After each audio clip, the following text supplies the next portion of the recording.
chance. All right, we're good to go. We are now live over there on YouTube and TikTok. We got Patrick up here, and he's going to give us evidence, I guess, for Jesus returning in 70, but he's not a preterist. So before you think this guy's a moron, he's not a moron. Nah, preterists are What's going definitely on? wrong. Okay, so Uh, what's going on? What you got? so I think we're in Revelation 23, which is the devil's time of deception after the 1,000 years of Jesus. All right, so remember how I said he's not a moron?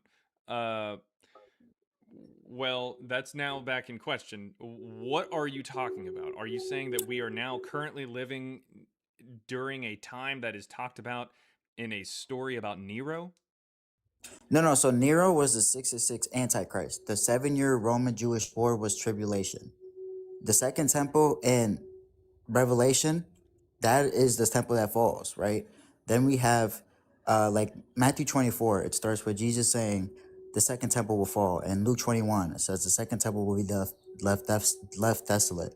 Then the signs are, before the second temple falls, they say, what are the signs of these things will happen?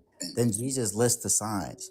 And then one of the signs are the gospel must be spread to all nations. Then if you go to Colossians 1:23 and two more times in Romans, it says the gospel was spread to all nations.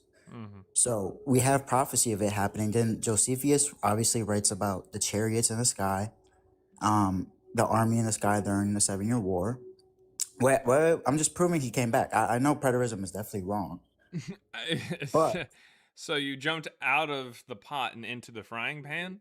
well, you still have to bring up like the Byzantine Empire, which the Jesus says when he comes back, he rules for 1,000 years. The Byzantine Empire was the Roman Empire, which was the beast, turned to a Christian empire for 1,000 years.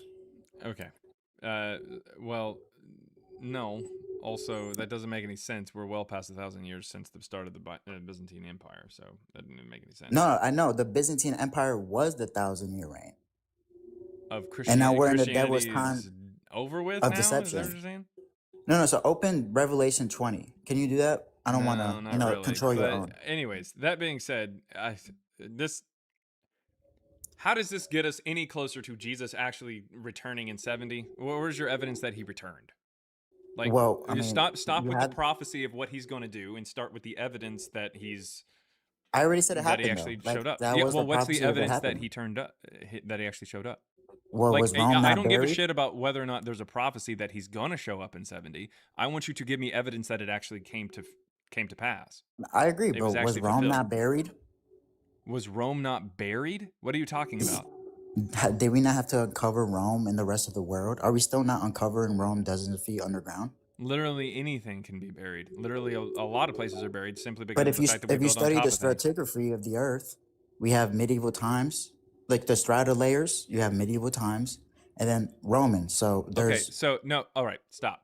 Listen, I don't give a shit about the rest of your prophecy. I want you to laser focus in But I'm saying on who would have listen, what buried Rome? listen, Patrick.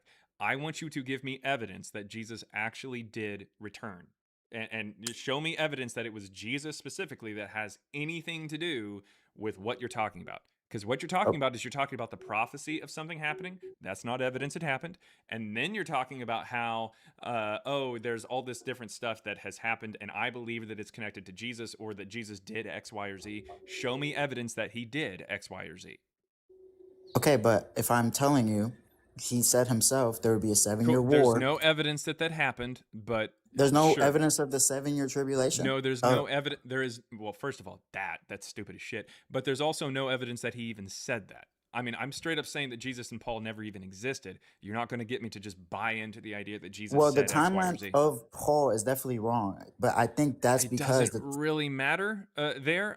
Nevertheless, I'm not going to just give you the idea that Jesus said anything. I want you to, but nevertheless, you started by saying you believe that Jesus came back in 70. Give me evidence that he came back. I don't Well, I'm care trying about to what like, was said obviously you don't first. believe his word. You don't believe his word. I Well, get that. the word wouldn't have anything to do with 70. Did he say it in 70? No, he said it Okay, before 70 AD. then I don't care about whether or not. If I tell you right now, I'm gonna come back in 2152. That doesn't mean anything. That doesn't mean that I did. Give But me you got to evidence. realize No, he listen, says, listen, I'm Patrick, listening, brother. I'm listening. I'm listening. Patrick. Prophecy is not evidence that the prophecy was fulfilled. That's not how that works. I don't care how you look at it. I don't care what he supposedly said. Give me the evidence that he came back. That's what we're talking about. But how is it not evidence if he says this That's generation will not see? how that works. We don't But figure out. okay, No, okay, I get listen, that. But Patrick, how was Rome buried? listen. I might end up having to disconnect you. I don't want to do that. You sound like someone who I can have a conversation with, but you're gonna have to realize a prophecy is not proof that the prophecy was fulfilled. And you just pointing to a whole bunch of shit and say, look, Rome was buried, doesn't prove that Jesus did it. That doesn't make any sense. Give me evidence that Jesus is explicitly the one who did it. And that's not going to be him chirping about how Rome, even if he said, I'm going to do it, and then you see that it was buried, where's the evidence that he did it? Well, you have Tacitus and Josephus Okay, so writing about. Tacitus said Jesus buried Rome. No, Tacitus wrote about the 7-year Roman-Jewish War. Okay, And then there's heavenly armies in the clouds. We're just talking about how you believe that Jesus came back. But I'm trying to tell you Where's the why. evidence that he came back in 70? Yes, I'm trying to tell you. Okay, So just skip to Tacitus that part. and Josephus are writing about the 7-year Roman War, which as Christians What we know is 7-year tribulation. Roman War are you talking about? 67 AD to 73 AD. There was the war. That's not Nero even started 7 against the years. Jews. 67 to 73. 68 to 73? 67 to 73. It's still 6 years. It started it's 66 and it ended 70. It was like 7. It was like it started in a half year, but it was the Roman Jewish revolt. Okay, you mean the one that happens between 68 and 70 or so? Yeah. But 70 is when the Second Temple fell, which the Okay. Bible says 3.5 years until the Second Temple falls, and then 3.5 years after that is when people flee to the mountains of Judea, which historically It does not say for 3.5 years later. It doesn't say that. Yes, it does. It says No, it there will doesn't. be. There will be Where a does time it say for 3.5 years that's what's going to happen? What verse is that? We'll pull it 3.5 years of Where does which it say part that? of the Second Temple falling? 3.5 years of fleeing Judea. Where does it say that? Hold on. It says there's 1,260 days of the woman's people fleeing to the wilderness. I think that's Revelation 12. Okay, well that has nothing to do with Jesus's words. So What do you mean? That's Revelation. that's not Jesus's words. Well, Matthew 24, Jesus says, "Flee to the mountains of Judea." Cool. Where does he say for 3.5 years? Well, he's speaking about the 7-year tribulation, which the No, he's Second Temple not. falls. Where does he say anything about 7 years there? Matthew 24, it says the Second Temple will be left desolate, and then we For see that 7 years? Well, 3.5 years into. Where does it say 7 years or where does it say 7 years? Well, or it doesn't 3.5 say 7 years? years here. Okay, but it yeah, says see what you're doing? You're taking something that isn't from Jesus and you're saying, "Oh, Jesus said this." So this is how we're able to kind of put it all together. Well, No, if you're we're just using Revelation. Yeah, well, we're not using Revelation because Jesus isn't in Revelation. Like, So you he's not only talking about use. Well, I mean, if you use the logic though that John is saying that he's getting it from him, right? that. John doesn't say he's getting it from Jesus. That doesn't make any sense. He's right there in front of Jesus, where he's getting the scrolls, then he's getting the visions. He's in front of Jesus. Revelation starts with John being scared, seeing Jesus in his glorified body, and it starts by saying, he says, "Lord, I'm not worthy enough." He gets scared, he gets on his knees, and he says, "Get up, you're worthy enough." Then he grabs a scroll from Cool. him. Sweet. But so that's what where I'm saying. so like, where in this as a Christian, where in this does this have any evidence that Jesus actually came back and was doing anything around 70? well, so other than prophecy, you like I said, Tacitus and Josephus. Okay, where does Tacitus or Josephus say Jesus came back? If Jesus says there's a 7-year Roman war, He does not. which because he says the beast. The Revelation is clear that the beast is Rome. So does Daniel's Sure, 4. why not? But nevertheless, Jesus doesn't say that. Okay, I agree, but Okay, you have so to then like, stop saying things that if are we're demonstrably using false. Revelation to prove that he did come back, No, like see, I can't just use his own words. Okay. No, Where is like, the evidence that any of this actually happened? Stop going to Revelation. Stop bringing up the Bible, because the Bible at best is a prophecy of it. Give me the evidence that someone says Jesus actually came back. That it was written down that Jesus came back. Well, Don't stop the going to the Geneva Bible because Bible. no, listen, the Bible is going to be prophecies at best. Give me the evidence that Jesus actually came back. Would you count a 1500s Geneva Bible footnotes? No, that's not gonna Oh, mean. okay. That's not gonna mean Well, anything. Why the fuck would I? What kind of a stupid ass question was that? I'm just What kind asking, of a brother. dumbass do you think that I am that I would accept the footnotes in a 1500? Why the fuck would I do that?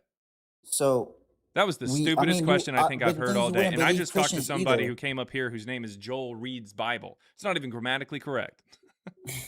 Anyways, But nevertheless, would you that take was a Christians' stupid words question. during the 1,000-year dark ages, quote unquote? The Christians back then thought that they were living during the reign. Sweet. We Like don't have any evidence of that. So again, where's the evidence that Jesus actually came back?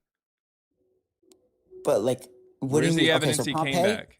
Pompeii is Pompeii. the first. Hold on. First ever recorded volcano history in Okay. human history, though. So Pompeii. Okay, All right. but then Sweet. So you think Pompeii is the first ever recorded volcano? it is in human history. Yes, there'll be like, if there's cave paintings maybe depicting, but in human history recorded, Pompeii is the first one, and that happened right next to the Like you 7-year mean Roman Jewish like War. of like someone saying Human they lived history. through it? No, like actual human history written down. Like Pompeii is the first volcano we've ever seen. We've ever seen? You could look it up. Yes. That's not even true. So we have a 6,900 BCE wall painting from a Neolithic settlement in Turkey. It depicts a volcanic That's what I eruption. just said. Other than cave paintings, which we can easily fake. What do you mean Jesus fake? existed, What the fuck are you talking about? And then there's bro, you another can't one. draw A on the cave prehistoric real quick. You don't think it's impossible to fake a cave drawing? Come on now, you What is can't be happening biased, here? What is happening here? How stupid are you? bro. It's not debatable that Pompeii is the first recorded human Like that's history the first volcano. like story of like during the eruption or No, like like things that recorded in happen history, like afterwards. written down. Since before Pompeii, there was no like. So you're during saying Greece, it's during possible Babylon. to fake cave drawings, but not possible to fake a story. Well, we see Pompeii was not buried. Was Pompeii not buried and people We turned into also ash? see a nearby Mount Hassan, which is where that particular eruption happened, going all the way back to about 6,900 BCE. So I mean, we have the actual evidence of what this person is saying is going on. So no, that's not On how a that cave. works. Yeah. The But same that thing as we okay, have but evidence. how We can have you? evidence of what like Pliny was talking about in relation to the volcano, like for Pompeii. Like we have some kind of written evidence for it. And by the way, in 6,900 BCE, we're not going to have a lot of written text that doesn't make any fucking sense. But we have some kind of human depiction of this in some kind of art form, some kind of record. And So why then we haven't we had it in the middle? listen, Patrick. You're going to have to listen. And then we have the actual like evidence that it was going on around that time, like actually studying Pompeii or Vesuvius or actually studying Hassan. So that's not. Your argument that like you could fake a cave drawing is the dumbest thing that I think I've heard since Okay, but probably then why yesterday. hasn't it happened in between the two? That being said, I did was I just looked up the earliest. There are definitely going to be things between the 6,900 and and Vesuvius, but Then can you chances find are, some? say what? Can you find some? Yeah, there's the Kalakar pictograph, a prehistoric painting in Western Turkey, is Okay, interpreted. you see, we're just talking about paintings, but I'm saying Yeah, human dude, recorded history. it's almost like you wanted something between the first possible cave painting and a story, and I went to the next cave painting. That's you said Well, to if find something there's between it. 6,000 years, Yeah, sweet. You just asked for something between it, and I gave it to you. That being so said, you're about to catch a block because you're just kind of annoying. That being said, I'll give just me leave. the Bye, bye, evidence. bro. Give me the evidence that Jesus actually came back. All right, he did. No evidence. Thanks a lot, man. All right. So, any other evidence for Jesus or Paul? I think we got somebody coming up here. Hello. Hey, what you got there? Zed? He's a Z. Okay. Let's see what's going on. I'm more of a friendly. Okay. Did I hear you yesterday talking about the Gospel of John and like John the Baptist maybe writing the first part? Did I mishear that? Wasn't me. Oh, okay. I thought it was you. Maybe there was somebody else that I heard. Have you ever heard of anything like that? No. Okay. So then Well, I I just mean, every misheard once in a something. while, some Christians think that the writer was John the Baptist because they haven't actually read the book. They just know that it's called the Gospel of John, and they've heard John the Baptist, so they think it's the same person. Yeah, like the whole first part is like all kind of about John the Baptist, right, and whatnot. Yeah. Well, I mean, John the Baptist is at the beginning of just about all of the Gospels. Yeah. Okay. Okay. Sorry. So, Then maybe I must have heard somebody else and just thought it was you. Like, cause I heard that and well, I thought like, usually it's like a really dumb Christian point. Like they'll say, "Oh, well, you don't think that John the Baptist actually wrote John or something?" And we're like, "Wait, you think that they're the same person?" Because it's supposed to be the gospel according to John, like the disciple John, yeah, not John the Baptist. And not so John the sometimes Baptist. people who have not read the story think that it's the same guy. Okay. Okay. I wonder where I heard it from. I thought it was you. I guess not. So then, all Well, I right, mean, I won't I've take it. talked about John the Baptist and I've talked about the Gospel of John, but I don't. Yeah. Every once in a Okay. while, I've had to like correct a Christian who says that claim, but I That, don't know. yeah. Okay. All right. That's all I had then. Oh, Love the work. all right. Well, thanks for coming up. Take it easy. Let's see. Really fast over there on YouTube. If you're watching, I take guests on TikTok. TikTok is how I take guests. YouTube doesn't have that ability, but you can click the link that's in the chat there on TikTok, and you can request up. You can join. If you don't have a TikTok or don't want to join, don't worry about it. You can send a super chat. I will read it out loud and I will respond to it. We've got a $2 super chat there from Elope Nope says, I'm still confused about those Nazareth tablets. Yeah, so again, what I've said for quite some time, and I apologize if what I've said has come across as a little bit too like egregious or something, or a little bit too, definitive or something. But nevertheless, what I've said is that Nazareth did not exist at the beginning of the first century. That's what I've said, and I've granted the idea that Nazareth did exist later on. We do have, as Joel did correctly bring up, we do have a fragment of a tablet that possibly does allude to Nazareth as early as maybe the 70s or something. I think that it's probably, well, it's the tablet itself comes from between the 3rd to 4th century, is what most scholars say, and that's dated paleographically, so it's probably later, to be honest. But it's also very possible that it places it at the end of the third Jewish-Roman War, which would be in the middle of the 2nd century, which would mean Nazareth showing up there doesn't really necessarily mean that it was there at the beginning of the 1st century. But if all of these conditions are correct, if they're actually writing real history, if they actually wrote Nazareth, and this is something that actually happened, then there is a possibility that Nazareth existed to some extent in the beginning of the 1st century. I mean, it would have to be the perfect storm, and this would be the only, the only non-Christian reference to Nazareth, potentially even in the 1st century at all, or going back to the 1st century or talking about the 1st century. So, I mean, it'd be really, really, really odd if this was the case. But nevertheless, it does open up a possibility of Nazareth existing. So I want to reiterate my overall point, which is the way that the city of Nazareth or the town of Nazareth is portrayed in the New Testament is definitely not the way that it existed. Because what we're talking about is in the New Testament, it says that Nazareth was part of a prophecy. People know about it, and to the point to where they're able to talk shit about it. And it also has a synagogue and enough men to mob Jesus. So it's pretty clear that this depiction of Nazareth in the New Testament is definitely not historical. Definitely not. There is a historian who is actually on TikTok who I talk with every once in a while. He's not a mythicist, but he does respect the mythicist argument. And his name is Mark Allen, and he actually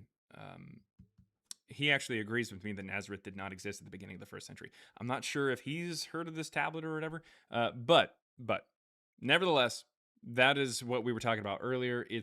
It's slightly confusing, but in short, know that if if this is the case, if this is the case, if this is the case, if this is the case, then maybe you could stretch it to say that there was a place called Nazareth going back, or a place that was inhabited that is eventually called Nazareth going back to the beginning of the 1st century.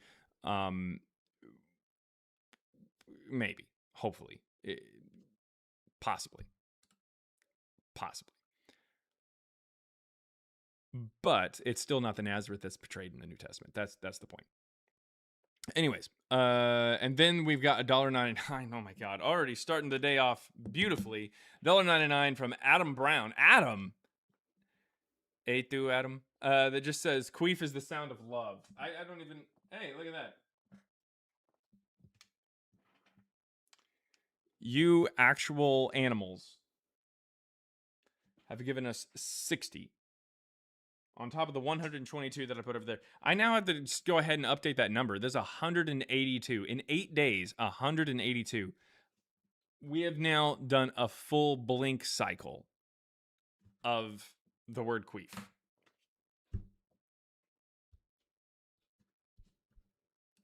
Pathetic. Anyways. Oh, so sweet. Yeah, that's how that goes sometimes. Do I have an aw button? Yeah. Aww. What's going on? Nice comment.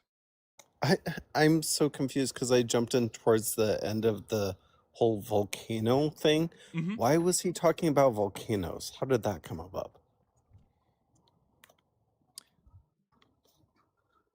I think he was about his tangent he was on volcanoes. Yeah, well, I think he was about to try to connect it with like I think he was trying to connect it to like the second coming of Jesus or something like that. Which is so he was genuinely saying that like Jesus' return caused a volcano or something. What? Yeah, or that volcanoes would be something that happened, like all these like natural disasters and stuff like that would happen. It was just dumb. So puzzling because it seemed like he was trying to argue that volcanoes didn't exist until the 1st century. Yeah, more or less, that volcanoes never erupted and that we never experienced it or anything like that until 70. All right, cool. Well, that's like the newest. Like, I mean, I thought flat earthers were crazy, but that's a new one for me. Now that guy wanted to reiterate, or he wanted to at least preface his argument by saying that he wasn't crazy. He's not a moron, and he's not a preterist, because those people are crazy. And then he went on to say that 70 was the first time that we had ever seen or experienced a volcano, and that all the cave drawings of volcanoes prior to that, that we have a number of, were faked. Okay. And then, when geologists examine sediment layers and see ash. Yeah. Okay, cool. Like that was my main question because I usually jump into your lives and we're talking about Peter or Paul or Jesus or John the Baptist. Exactly. But we're talking about volcanoes. And I was just like, okay, we're talking about Moana now or something. I don't know. Well, what can I say? Except you're welcome. The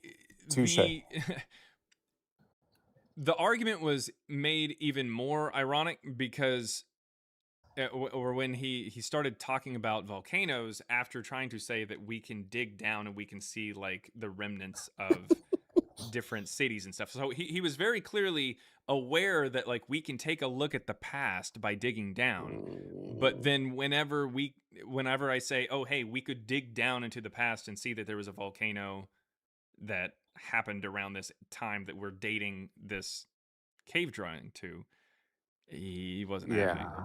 So like that's just kind of how like Christians work, or your brain on religion to some extent. It's the idea that science works when it's something that I feel like somehow benefits me. Yeah. But if it doesn't benefit my argument, then science is dog shit and you should never listen to it. As opposed to actually chasing truth. Yeah. Oh, yeah. All right. Cool. Well, that answered my question because I wasn't getting the answers in the comments because we'd already moved on. But I'm like, why are we arguing about Vesuvius? All right. Yeah, well, that's kind of how it goes. All right. Well, thank you very much. That was a nice comment, everybody. Nice comment. Nice comment. All right. If you've got any evidence for Jesus or Paul, come on up. I want to hear from you. I'll go ahead and put up that lovely verse there. The verse that you see above my head is 1 Peter 3:15. 1 Peter 3:15, and I'll go ahead and just kind of paraphrase, is trying to tell you that you should always be prepared to give a defense of why you believe what you believe when asked. Depending on the translation, it also says when demanded of you. But do this with gentleness and respect. So again, 1 Peter 3:15 says that you should always be prepared to give a defense of why you believe what you believe when questioned or demanded, and do so respectfully. So, if you do not, all you Christian Bible believing people out there, if you think that Jesus or Paul existed 2,000 years ago, even naturally, I'm not talking about like the supernatural Jesus, I'm talking about the natural Jesus. If you think that he even set foot on this planet, and you think that we have evidence at all for that, I want to hear from you. I do. I take guests on TikTok. So the link, by the way, if you're on YouTube, the link is in the chat or on the YouTube profile. You can click that and you can come on over. I'll request up. I'll bring you up. We can have a conversation about it. If you don't come up, whenever you pass away, Jesus is going to look at you dead in the eyes and he's going to say, "Depart from me. I never knew you. Get thee behind me, Satan. You didn't take a little bit of time out of your busy ass day to argue that Jesus and Paul actually existed 2,000 years ago. Depart from me. I never knew you." When you don't come up here and give me evidence for Jesus or Paul existence 2,000 years ago, you let God down. And when God gets sad, he unalives a puppy. The same puppy twice. Look it up. Look it up. It's in the book of Hosea. Look it up. Sorry, it's not my rules. It's God's rules. You'll have to take them up. Take it up with him. Take it up with God. I'm not God.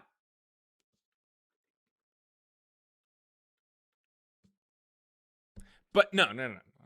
I'm not God. I'm not God. Maybe. Possibly. It's classified. All right. What about kittens? Kittens generally are fine. I don't know. It's part of the Bible. Part of the Bible says that kittens are fine. But yeah, coming up, if you're on TikTok, the request button is right about there or down there. You can hit that request button, and I would love to hear from you. Ticker went away. Oh, yeah, well, yeah. I'll keep it up if you want. There you go. All right. Well, we've got some evidence for Jesus or Paul that's coming up here, guys. We are wrong, and they're about to explain why. Big Carl. Hey, can you hear me? Hey, what you got? Hey, how you doing? How you doing? Yeah, doing good. I'm looking for evidence that So I'm Jesus and actually Paul existed 2,000 years ago, and I think you might be my man. yeah, so I'm kind of coming in with something a bit different. You can have the choice whether you want to like continue with it or not. Probably not, But but I'm what you got? actually going off the basis that the Bible is completely false and there's a lot of contradictions in it. Okay. So it's kind of not a good conversation to even go off of it, really, right? Okay. Since we established that it has a lot of wrong Okay. information. That's fine. So if I can just Oh, you're off the app. I can't hear you. Whenever you're off the app, I can't hear you.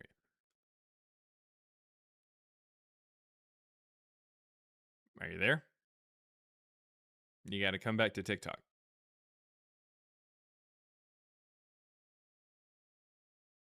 And then he left. That was weirdly weird. You can come back. That's fine. He just maybe he got a call or something. I have no idea. No idea.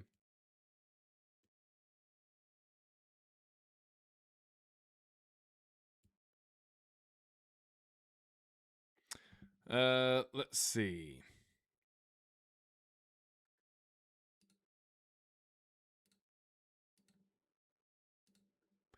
There, yeah, had to check ChatGPT. Cindy Grenade, I think.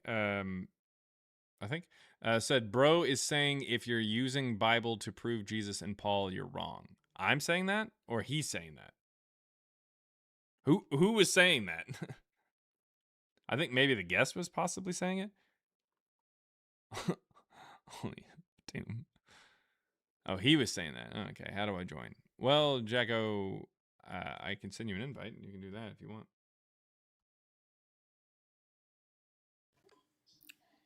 What's going on, Jacko? Can you hear me? Oh yeah, I can hear. Right, brilliant. Was that you? I can. So you say that you don't think there's any evidence that Christ walked the earth, regardless of whether he was God or not. As in, the man himself, Jesus Christ, never stepped foot on planet Earth. Is that what you're saying? When the fuck did we get ice cream? Yeah, that's what I'm saying. Okay, so we have, well, from my knowledge, a hell of a lot of documents and eyewitness testimonies of people that were alive at the time that wrote it down. Also, wait, there hold was on. We have eyewitness testimonies of the people or from the people? from the people as well as who were other alive people. during Jesus and wrote it down. Right. So okay. So really quick, because I Go definitely want to hear that evidence. That sounds pretty good. What do you have that's from an eyewitness who saw Jesus? What text do we have there? You said we have a hell of a lot. What do we have? Yeah, the Bible. Reference the Bible. Okay, like what part? What part of the Bible is written by an eyewitness of Jesus? All of his disciples. Every part of the New Testament is written by someone who witnessed Jesus' fucking life. What? Name one text. Name one text of the Bible or one book of the Bible you think is written by an eyewitness. John. John. Okay. So where does it say in John that it's written by John the an Baptist? Eyewitness? Say what? It says that it's wrote by. Everybody knows that it's wrote by the person whose name the chapter corresponds to. It was wrote. He is the eyewitness. John was the man who baptized Jesus.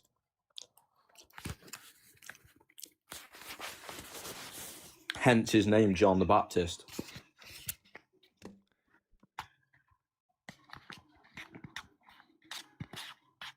Right.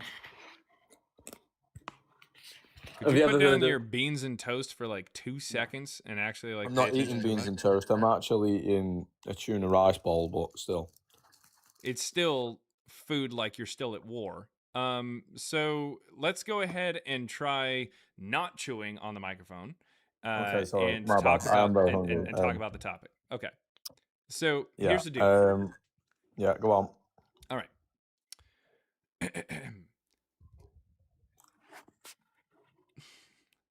I don't know how this happened, but we were talking earlier today, it was another guest, about people who come up, Christians who have never actually read the Bible, and they'll think that the Gospel of John is supposed to be from John the Baptist. I don't know how it happened, because it doesn't happen every day, but then pretty much 30 minutes later, you come up saying that the Gospel of John is written by John the Baptist, and you think that there's a verse that proves this? Because it says this? I don't know how that happened. I don't know how it happened that we were talking about really stupid religious people and then a really stupid religious person showed up and said that very same thing. How is that possible? Jacko, you've muted yourself. I assume that you're probably chewing your like whatever you were eating earlier, like raccoon buttholes or whatever. But that being said, what verse is it that says that John the Baptist wrote the Gospel of John?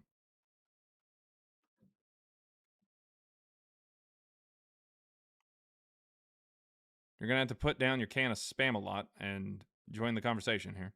I'm going to send you an invite to unmute. There you go. Can you hear me? Yeah. One, I'm going to say, I'm not going to continue to try and have an intellectual debate with you if you carry on. That sounds good. Have a stupid one because that's what you started. No, I didn't start a stupid one. You're being arrogant. You did. You're trying to say that John the Baptist wrote the Gospel of John, and I am looking through And I don't see anything in here that says that John the Baptist is who wrote that. Where does it say that? Well, it What it verse? doesn't directly state it, but Oh, it should okay. be So like you logic. know It should, about it because no, but of it should be logically inferred that that John the wrote text was written by John, somebody Paul who wrote doesn't Paul, say wrote it. etc. Right, I understand where you're coming from. So but where did you get the idea that John the Baptist wrote the Gospel of John? Where did you get that? Who said that? I'm not sure where I got that idea from. Actually, Well, you're right. I can tell you. I'll have I to can tell figure you that where. out myself. See, what happens is whenever you eat whatever miserable, wretched food that you're trying to shove down your gullet right now, is eventually you poop it out.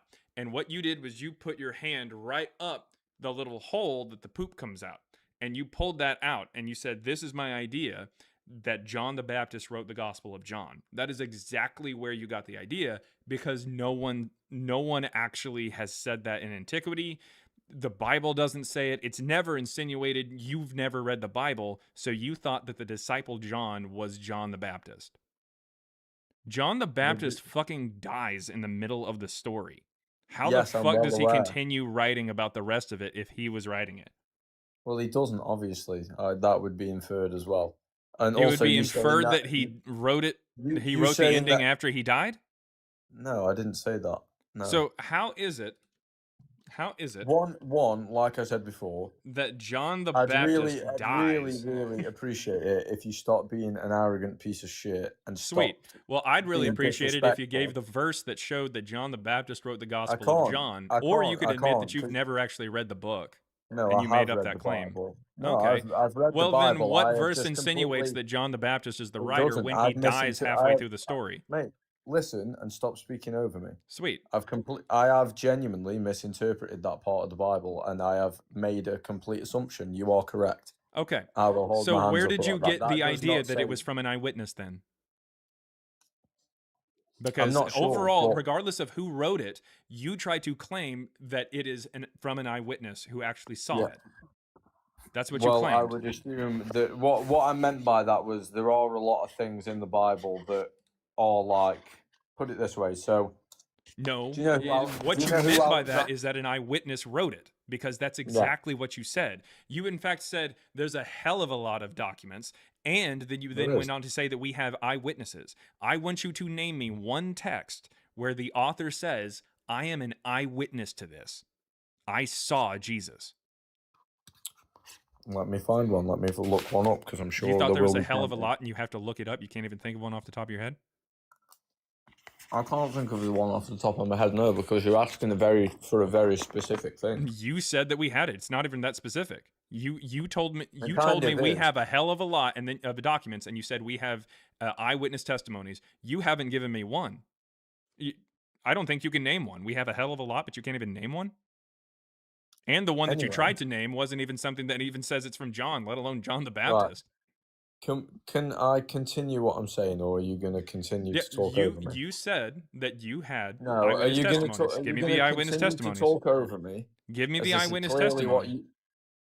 I've already told you that I can't. You can't give any eyewitness testimony, and you said we had a hell of a lot? Not to that, but Okay. you said, right, initially, the reason I joined on to the live stream was because you said there was no proof of Jesus ever walking the earth as a real and then you person. said the proof is eyewitness testimony and proceeded to not be able to name Well, any. yeah. How about all the people that were witness to his crucifixion? Like who? How about all Who of do we those have people? testimony from that were witnesses to the crucifixion? All the fucking Roman soldiers who. Okay, fucking so where do we crucified have them any kind of themselves. Roman soldier testimony? I'm sure you'll be able to find them somewhere. Oh, if you look you're it sure up. that I would be able to find it? You don't know any of it? Yeah, you would. You do it. You look it up, because I bet you'll be So able we to have a find hell it. of a lot, but you can't name any of it? I think you You're should still look just it showing up. that you're just talking out of your ass. I'm not. Or talking sorry, out of my ass. arse. Look I it don't know up. how they say it over there. Look it up, or give me the chance to find it before you carry on. You're the one who came up here with a full chest of confidence. It looks like I kind of knocked the Winston Churchill out of you. So go ahead and give me the not evidence really. for Jesus or Paul and the eyewitness testimonies that we supposedly have a hell of a lot of. Well, there are fucking, like I said, I'll find the statistic and the number of documents. I've seen it before somewhere. I'll find the documents and the statistic for the amount of like handwritten things about Jesus that other people and other cultures across the planet have documented. I'll get that up in a minute, and I'll prove you completely wrong. Sounds And good. Well, you two, haven't been able to prove dog shit yet. just give me So yeah, because you're not giving me a chance. Because I'm giving you the chance to give me what you told me we have, which is eyewitness Listen, testimony and I a know hell of a what lot of I it. know. And you haven't I been know able what to you're do it. In getting fact, you admitted that you can't name one. We have a hell of a lot of off it, but the you top can't of my name head. one. No, off the top I of my talk head, over no. you, but you can't even name anything. Yeah, but you do realize you're not actually trying to have an intellectual debate with I somebody can't have an right now. intellectual debate with somebody who makes claims that they just pull out of their ass. You are correct. I cannot have that. If you are saying we have evidence, eyewitness testimony of Jesus from people who were actually there, and then you can't tell me anything about it, then yeah, you're correct. I can't have an intellectual debate about it let me because ask you're you a just making question shit up. Okay, let me ask you a question then. Alexander the Great, are you aware of who that is?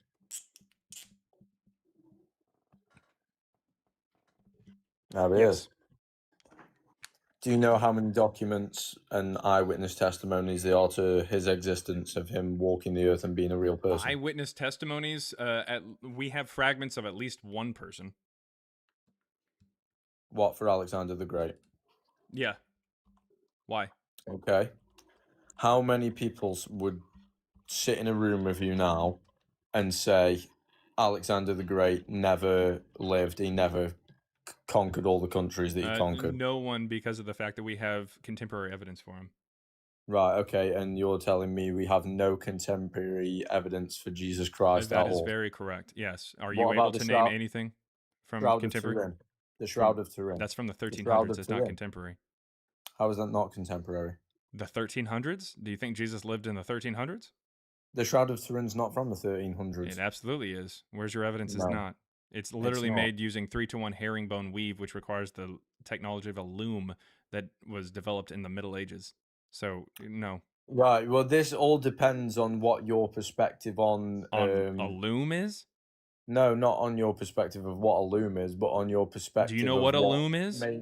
Yeah, of course I know what a loom is. It's used. Well, to unfortunately, create they fabric didn't have the with. I'm not technology of a stupid, mate. loom to Right, make I 3-to-1 understand what you're herringbone saying. weave in the first century. Yeah, if you follow the mainstream narrative of history. Of technology of a loom?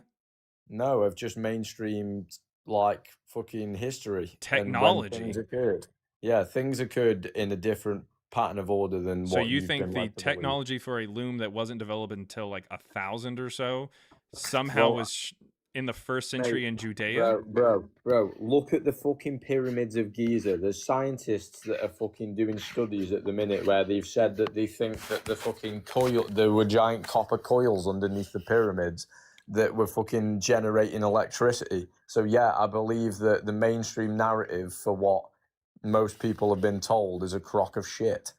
Let me put this Personally. in a language that you might understand. Go on. Fuck off, you bell end. All right. We've got. Oh, do we have anybody else who's coming up in the guest request?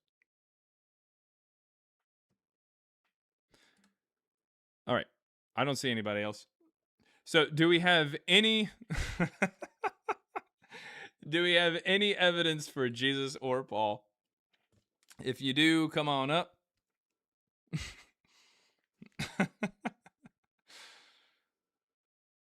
Jacko lives on spirit science and the discovery. Oh my god. All right.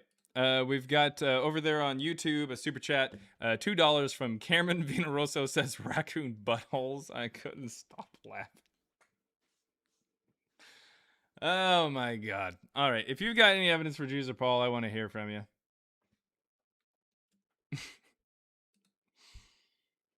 Ridiculous.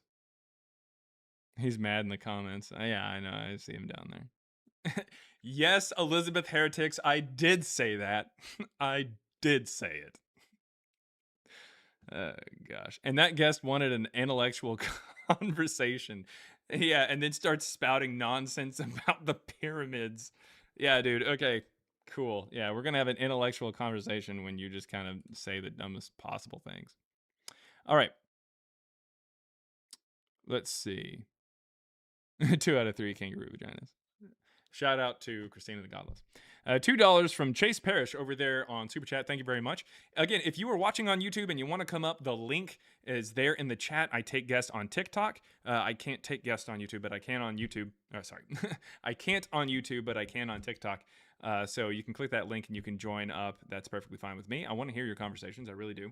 So just click that link and join up. If you can't or don't have a TikTok, or don't want to go over to a different app, just send a super chat and I will respond to it. I will read it out loud and respond.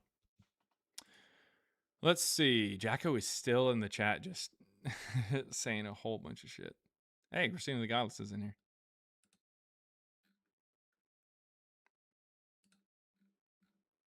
Jacko says, I'm not bro. I don't even know what that means. Not smart? Is that what you're talking about? Yeah, we're pretty fucking aware of that, man.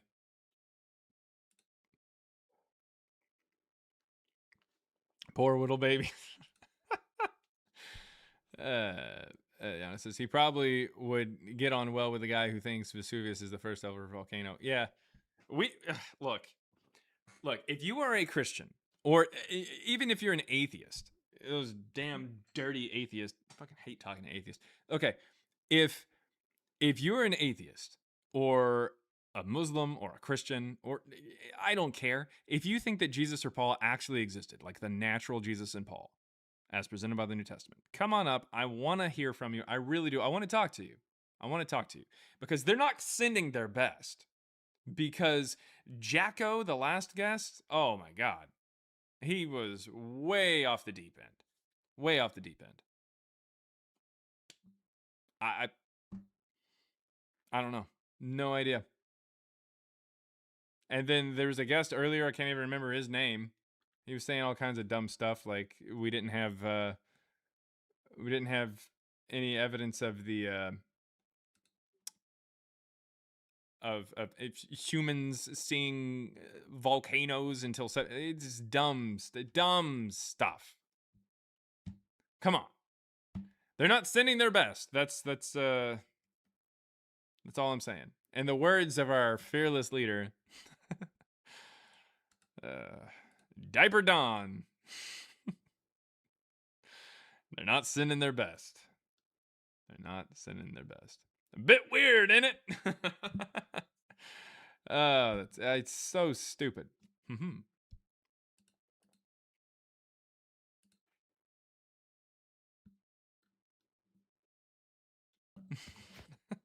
Yo. What's going on? Masa 4KT. What's going on? What's going on, brother? Not a lot. Just up here talking to some weirdos. Jackos. I think that's what they're called. Okay, so you don't believe Jesus existed, I'm assuming?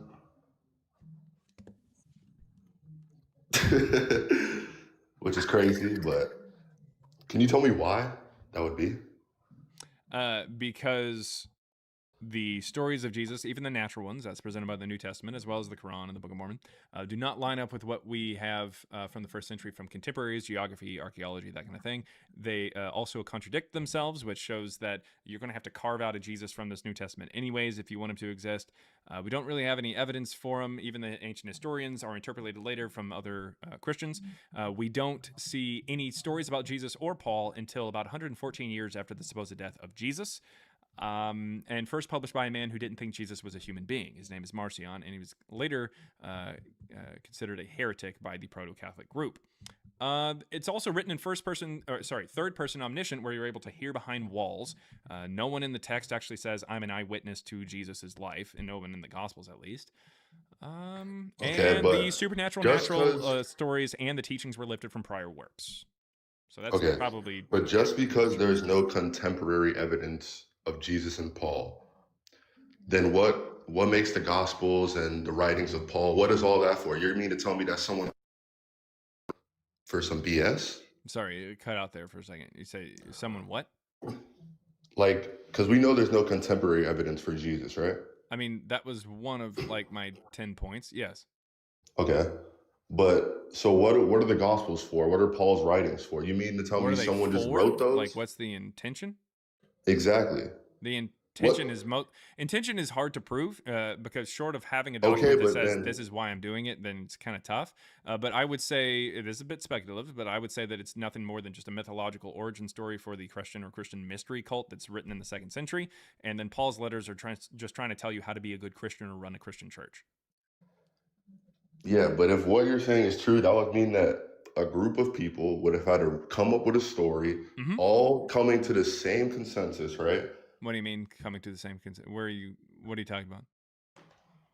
All the talkings, like all the gospels and all the writings, they all point to Jesus, right? All the stories of Jesus point to Jesus? Yeah. And all the snozberries taste like snozberries.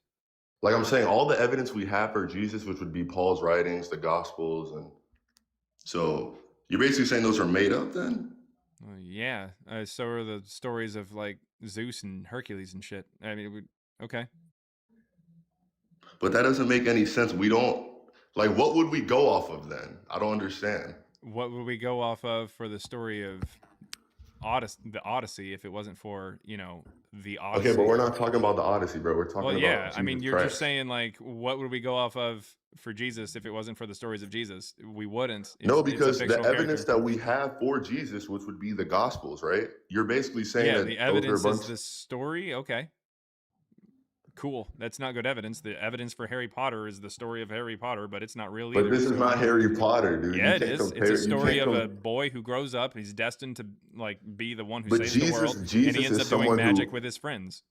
But Okay. Jesus is someone who we actually know existed. No, we don't. Give me evidence. That's what we're here for. And you're just pointing the to the story. The common thought is that all the scholars have come to the agreement that Jesus was an actual person. Okay, based off of who what? existed, right? Based off of what? I don't give a shit about the opinion. Give me Based the off the evidence that they point historical to. evidence. Of what is it? What is that evidence? We've been asking for this the entire time. The evidence is not the story that tells it. Like the evidence of Harry Potter is not the book of Harry Okay. Potter. The evidence of Jesus is not the book that says Jesus existed, written over 100 years after the supposed death of the guy anyways. What is the evidence that suggests that this story is historically reliable? I mean, bro, the documents. What then- Documents? The Gospels. Yeah, again, you keep talking about the book itself. Cool, we have a bunch of copies of Harry Potter and the Philosopher's Stone. Does that mean Okay, that but Harry listen. Potter exists? Listen, back then they didn't have iPhones and cameras and all the Sweet. technology. So what did you have? What did you find? Or what so do the the only what do thing we these have scholars is point written to? documents, dude. You mean the story? We also have documents that talk about Hercules. Does that prove that Hercules existed? Bro, We have a Okay, bunch of bro. documents that talk about Hercules. I don't know what to tell you, man. we don't, because Hercules is not a big figure like Jesus Christ is. We do And it's not have, making. Where do you think we got the idea of Hercules? Hercules is first written about in the Odyssey, which we still to this day write and read about. Literally, Hercules. There's movies that are made about him and stuff like that. We still Okay, assign yes, it. We but- still assign it to high school students to read it, and it's It's older not than the it's text not of the Old comparable Testament. to Jesus. It's not comparable to. I know it's because it's comparable to Samson, which is where the Old Testament got their story. But you're So I don't know what basically to telling tell me you, that the man. It's evidence- just a fake story, I'm and telling people you the like evidence writing for stories. Jesus. I'm telling you the evidence for Jesus would be the Gospels and Paul's Okay, well, the writings, evidence and then- for Hercules would be the letters of Hercules' his wife, because we have letters from his wife to him, and then we have stories of Hercules. These are two things So that we you actually just do think have. you just think the Bible is complete BS then? I believe that this is mythology. Do you have any then- evidence to suggest that it's not mythology? Brother, the only evidence for Jesus and Paul Is would the be mythology? in writings. Yeah, the mythology. Okay. Sounds good, man. And the only evidence for Clifford the Big Red Dog is a fucking book from Nerman Bridwell. But I don't understand, like, bro, the evidence I'm using you don't believe in. So it's like, where do we go? Yeah, from just here? because you keep pointing to the book. Cool. Is evidence for Luke Skywalker found in Star Wars? a book with over a lot of different authors all coming Sweet. to There's one. a lot of screenplay writers in Star Wars. Does that make Luke Skywalker real? Okay, but there is prophecies from Jesus that we literally have verbatim. So how do you explain that? That doesn't even make sense. What you just said was just a pile of nonsense words strung together in a salad that didn't even have dressing. The Old Testament is that not a prophecy of the New Testament? No. So the Old Testament doesn't line up with the New Testament. No. What? Are you sure? Yeah. Yo. Do you have any All right, evidence to suggest that it did? I mean, the Old Testament talks about a coming Messiah, and then the New Testament talks about the Messiah, which is Jesus who comes. I'm confused. All right, listen, man. I get that you're confused and you're talking about men who come, but nevertheless, I don't give a shit about whether or not you think that the Old Testament and the New Testament are connected, because the New Testament talks about a Messiah figure, and Simon Bar Kokhba was also considered a Messiah figure. Okay, in but bro, the this live is rage second bait because century. if I can't present evidence for Jesus, which would be the Gospels, and you don't accept that, then No, I mean, what? that you're just pointing to the story of Jesus. Cool. Can I point to the story of Hercules for the proof of Hercules? No, bro, but you can't make You that can't? comparison, bro. You You can't. can't. Okay, I'm going to ask you a yes or no question. Can I Okay. point to the story of Hercules for the proof of Hercules? Look, Yes or obviously no? yes, but look, Okay. So literally anytime a book tells you that somebody existed, that must mean that they existed because the book says that they existed. Harry Potter no, because existed. Hercules is not claiming to be God, so it's not the Okay. So same as thing. long as the person in the book claims to be God, then it works. Jesus is. So as long Well, as he's there's not a the only book that person. says that somebody claimed to be God, then that person existed, and we can use that book as the evidence for that person. Is that what you're saying? As long as the character in the book says I'm God, then we can use that book as proof that they actually existed. Is this true? Yes, Okay, because we sweet. have So what that means, historical documents to back it what up. that means is that Hercules, who does actually claim to be a god at a certain point, means he actually existed. So we can use any book about Hercules. We can use Bro, any you book are about trolling, Zeus. We can bro. use any You book know about that Thor. Hercules. You know that the name Hercules and the name Jesus Christ, bro, it's not the same thing. Hercules is a Oh, it made has up to be the fictional same character. name. It has to be the same name. So we're moving the goalpost again. So the character of the book has to claim that they are a deity, and the character in the book also has to have the name Jesus, and therefore that makes the book that they're written about proof that he actually existed. The proof is in the Gospels, dog. Well, yeah, and the proof of Harry Because Potter's in Harry what Potter you're books. basically saying is that the Gospels are BS, but that doesn't make Yeah, any sense. I'm trying to Why figure out would whether. people Okay, I die? am trying to figure out why you think that the Gospels are historically reliable, and you just keep going because the Gospels. Sweet. The Gospels are reliable because they're real people who wrote down and witnessed Jesus. Who wrote them? And where does it say they witnessed? John, Matthew, Mark, Okay, Luke. sweet. Let's take a look at Matthew. We took a look at John earlier. We'll take a look at Matthew. I want you to find. I mean, you should I want go you to to John. point out. No, 'cause- here we go. We're going to Matthew. Where in Matthew does it say my name is Matthew or anything like that? Where does it say Matthew wrote it? What verse? What verse would you like to show me? What Okay, verse? it doesn't outright say it. Oh, but okay. it's- So you're it's just making supposed shit to be up? something you infer. Oh, okay. Yeah. All right. Kind of like I infer that Harry Potter actually wrote Harry Potter. No, because you know that he didn't, though. Oh, I know he didn't. Oh, okay. Well, where do you know that Matthew wrote this? How'd you know? I guess I don't, but Yeah, exactly. You don't. So where in Mark or Luke does it ever say that it's written by eyewitnesses? well, I'm assuming it's written by Mark and Luke. Those Okay. they're the eyewitnesses. Who do you think Mark and Luke were? They were apostles or disciples. I'm pretty sure, right? Like one of the 12? Yeah. Sweet. Shows that you haven't read the Bible at all. Here's the 12. Peter, Andrew, James, that's John, correct. Philip, Bartholomew, Thomas, Matthew, James, Thaddeus, Simon the Zealot, Judas Iscariot, who was replaced by Exactly. Matthias. Look, Do you realize? right? No, listen. Did I say the name Mark or Luke in there?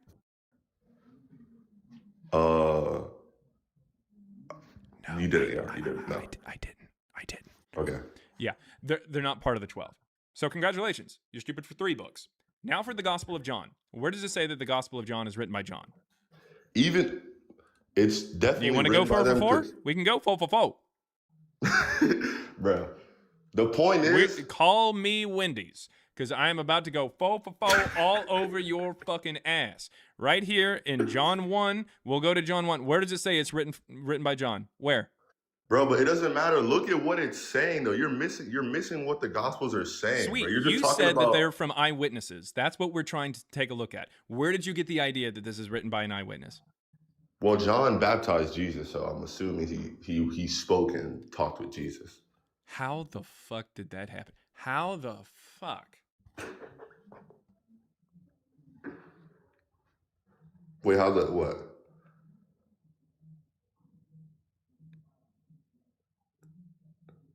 Like what?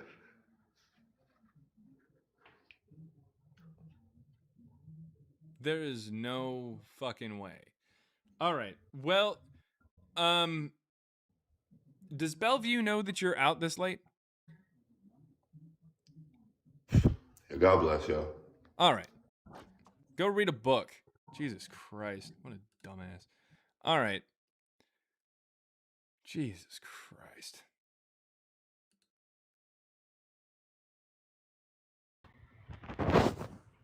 Hello. All right. That guy Sensei. What's going on? Yo. What's up, man? Not a lot. I do want to get to some super chats really fast before we get to our conversation. Okay, go ahead. $1.99 from a Jim12 says Masa is having a brain queef. That's actually probably the only time that I'll like actually laugh at that one. That's kind of funny. Anyways, because it makes sense. $1.99, kind of. Hard work 83.95 says, here's to confused men in the big 26. Yeah. 10 pounds from Stusty Stew. I have no idea what that's supposed to mean. Joel sent me. What a Kaif. I'm not gonna count that one because it's not actually spelled out. Yeah, I get to make the rules. In this case, $2 from a Loten Up says, "Yo, JRB is a prophet." Yeah, I honestly no idea how we're able to get so many people who think that John the Baptist wrote the Gospel of John in one day after literally talking about how stupid people think that John the Baptist wrote the Gospel of John. It is beyond me. All right. Anyways, that guy Sensei, what's up? What's up, man? Just chilling. Just saw your stream. Wanted to come by and say a couple things before I take off. Okay. Well, it sounds really quick. So sounds like you're just kind of scrolling through. One of the things sure. one of the things I want to bring up is you bring up a lot of books like Harry Potter and what is that one? Odyssey, whatever. Oh, sorry. I thought we were naming this fictional books. My thing about those is none of them were found in the Dead Sea Scrolls, which date back to 2,300 years ago. In the Dead Sea Scrolls, they found the book of Isaiah, which talks about Jesus in no, it a doesn't. more Where does it say Jesus in Isaiah? Messiah way. In Isaiah, Where does it say that the Messiah would be. All right. So you have this problem where you keep talking when the host is asking you a question just to kind of clarify things. Where in the book of Isaiah does it say anything about Jesus? Please continue. I was literally answering that when you interrupted me. Yeah, sweet. It said. So I'm going to interrupt you if I want to because I'm the host. If you have a problem with that, you can pull the oh shit handle right up there. If you unmute whenever I mute you, you will be disconnected. I don't give a shit if you're sitting there about, running out of time before you have to go. I want to have a conversation, but you're going to have to respect the fact that I'm the host here and I'm going to ask you some clarifying questions just to make sure that I understand that I'm not talking to an absolute moron. All right. So that being said, where in Isaiah does it say that? Where does it mention Jesus? Go ahead. You can unmute.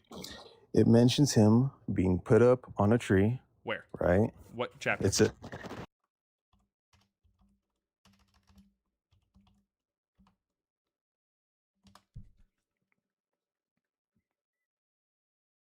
And by the way, I can't hear you if you're off the app, so you're going to have to come back whenever you're done looking it up.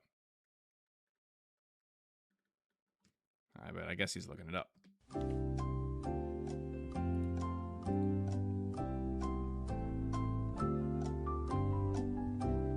What was that? Isaiah 53, suffering servant. All right, sounds good. So Isaiah 53, let's go to it. So this is where it talks about he's going to be hung up on a tree. Yeah. Where does it say that? We're going to look for the word tree. I'm not finding the word tree at all. But it says he's going to be put on a tree. They'll be pierced for our transgressions. Where is this at? Keep going, read. What verse?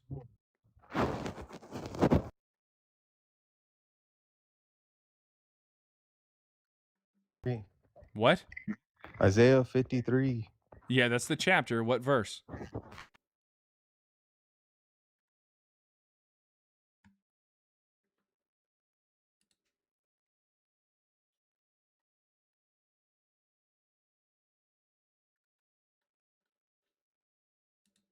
Is he still searching? Do we need the Jeopardy music again? 13 or something. 13 13. or 12. 13. Well, Trying to remember. Isaiah 53 only goes to verse 12. So verse 12. 13, I guess, is another thing that you're just kind of pulling out of your ass, just like your entire argument. 12. I said 12 or 13. Oh, okay. Where it doesn't say anything in verse 12 about being pierced for anything like that.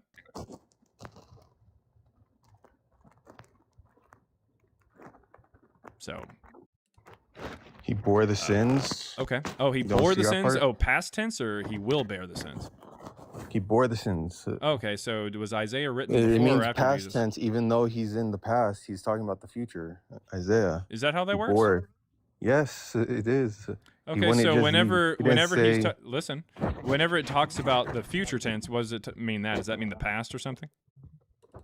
The future? I mean, What? it's literally saying, therefore I will. So the author of Isaiah is very clearly able to use future tense. Shall Yeah, that's what I'm divide, saying. He's talking will, about the everything like future, that. and he's But talking right about the here past. it says bore. How is that the case? So whenever it's talking Because about the he past, it's will talking about the bear. future, and whenever it's talking about the future, it's talking about the future. Is that how that works? Okay. You don't know how to read? You don't know how buddy? to read. Past tense means past. That's what the word past means.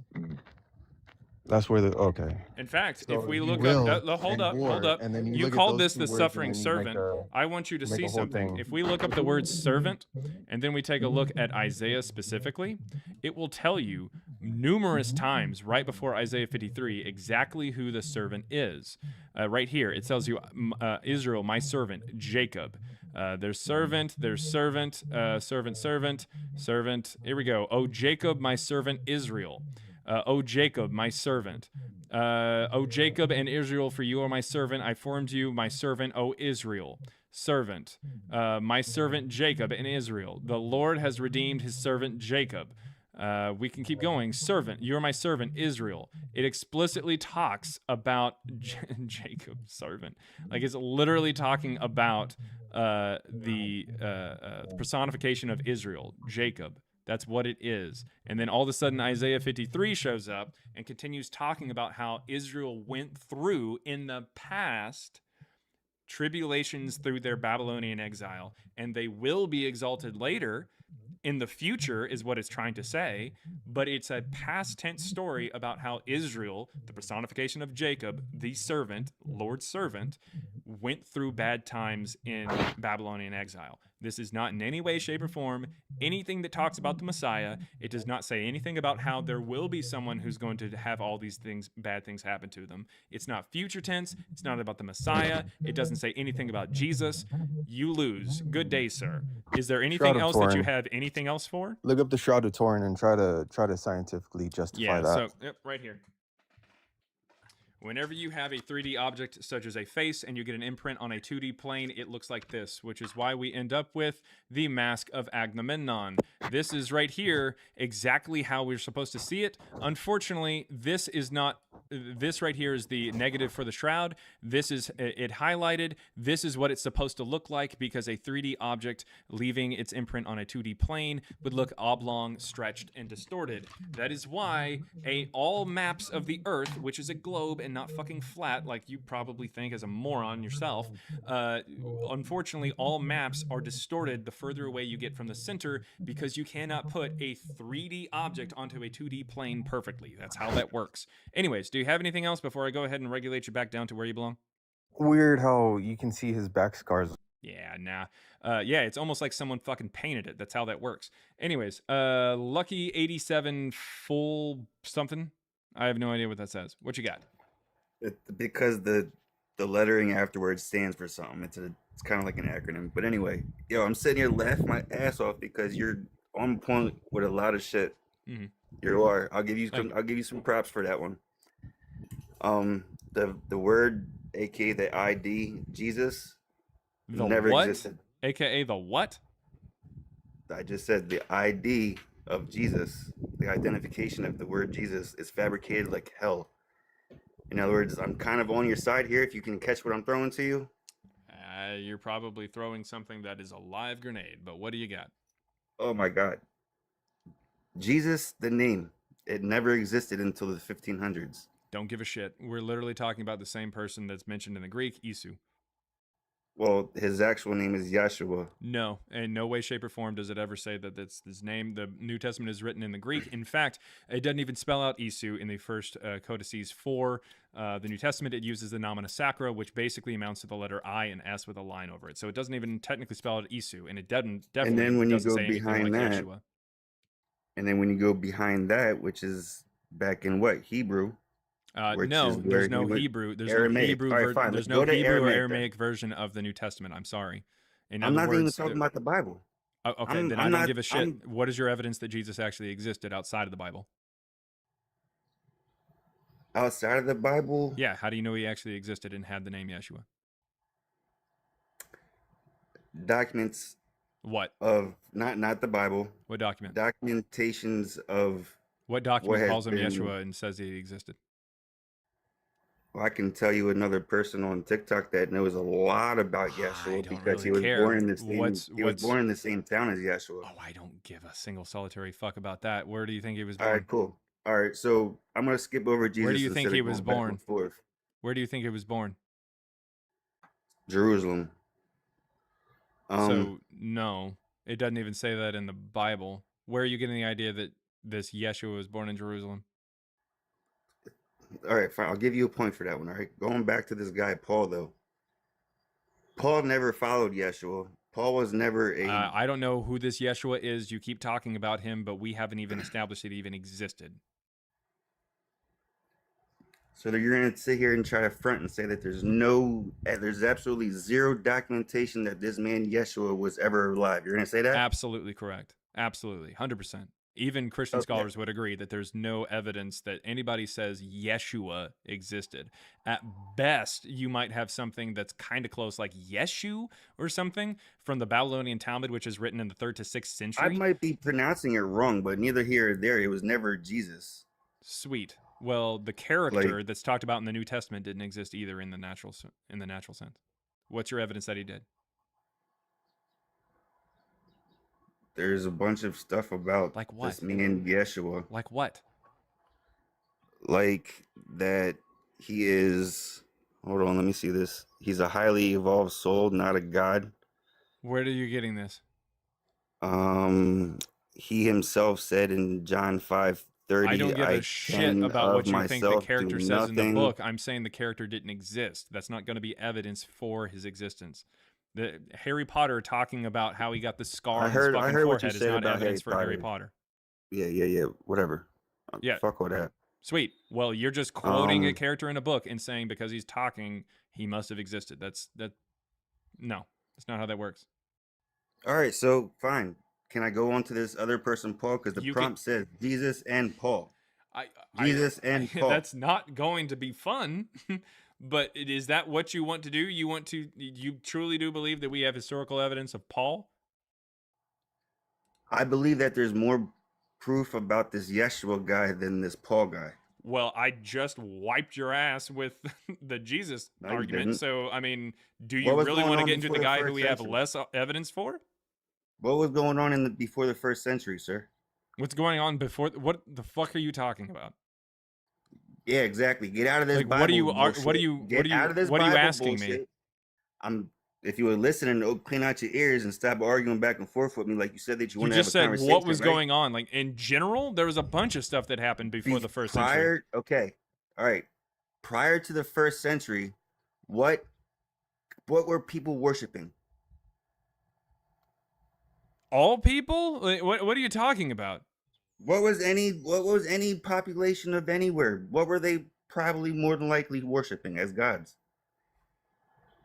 Whatever gods they believed in? Which was who? Who are you talking about? Everybody on Earth? What are you talking about? All right. The first 3 original gods that were ever worshipped and written about in humanity was this Anu, is going to be Enki, stupid. and Enlil. No, and no. Look it up, sir. Educate yourself. Don't give a shit. Animism was the first one to show up. So the spirit gods No, in specific would have Anunnaki got predated here us. first. Oh, okay. Anunnaki You're got just a here fucking first. moron. Got it. All right. Well, this guy's stupid, and we're gonna go ahead and move on because his brain is filled There's with a nothing lot but of a bunch of documentations like about soap it, you shavings. dumb fuck. Cool. Awesome. And he left. All right. Really fast. We've got a super chat there. $2. Ain't no way caller tried to use a TikToker from Fair Dust. Yeah, so someone was this guy was basically like, "Oh, hey, I can give you the name of somebody on TikTok who said, okay, cool. What do they say? Like, if you got the information that they say, I can talk about it. I'm fine with that." All right, next person up here is Fitmanran. Again, if you're on YouTube and you want to send a super chat, I will, or like to ask a question or to tell me that I'm wrong or to say I look like a douchebag or something like that, you can do so. I'll read it online or read it live on air and I will respond to it. We've got Fitmanran or Fitmonron or Fit I don't know how to really say your name. Fitmanran? Hey, can you hear me? Yep. All right, I have a question for you. What makes you so sure to say he never existed? I get that you might have, speculation and, you might have things that, debate and want to talk about, but what makes you so 100% certain that he did not exist at all? Because there are things that line up, that don't line up with the first century. On top of that, the story itself, like the natural story of Jesus, like contradicts itself. So it can't even work, and it contradicts what we know about, humanity. Like, for instance, Matthew says that he's born 10 years before Luke says he's born. Being born is not a supernatural thing. That's a natural thing. So even the natural story of Jesus doesn't line up inside the New Testament. It is physically impossible to be born 10 years before you're born. So the fact that it's presenting that means that I know for a fact that the natural Jesus that is presented by the New Testament in and of itself, like as a whole, like all four Gospels, did not exist. So you're going to have to pick and choose which one you want. You can choose Matthew over Luke, you can choose Luke over Matthew, or you can choose neither, but you can't choose both. Okay, I can understand that. Are you familiar with the sinking of Titanic, the ship? All right. Do you have any evidence for Jesus or Paul? Yeah, I'm about to explain it to you how you're wrong with the statement that you just gave. This is just a correlation to the two. When Titanic sank, there were several articles that came out. Mm-hmm. One of the articles said the ship split in half. Yep. The other article said it sunk whole. Yep. I say that to say that when you have two different testimonies and they don't align the exact same, that doesn't mean that it didn't happen or it wasn't real. Yeah, cool. So, nevertheless, again, one of those is wrong. One of those is wrong. So that's how it works. See, what I'm able to do is I'm able to say, hey, if this is one person's account of the Titanic and another person's account of the Titanic, one of them is right and the other one is wrong at best. Yeah, but they could both be wrong, but one of them is right. But here's the deal. What you're not going to find is one story that has both of those stories in the same thing. But unfortunately, the New Testament has both stories. Again, I say that the Jesus of the New Testament did not exist because the New Testament presents two contradicting stories in the New Testament. There is not going to be one single stance on how the Titanic sunk that says that it split in half and it didn't split in half. That's not. Did the Titanic sink? Yeah, cool. I don't give a shit. What I'm still talking about here is the fact that the New Testament presents a contradiction. You're going to have to pick which one of these is true. Or which one you think is true. Okay, I'll get to my second point. My second point is, do you believe the Dead Sea Scrolls are an actual thing? Yes. Okay, so in the book of Isaiah, it mentioned that there would be a Messiah, a Savior, that comes and basically save us and rescue us from our sins. It does not say from our sins. It doesn't make any sense like that. But well, it doesn't say that. It doesn't say that verbatim. But if we read and we're able to articulate, we can kind of assume what. If we're able to add to the text, then yeah, it says whatever I want it to say. No, it's not. Anyways, nowhere in Isaiah is Jesus even mentioned, so that's irrelevant. And even if he was mentioned, even if it explicitly said there's a guy named Jesus who's going to be born in Bethlehem, possibly 10 years before he's born in Bethlehem, which is dumb as shit, and then says, oh, he's going to be raised in Nazareth, have a whole bunch of people that follow him, 12 men who are probably, you know, like more like his boyfriends or something like that. But that being said, he ends up crucified by Pontius Pilate, and he raises like on Sunday or whatever, and everybody's like really happy and has big boners about it. I feel like you're Even if it strong-arming the explicitly said that, that conversation. doesn't have anything to do with whether or not the prophecy actually was fulfilled. I don't give a shit about a prophecy. That's not how we determine that history happened. We don't say, oh, history happened because someone said it was going to happen. That's not how that works. We have to figure out whether or not it was actually fulfilled. So what's your evidence that it was fulfilled? Oh, thank you. Thank you.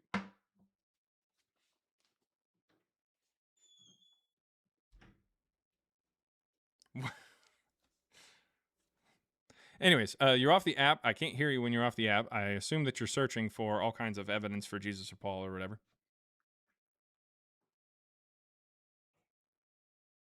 The Gospels were written 30 to 40 years after Jesus died. The Dead Sea Scrolls were written 700 years before he came to earth. Sweet. They both align. So again, what is the awesome? So where's the evidence? 700? Did you say 700 years before he came to Earth? That's not even true. The book of Isaiah was written around 700 years before Jesus ever stepped foot on earth. Yeah, no, that's not even remotely close to true. Not only because Jesus didn't exist, but also, no, 700 years prior, that doesn't even make any fucking sense. That doesn't make any sense at all. It's literally talking about the Babylonian exile and coming out of it. So that doesn't happen for like... Yeah, it's talking about the Babylonian exile and coming out of Babylonian exile. So no, that wouldn't make any sense for it to be written 700 years prior. So anyways, the point is, the point is, that is not how we figure out whether or not Jesus existed. Even if you think that there's a prophecy, even if I grant you that there's a prophecy for Jesus, which there isn't because you're just stupid and you're just kind of pulling things out of your ass. There's not, because it never mentions Jesus. It's in the book of Isaiah. No, it's not. You can read it yourself. Where's the name Jesus? Where's the name Jesus? I want you to give me the verse that says Jesus. It doesn't. It says. Oh, so it doesn't talk about Jesus in the book of Isaiah? It talks about Emmanuel. Emmanuel in Greek cool. means God with us. Sweet. So what was Jesus' Greek name? Was it Emmanuel? Is that how you pronounce his name in Greek? That's what it was. That's what was said in the book of Isaiah. It means sweet. God Well, I'm not talking about that. I'm talking about the Gospels that actually talk about Jesus, which is where you're getting the idea. Where in the Gospels does he ever get called Emmanuel? Do you know in Greek? Where in the Gospels God does he ever? Okay, what's his name in Greek? What's his name? Jesus' name in Greek? What's his name? How do you say it? In the book of Isaiah, I don't give a shit about Isaiah because Isaiah doesn't say Jesus is Emmanuel. That's the prophecy of Jesus. Okay, where does it say Jesus is Emmanuel in Isaiah? Yeah, it doesn't. So what you're doing is you're looking at Isaiah and it says Emmanuel, and then you're looking at something in the New Testament and you're seeing something that doesn't say Emmanuel and saying, hey, this is the same fucking thing. Because Christians, and this is true, can't fucking read. That being said, do you have any evidence that this prophecy was actually fulfilled?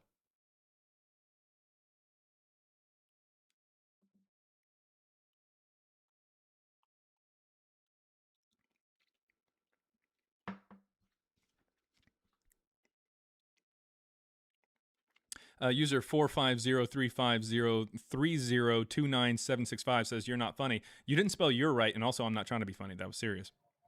This guy can't read. Whenever he sees the word Emmanuel and he sees the name Jesus, he thinks that's the same word.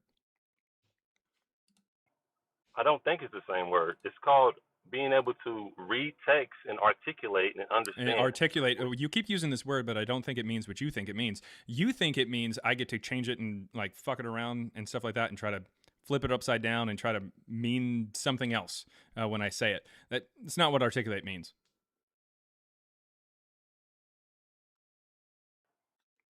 You didn't spell grammar either right or correctly. There, user 450 3503029 Yeah, grammar police.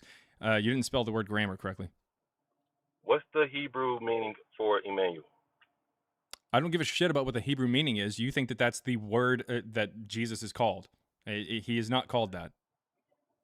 Brother, you're clearly hardened. You're hardened. You have a hardened heart. Yeah, I'm hardened because I actually know how to read. That's the problem. This is the text. I'm just giving you facts. All I do is read. Sweet. So what was Jesus' name in Hebrew or Aramaic? Was it Emmanuel or Yeshua?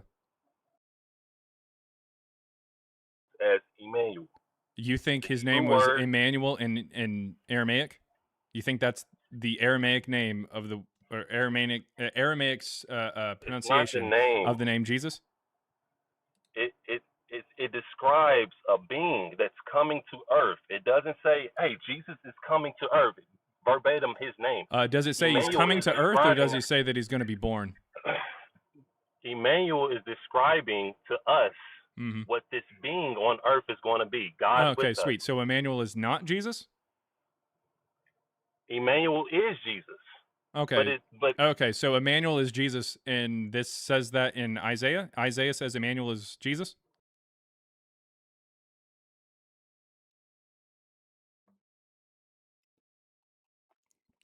You keep having to run back to Isaiah to find out that it doesn't say what you think it says.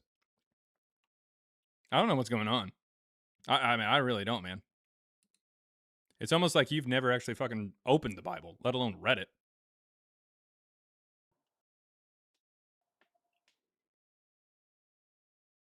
Isaiah's prophecy for Jesus. Cool. Where does it say the name Jesus?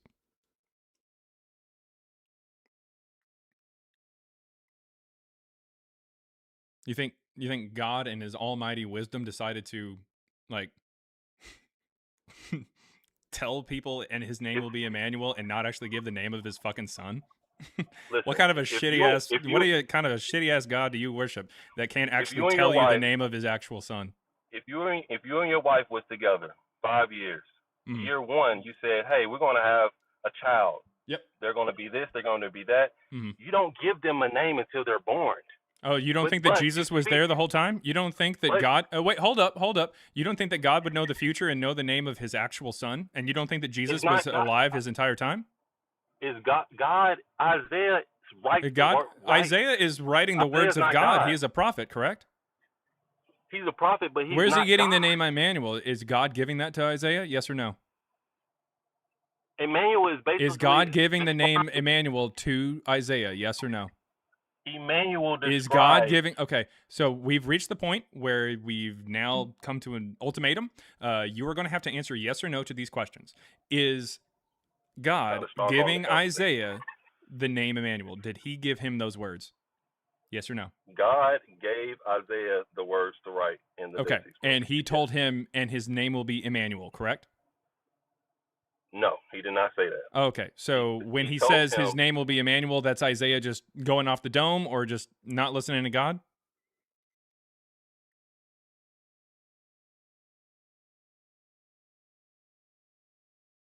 Why don't you run back to Isaiah and see if he has a prophecy of you being a dipshit? Yeah, he calls his name Emmanuel. Okay, so is he getting that? Is he getting that from God, or is he just making that up? No, he's getting it from God. Okay, so God told him his name will be Emmanuel. All right, and you believe that that's in reference to Jesus, who God knows the future about and doesn't say the name Jesus?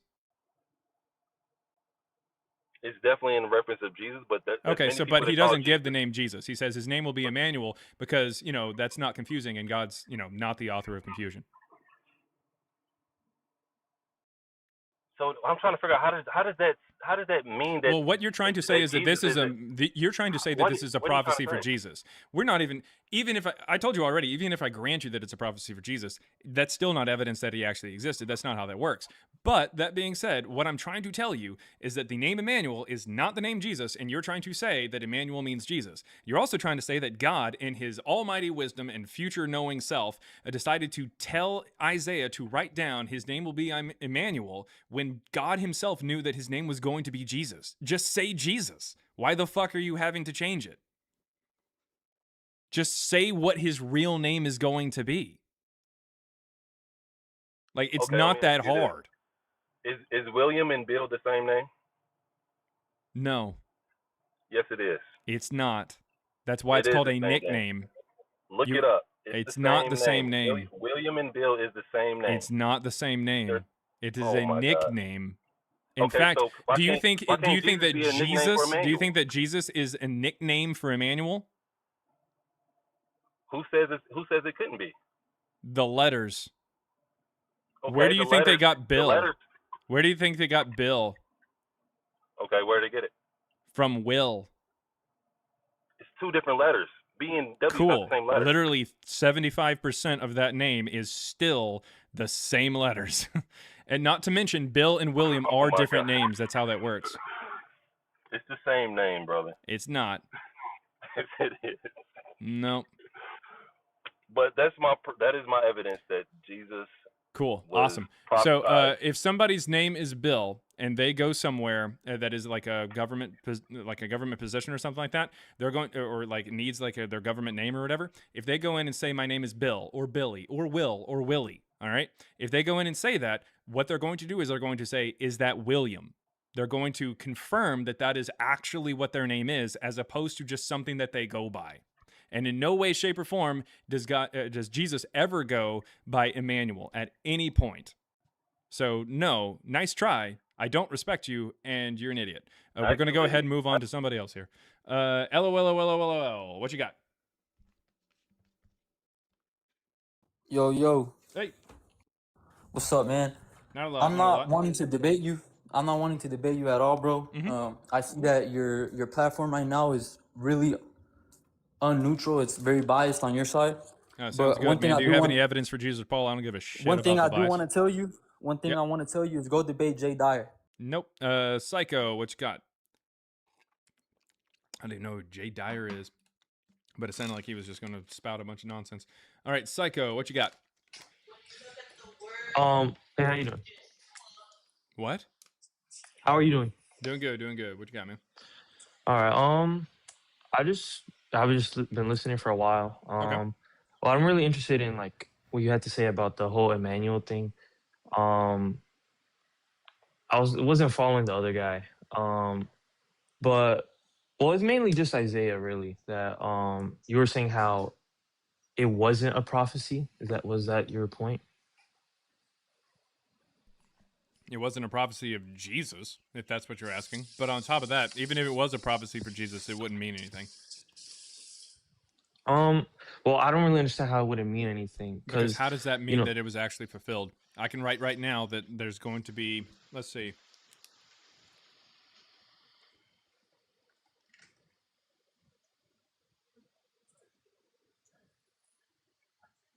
All right, I just wrote Psycho will send me $20 on Cash App. Does that mean that you sent me $20 on Cash App? No. Okay, well, it's $CBJ book if anybody's interested in doing so. But that being said, yeah, just because there's a prophecy, that doesn't mean that it's actually fulfilled. That's how that works, man. We don't figure out history by saying, oh, hey, did anybody say it would happen? That's not how that works. Well, I mean, it comes down, do you believe that the Old Testament was written before the New Testament? Are you fucking serious? Yeah. That was a serious Do you question? believe it was, yeah, that was a serious question. Do I think that the Old Testament came before the New Testament? Yeah. Skip to your next Well, as you were saying, because before one of the other guys, you were saying how it was written in past, or it was written in future tense and also in past tense. Meaning that how can you write something in past tense if it's for the future, right? And that's how past tense works. That's basically what the prophecy or a prophecy is. No. You're gonna say in past tense because it's going to happen. No. In fact, what you're maybe talking about is like past perfect or something like that, where it's like saying he will have been or something, like he will have been crucified. But okay, that's not how that works. Because like the verse that I'm going off is that he was pierced for our transgressions, and just that whole thing, which it pretty accurately describes what happens to Jesus during the crucifixion. No. You think he was sick?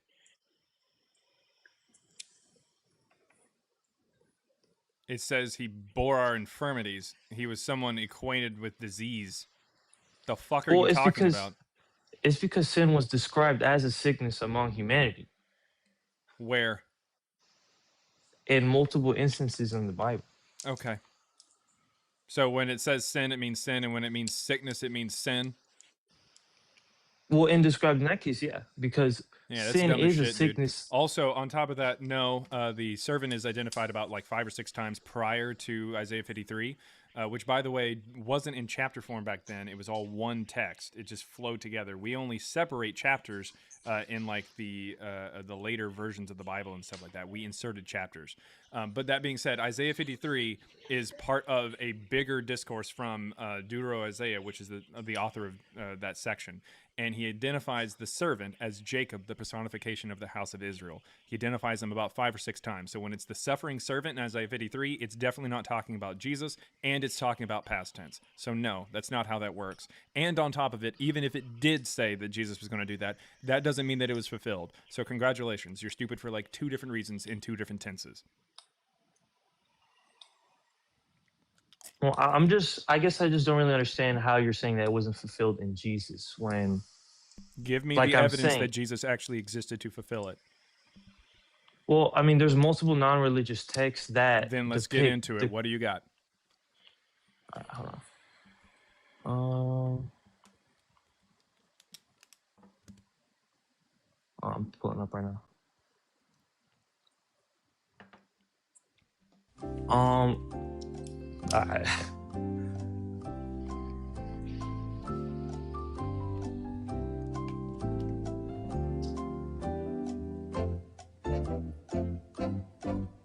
I don't know if I'm pronouncing this right, but Josephus in his book Antiquities,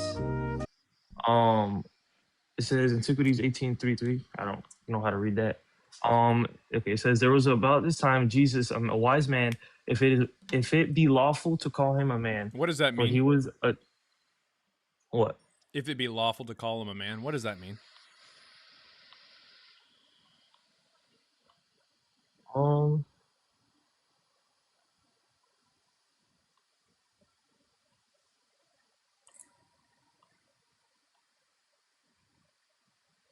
on, because this.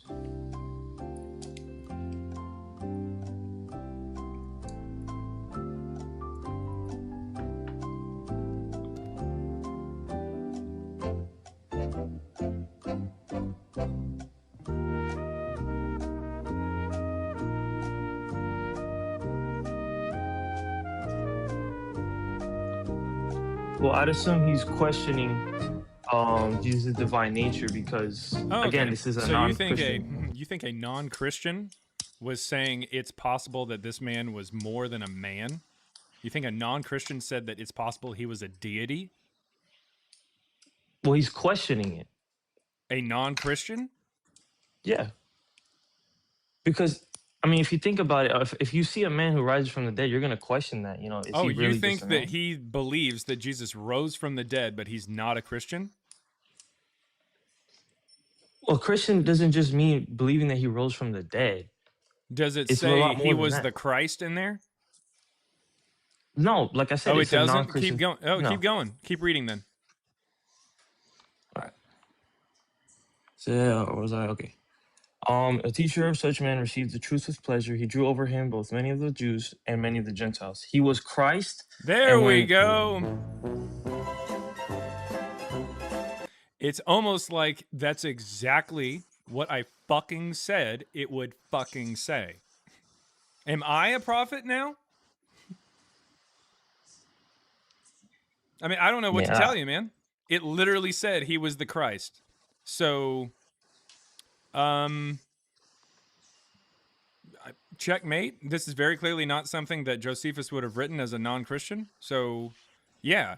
He says, oh, it is possible that he wasn't even a man. He was like a deity. Then it says he was the Christ. Then it says he resurrected. Then it says he resurrected as the divine prophets foretold this and 10,000 other wonderful things concerning him.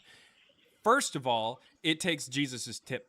Then it decides to work the shaft. Then finally it goes to the base and then the balls. In no way, shape, or form is this written by someone who wasn't just a Jesus-glazing Christian. It was interpolation by a man named Eusebius.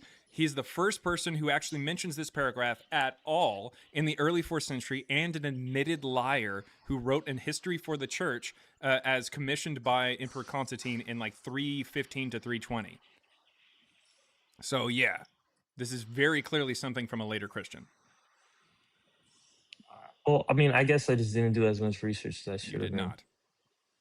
Yeah. Well, I acknowledge that you have a lot of knowledge. So yeah, I guess that's It's really not all I even came really back that I with. have a lot of knowledge. It's that I've read the text. I literally just had you read what you were going to read, and then you saw that this is clearly not from Josephus. Well, I guess before I leave, I ask if there's any text that you have that would help, like that backs up your way of thinking that I can also like look over There's and not see. going to be anybody from the first century who's saying Jesus didn't exist right now or doesn't exist. That's not a thing. The first time that we get any story about Jesus is in the middle of the second century, which is right around the time that anybody starts talking about Jesus. In 166, we get the first actual definitive mention of Jesus from a non-Christian. His name is Lucian of Samosata, and he says that the Christians worship a crucified sage. But this is in 166. He's just saying what the Christians worship. He's not actually saying that Jesus actually existed or anything like that. That's he's not actually saying that. Now, we might, and this is a maybe, and we can get into the reasons for the maybe, but ultimately, in the 150s, about 155, we have a text called Dialogue with Trypho, which is where Justin Martyr, who was a very prolific Christian writer in the middle of the second century, he writes a story about how he records a dialogue between him and somebody named Trypho. He says this is a Jewish person named Trypho, but we don't really have evidence if he actually existed, which is why I say that I don't know if this is real or not. But nevertheless, Trypho apparently tells him, "Oh, this Christ that you worship, if he be real, because we don't have evidence of him, or we don't know if he even exists." And then he goes on to talk about the theology. So in other words, there were people who were questioning whether or not Jesus was even real starting in about the 150s, possibly. But I mean, by the time that you really get Christianity off the ground and everything like that with this story of Jesus, there's no one around who would have been able to say, I know he didn't exist. And that's not really how people interacted back then. Like, for instance, Josephus, you might not know, well, you definitely don't know this, but at the beginning of that same book that you just tried to quote, Antiquities of the Jews, he talks about Hercules as if he's a real person. He talks about how the Greeks believe in him, and he says that he had he talks about his wife, his father-in-law, and some of his sons and his co-workers and stuff like that, or some of his soldiers he fought alongside. So, I mean, it's just... Yeah. It's just how people talked back then. They didn't really say your God doesn't exist. They just talk about the theology. They attack the concept of it, if you will, or the religious dogma that comes from it. Okay. Well, yeah. Oh, I have all those things that you mentioned written down. I'll definitely look into it. It's a fault on my part to come here with that as much knowledge. Well, what I would recommend is me and my data science co-partner, our book is only $3 for the ebook. It's called Christ Before Jesus. The link is in the bio here on TikTok. And if you're watching on YouTube, the link is also on the YouTube profile. It's just $3 for the ebook. And you get a lot of the conversation that I'm having here, as well as some of our data science research regarding the dating of the New Testament. So, yeah, the New Testament's written in the 2nd century, not the 1st. And so that ends up giving us these issues like this. And it ends up showing us an evolution of the religion and the stories and the characters that makes a lot more sense than just the 1st century Christian tradition. All right. Well, then, thank you for your time. Yep. It was an honor being up here. Well, have a great day, man. God bless. Thanks. That was Psycho, everybody. Psycho. Really fast, $1.99 from Fahoon, I think, says, read what historians say instead of only TikTok. Yeah, sure. Yeah, dive into it. $2 from Rez, I love you. Rez, I love your ugly mug. Damn. Studies that rebuke the existence of Paul. Yeah, I mean, you can take a look at the letters of Paul in their literary context from Dr. Nina Livesey. You can take a look at some of the most recent stuff from M. David Litva, and possibly even some of the more recent work from Dr. Jason Badoon, who did the reconstruction of Marcion's scriptural canon in the First New Testament. And on YouTube, you can actually watch this back. So if you're like, what did he say? Check it out later on. I've been live for about an hour and 45 minutes there on YouTube. So if you go back and watch it, you can see it. Let's see. And then $2 there from Sarai Martinez. Thank you very much. And then $20. Thank you very, very much there. Thank you. From Vlad Kingston. Vlad Kingston says, I've been watching your lives for the past month. I thank you for all the knowledge I've gained. Keep doing your work and breaking the cycle of believing false things. That's the thing. Even if you don't agree with me,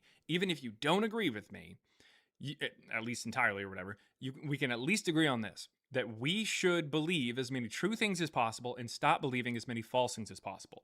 Even if you don't think that Jesus and Paul are just completely made up or mythological like I believe, at the same time, you should be able to dive in and say, do I have support? Do I have evidence to support what I'm saying?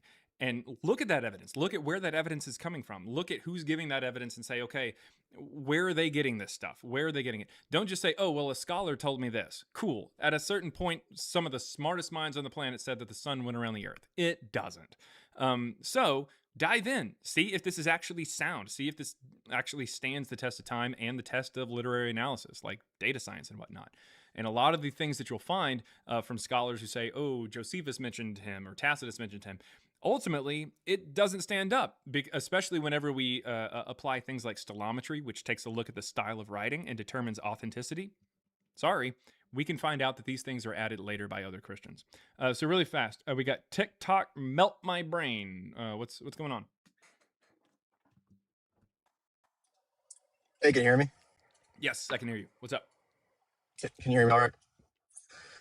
Hey, I've noticed that obviously a lot of people are not prepared. I'm probably not as prepared as I should be, so I'll have to call back in the future when I'm more prepared. Couple quick questions.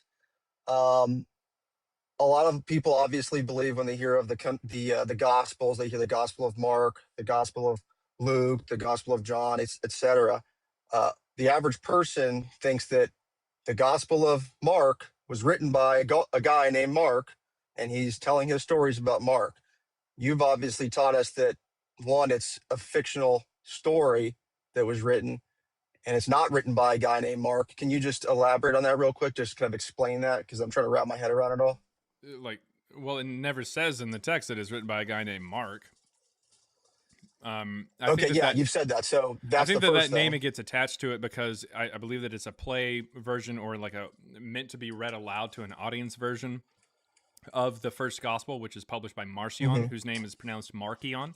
The first gospel is published in about 144. It's called Evangelion, or that Evangelion, it just means gospel in Greek. And it's the gospel. And it's published by, again, Marcion or Markion, whose name means little Mark. So I think that like a play version of his gospel is just, is that like it's affiliated with the name Mark. So that's why they keep it. Gotcha. And you're also saying that Gospels came out around 144, something like that? I'm saying that the first gospel came out about 144, and then the remaining gospels came out there on, like just later on.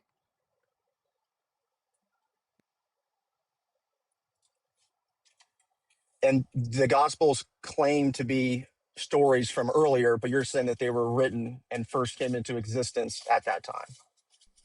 Well, nowhere in the Gospels does it say that it's being written earlier or anything like that. Nowhere in the Gospels does it say it's written by Matthew, Mark, Luke, or John, and it doesn't try to say that it's written. It never tries to say, "Oh, I'm being written in the first century" or something.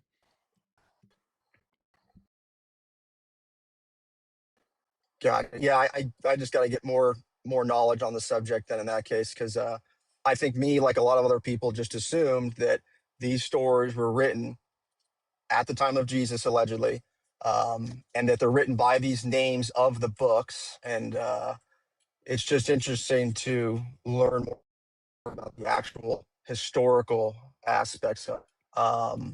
You believe that Marcion or Marcion was the author of multiple of the Gospels? No, he's just the first person to publish a gospel known as Evangelion. That gospel does get used as the primary source for the Gospel of Luke. It also is refuted, and some of the material is used to make like the Gospel of Matthew, and they try to refute his theology in there.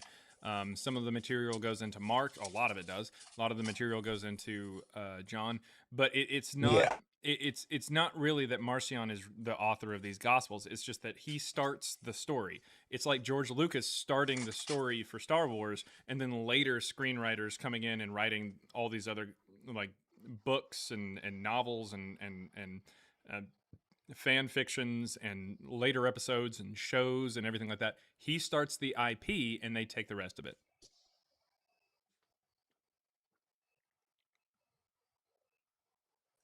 Gotcha. And so we don't know who the other authors are for all the other books. We know that the first one, Evangelion by Marcion, but again, I just have to do more research, but are all the other books, we know the authors? I don't think we do, right? No, not really. I think at best we have a possible connection between Luke and John with Polycarp and Irenaeus, who are like mid to late 2nd century church fathers and whatnot. But other than that, no, we don't have anything.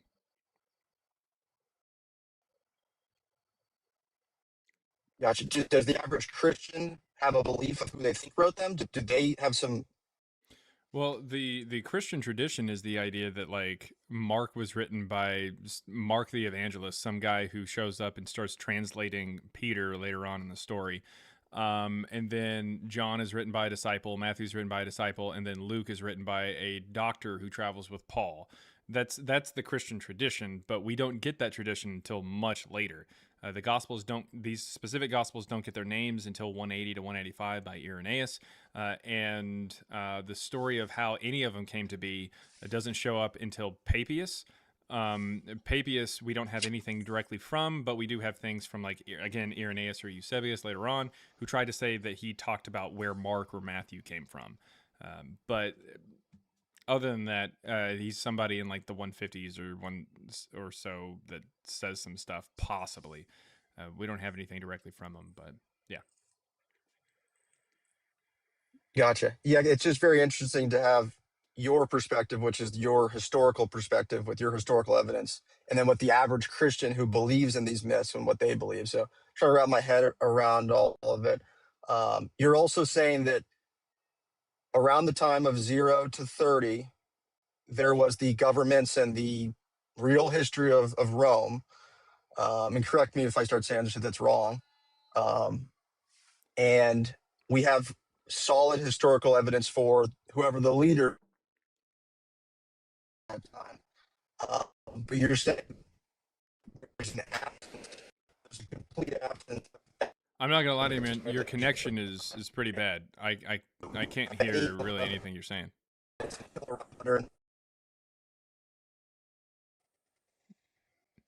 Yeah. All right. If you can't hear me, I'm gonna have to go back in time. I know how the live stream works now. If you can't hear it, I don't want to waste everyone's time then. I could kind of make out that. Yeah, we're gonna go ahead and disconnect you there. But come up later if you want. We can talk about it later on. If you've got any evidence for Jesus or Paul, come on up. Otherwise, it's just gonna be me up here just eating a sandwich.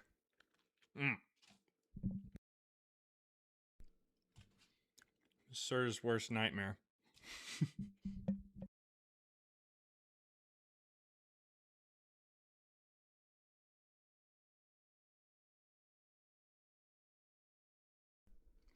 What is going on the TikTok chat? There's somebody named Kimberly that's just saying a bunch of nonsense words.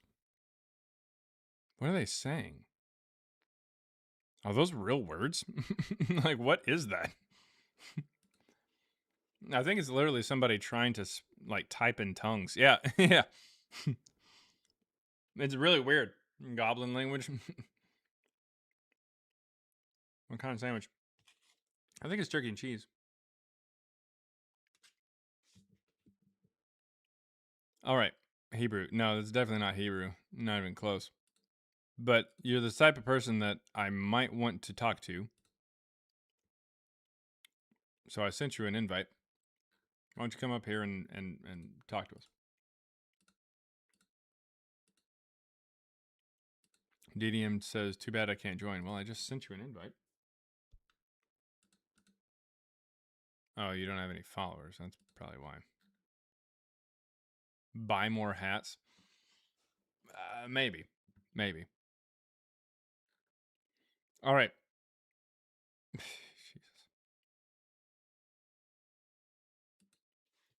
All right, if you're on YouTube and you want to come up, you definitely can. Just click the link that is in the chat. I take guests on TikTok. You can click that link and come up as long as you have a TikTok and you're able to have, live access and stuff like that. If you're not, you can send a super chat. I will read it out loud and I will respond to it. But I do take guests on TikTok, so if you want to have a conversation and you got a TikTok, just click that link. Come on over and request up. I'll bring you up and we'll get into it. I want to hear evidence for Jesus or Paul. I'm wanting to hear it. I'm wanting to get to it. In the meantime, I'm going to be eating some of these candied nuts from Ecuador. Hey, these are pretty good.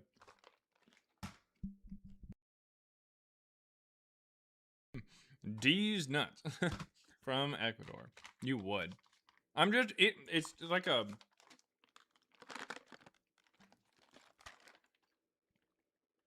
There we go. They're not bad. All the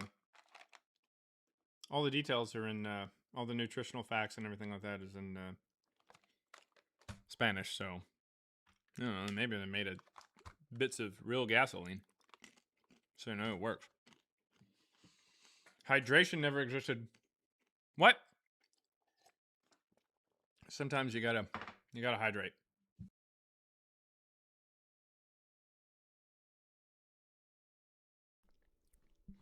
Kimberly, come on up. We can have a conversation. I want to hear more about your, how you know Hebrew or something like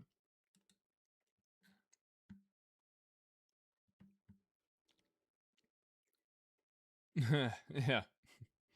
What's wrong with all the nuts that you've had before? I know what's wrong with it. Ain't got no gas in it. That's true. That is very true. Would you ever go debate other lives? Space question mark? I mean, yeah, I guess. Real debates are kind of stupid, but as far as conversations go, conversations are fine, but real debates are kind of stupid. W Storm.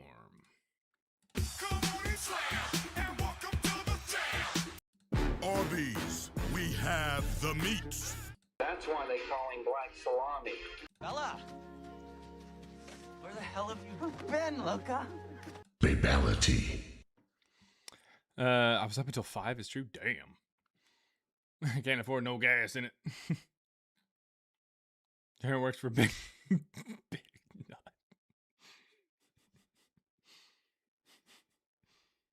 That's funny.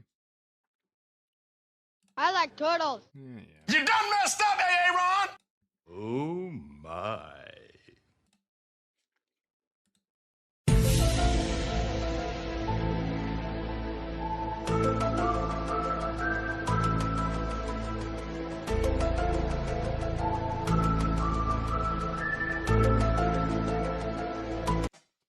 All right. Let's see here. What'd I do? Oh, you know what you did. Where have you been, Loca? All right. Do I have a sound for cyber? I'm pretty sure I got a sign for cyber. Or a sound. God be praised. No one knows what it means, but it's provocative. It gets the people going. All right. Holly mentioned. Bruh, how in the fuck? How in the fuck what? What happened? What happened? What happened, Storm? Okay. Holy Grail, yep. If you got any evidence for Jesus or Paul, come on up. I want to hear about it.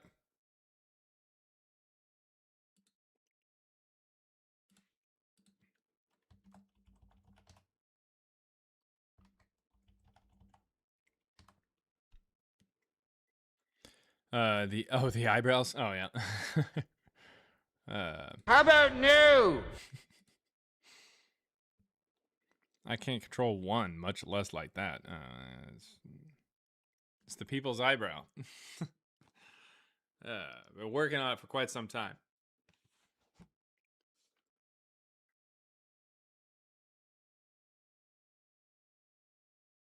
Bro, look up here. Okay. Here, let me throw on the verse.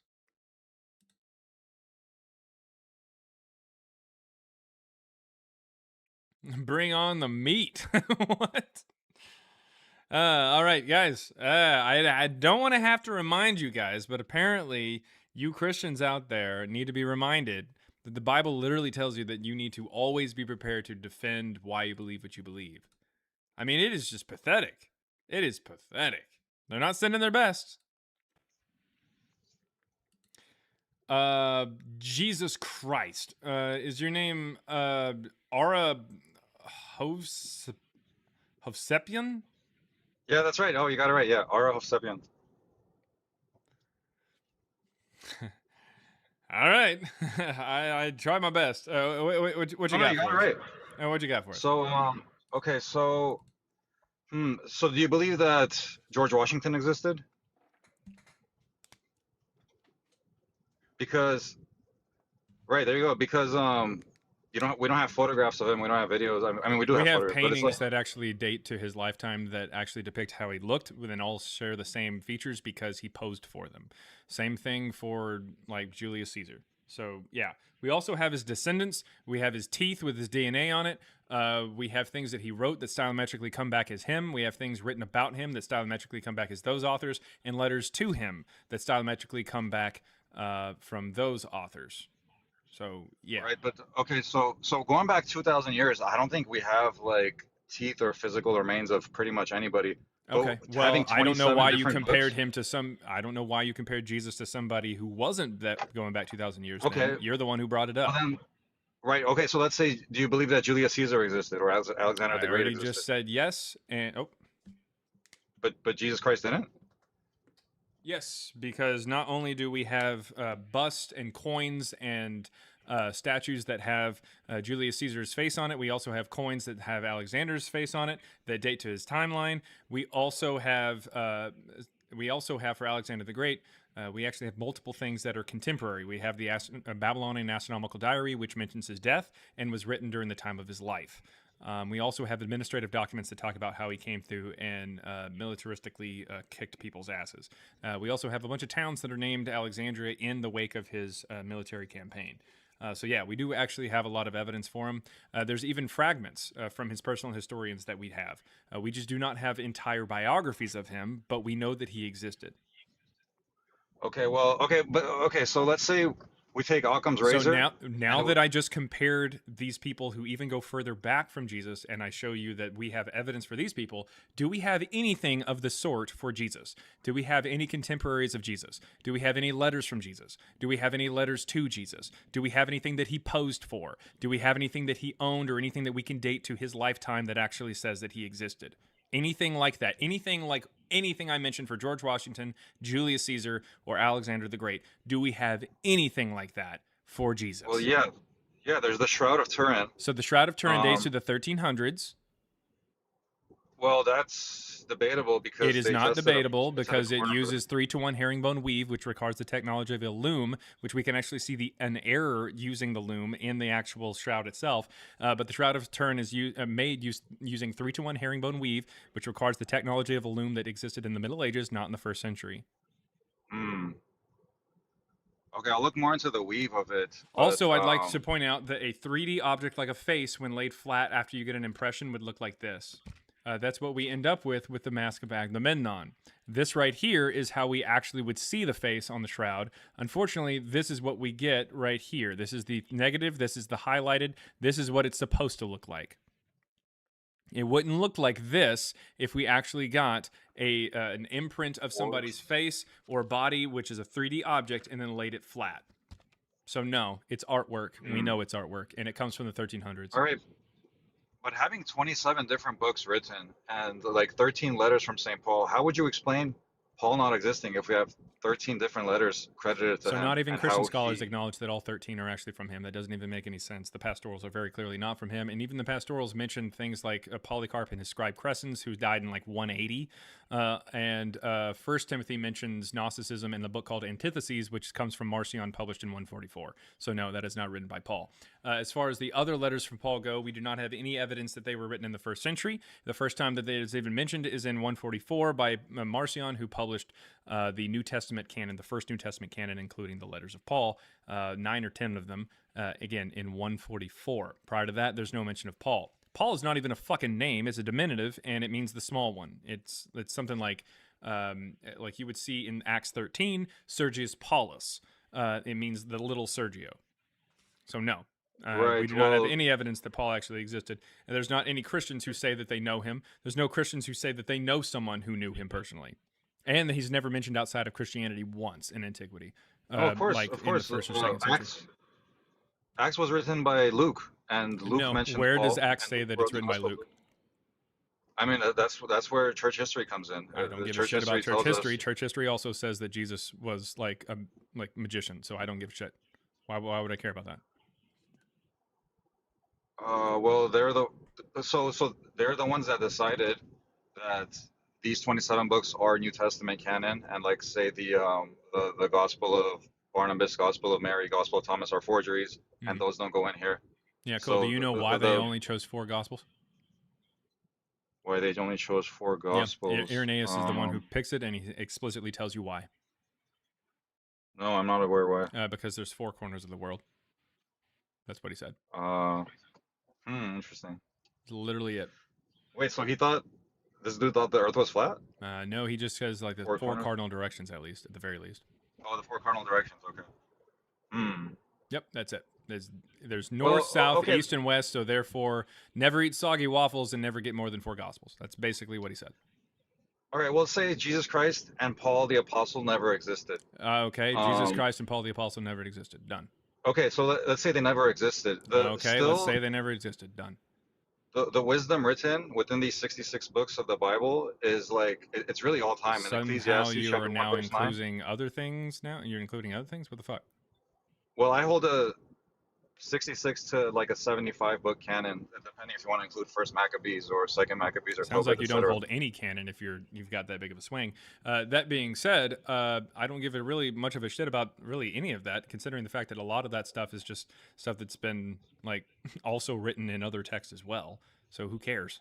Like who cares Well, about I mean, like the wisdom that's found in these things? It's not as if like these are the first people to ever come up with the idea that maybe you shouldn't like unalive your neighbor. Right, well, That's it's also dumb as that, shit. but it's also There wouldn't like, be an Egypt for them to leave if if they went to Mount Sinai and first got told maybe you shouldn't murder people. There wouldn't But we even be all a have our own- civilization for Egypt to thrive in. we all have our own respective Egypts to be delivered from. We have our own promised lands to go into. Oh, and okay. So like you're every just like day we taking see it like from like a kookie's perspective. Yeah, that's not Well, yeah. historical, and that's what we're taking it as. Okay, in fact, but- the Old Testament writers were absolutely trying to say that this happened in history. The New Testament writers were trying to say that this happened in history. Your kooky ass like hippie version of this is not actually going to fly here. We talk history here, But sir. didn't you every day you see like a Jezebel and an Asaph. Every day you see like a Samson and a Delilah. You see a Jesus and a Judas. Like all these, you see these things happening every single day, and the Yeah, you Bible done tells yet? us Cool, what to awesome. expect. So I hope it was fun for you. Do you have anything else that suggests that Jesus actually existed on the earth and not like your weird gobbledygook stuff? I mean, I don't know whether he existed or not. I find so much value in the text. And, Cool, sweet. they've been Well, the life-changing. value, you can find the hay in the needle stack if you really, really want, but you can also find value in other texts as well. That's how I that agree, works. I In agree. fact, the fact that you know that there are things in the Bible that are actually good wisdom means that you already knew that it was good before you read it. So, no, that's not how that works. Well, I spent about 15 years reading the Tao Te Ching, like almost like a few times a year. Reading before I the got went what? to the Bible. The Tao Te Ching. It's the book of ancient Taoism. Oh, I It's thought from you I think tried like saying 400 the DK or something like that. Tao Yeah, space TE. Okay, space cool, CH. It's awesome. a You great tried book. other religions, and that I don't really care. What I'm saying is that you are able to determine right from wrong or good from bad by reading these things based off of what you already know that society has brought you, not the book itself. So Right, the fact that you're right. able to know what's good or bad when reading a text, when we take a look at the Old Testament and say, oh, this thing that says that you should take care of your fellow man, that's good. This thing over here that says that you can enslave your fellow man, that's bad. The fact that we have that rubric, the fact that we have that ruler, that way of measuring these things already before we even read the text means that we don't need the text. That's how that works. If we don't Well, have to read the text, then we don't fucking need the text. I mean, everyone reaches a point in life where you have like people who mean evil against you, and like there are certain verses. Like there's a verse for every season in life, like Psalm 7 and Psalm 57. Like the hole that they dig to put me in, they fall into themselves. The swords that they bring to stab me I with, they get don't struck. really care about the morality that you can possibly ascertained from the older New Testament. I don't give two shits. That doesn't have anything to do with whether or not Jesus or Paul existed. Right? Maybe they did, maybe they didn't. I don't know, They but the didn't. value in the text is undeniable. No, not really at all. Um, Whenever it says that you should like keep like young girls after a battle as like property to be a sex slave, is that good or bad? No. It doesn't say that. It says Yes, it does. so you don't want them sexually, have them shave their heads, No. and then if you still No. desire to marry them, then you No. may. Yeah. It doesn't say to take sex slaves in the Bible. Does that take into account their actual consent?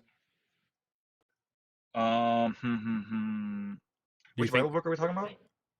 I didn't Is ask this Leviticus? which book. I'm literally asking you, does it tell you to take into account their consent?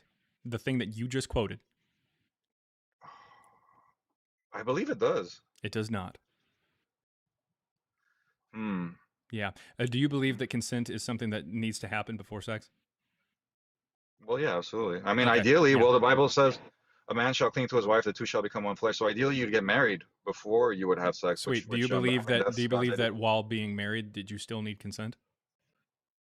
Well, the marriage is consent. The two of you decide that you are one flesh. Ara, Yeah.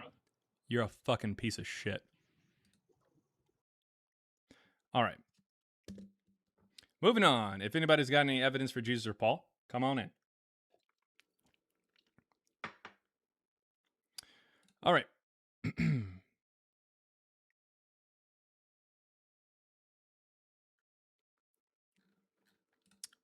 All right, we got a super chat. $5. $5 here. Well, hold up. Now, let me go back. $4.99 from, I think that's Pollo. Pollo Boy, unless it's Italian, which is Pollo Boy. L's mean L's. Anyways, although I don't agree with the claim, quote, Jesus and Paul never existed, end quote, I do have to thank you for challenging my beliefs and making me think deeper about it. Well, that's the point. That I am trying to, I'm not necessarily, well, I'd like for you to understand that Jesus and Paul never existed. But nevertheless, if you don't, as long as you are someone who says, you know what, I want to believe as many true things as possible and stop believing as many false things as possible, that is okay with me. Just do that. Just do that, and that is perfectly fucking fine. That is okay. All right. Let's see. And then, so I'm glad you're here. Pollo Boy. Pollo or Polo or whatever. Boy. Well, no, that sounds awful. I'm glad you're here, P-Boy. Which sounds so much worse somehow. Anyways. Let's see. And then helping MAGA deconstruct, $5. Thank you very much. Says Ecuador is one of my favorite countries to visit. The people are so nice, awesome beaches, great beer, jungles, and mountains if you're into it. And then Queefing for Christ. You had to ruin it. You had to ruin it, but still. Yeah, it is really nice. I'm glad that I went. I did go and visit a couple years back with my family and everything like that. I'm glad that I went. I asked my wife, she's from Ecuador and stuff like that. I said, would you ever move back to Ecuador? She goes, no. I won't move there, but I'll visit there. My wife actually went to visit like a month ago or something like that. It's fun. It's fun, but it is kind of far, and it's a different way of living out there. The best part about, well, not the best part, but one of the easiest parts about getting around out there is the fact that they use the American dollar. So it's pretty nice. It's actually the largest country, or at least the country with the largest economy, and probably population as well, that uses the American dollar outside of America, outside of the U.S. All right. And then really fast, $9.99. Thank you very, very much. They're from Cool Cat McFat. Says, when people say the Bible gives objective morals, ask them to name an objective moral, then show where the Bible disagrees and watch them argue that it's subjective. Also, happy Queef Erikson Day. Is it Leif Erikson Day? Is it really Leif Erikson Day? Is it really? I always forget when it is. No. What? No, you just kind of said it. Okay, it's October 9th. I was like, I'm pretty sure it wasn't too terribly long ago, because I've got a friend that I met in college, and for some strange reason, one of the few times that we actually talk to each other is Leif Erikson Day, and we always we send little messages or whatever going back, like that kind of thing. It's kind of funny, but now that now that I've learned Norwegian and stuff like that, I'm like, that's so funny that they just kind of made those kind of sounds or whatever. It doesn't really. I don't know what they're trying to say there, but it's kind of closest to the accent. It's funny. Anyways, let's see. Yeah, that is diabolical. Yes, another red herring. It is. Is crime a problem in Ecuador? Yes, on the coast. If you go to like Quito's not too terribly bad. Ambato, that's not too terribly bad. That's where my wife's from. But like if you go to like Esmeralda's, like no, like the U.S. like travel advisory board says don't fucking go there. It goes like green, yellow, orange, and red, like the different like travel advisories or whatever. And the coast, just about all the coast, is either orange or red for Ecuador. You don't want to go there. There's some spots that are okay, like you can go and it's exercise a little bit of caution like you normally would. But for the most part, most of like the Andes and stuff is perfectly fine. Ironically, what I just said would be the easiest thing about going to Ecuador, like having the American dollar, is the problem for why they end up, or the reason why they have all those problems down there, because they end up with cartels going, wait, I can get American dollars if I just like sell in Ecuador? That sounds amazing. So they just go down there. It's ridiculous. Okay. I had some people who looked like were coming up here, trying to get them connect. Okay, so we've well, man, every time I get somebody to connect, they just all of a sudden jump back down. I don't know why. $2.79 Canadian from Serenity Serpent. Hello. I think I've got a sound for you. Pretty sure I do. Yep. Welcome community, or sorry, welcome W community. Long live the queen.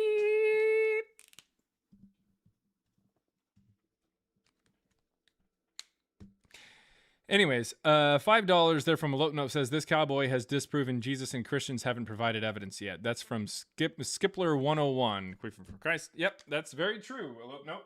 That is very true. Again, if you're over in YouTube and you want to come up, just click the link that's in the chat. I take guests on TikTok and I want to hear from you.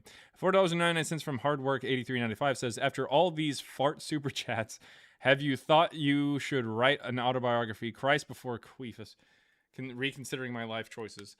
I don't really want to write about it. I think I'm just gonna do it. I think I'm just gonna reconsider my life choices, or just life in general. This is ridiculous. Okay.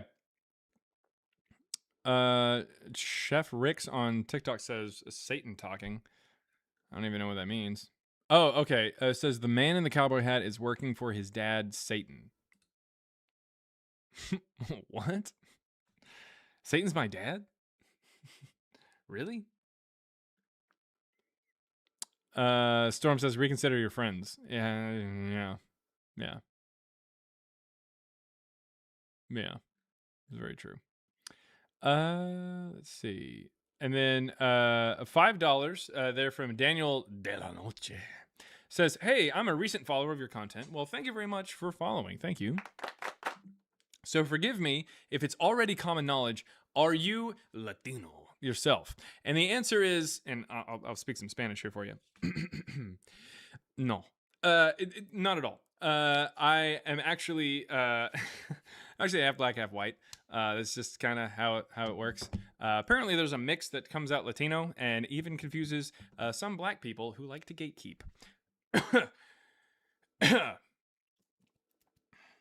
Zena May. All right. And then $5 from a Lope Nope says, I wish Satan was my dad. He'd be a cool dad that doesn't hate me for what I am. Grief for Christ. Would it be cool or hot? I think hot would probably be the more specific. All right. The throat clear helped. I like that you stood 10 toes down on that. Yeah, well, that's how that works. All right. If you got any evidence, we got a GERD. No, we don't. We actually don't have. There hasn't been for a while. The GERD engineer comment, which is good because those are rough. Those are rough. I'm not even kidding. I'm not joking. They are sometimes rough because I'm like, I don't know if I should be saying this, because it's going to be kept on YouTube forever, for as long as YouTube's up. So I mean, yay! Like someone could go back and be like, "Oh, hey, did he say that about whatever his face was?" And it's like, well, no, I'm reading a comment. I'm reading what someone else put. So I don't know. Who gives a shit? All right. $4.99 from Jerry Pena says, or is it Pena? Pena? Pena? I don't know how to say your last name, Jerry. How many super chats did you miss over the last 2 years had you started a channel when I told you to? Your dad. Well, honestly, the thing about YouTube is that it's kind of it's a different world and everything like that. It was a different world. TikTok will forever be the home for Christ Before Jesus. That's how you can get a hold of us and stuff like that, with like DMs and things like that. That's where we started out and everything like that. That's where I get to hop into panels and talk with people and stuff like that. So there's also going to be some potentially newer material and stuff like that. Be on the lookout. Be on the lookout, everyone there in the chat whose name isn't Christina the Godless. There's going to be some new stuff that I feel like is going to be there on, I believe, TikTok. So yeah. I've said it before. Matthew and I are looking to work with Christina the Godless on some fun stuff. Some fun stuff. So, anyways, that's something else. TikTok before YouTube. Nice. Oh yeah, there's Christina the Godless. There's Christina the Godless. 1/3 of Girls Gone Godless. Check it out wherever podcast can be found. And also 1/3 of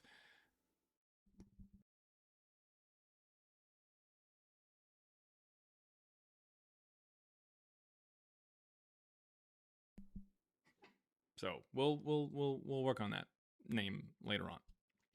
Okay.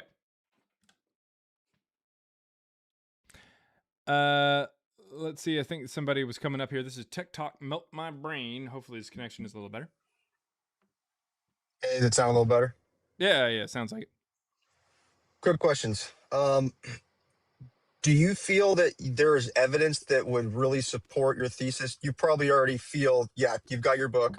But is there anything that you don't have that you're working towards getting, that you're working on, that you think is important? Or do you think that you have all of your evidence? I know you've got your book and your well, we're all is there anything constantly that you're searching for new missing? evidence. Constantly searching Is there for anything it. specific that you're searching for now that's important that you think? So the idea that Jesus didn't exist is lost on me now. Like it really is. Mhm. Like, did Jesus exist? No, he fucking didn't. But It's so clear to you, you're saying? yeah. But at this point now, I'd be more interested in trying to figure out how Christianity comes together. Like how did the religion form and stuff like that? Like, what's the earliest stages of it and stuff like that? Like, I kind of feel bad because I'm saying, oh, hey, if you've got evidence for Jesus or Paul coming up, it's like, no, you fucking don't. You really don't.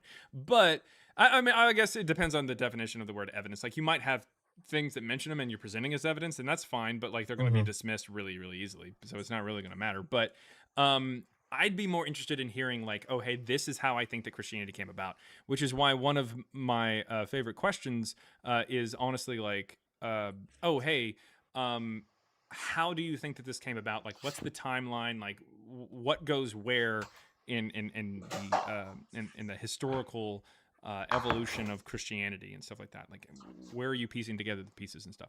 And so it's a lot of fun. And that's one of my favorite things to kind of go over with some of my friends that are in the chat and everything like that, and on the Discord, Deconstructing Chaos. And by the way, if you want to join the Discord, by the way, the link is over there on YouTube. I think maybe they'll even have, or I think it's on YouTube in the chat. Somebody might be able to put it there. It's also on TikTok. Lady Huggy and Elizabeth Heretics, they generally have a link for it there in their bio.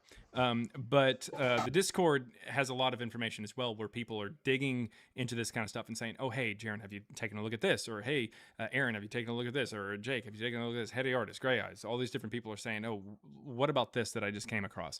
Zeno is another person who pulls up a lot of just random information, and it's really cool.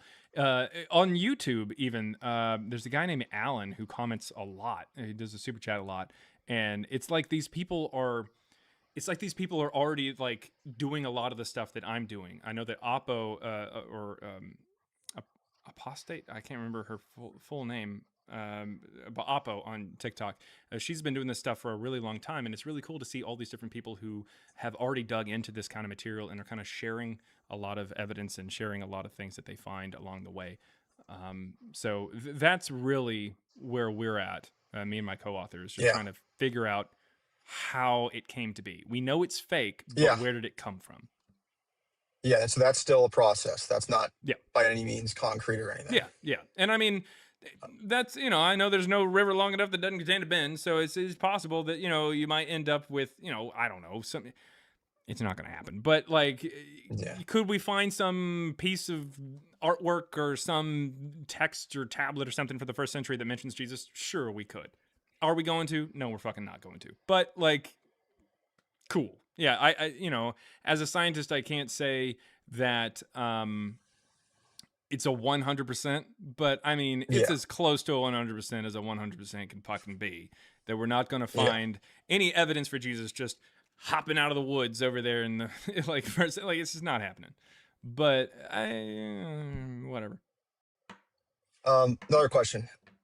I've heard people say things like, because obviously, I guess the religion of the Jews existed prior, Old Testament. Yes. I've heard people say comments like, the Jews invented Christianity. That's, I suppose, they came from their material, so obviously they're the ones who created it. Is that what you believe to be true? Depending on who said that and how much they leaned into the J, it almost sounds anti-Semitic. But yeah, I mean, the general idea of Christianity is that they're an offshoot of Judaism to some extent. So they, So if Jesus invented Christianity, or if the disciples invented Christianity, or if Paul did, then they would technically be Jewish. So you could say that. But like, the Jews is like a really weird, like, vague term that is all encompassing and very strange.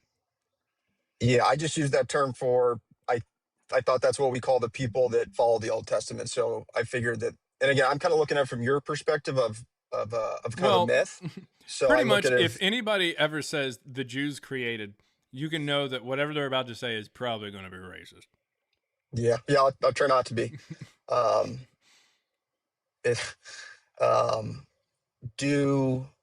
What was my other question?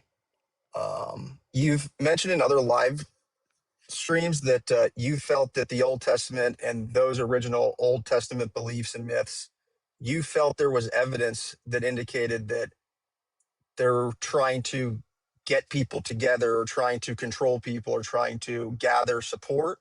I just want to know if you can expand upon that, because you kind of said something along the lines of, like, it's the idea of coming together to write something that is based off of what they all believed, all these different sects of Judaism and stuff like that, or these different people who are ethnically Jewish, just kind of coming together and writing things.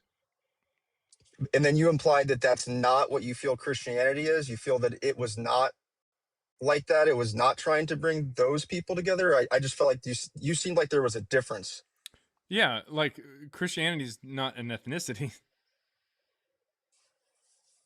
Okay.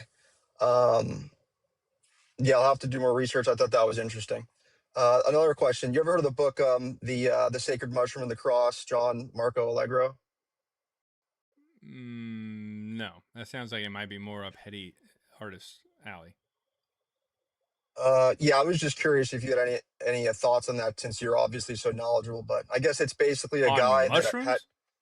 Yeah, well, so there's an author named John Marco Allegro. He wrote a book called The Sacred Mushroom and the Cross.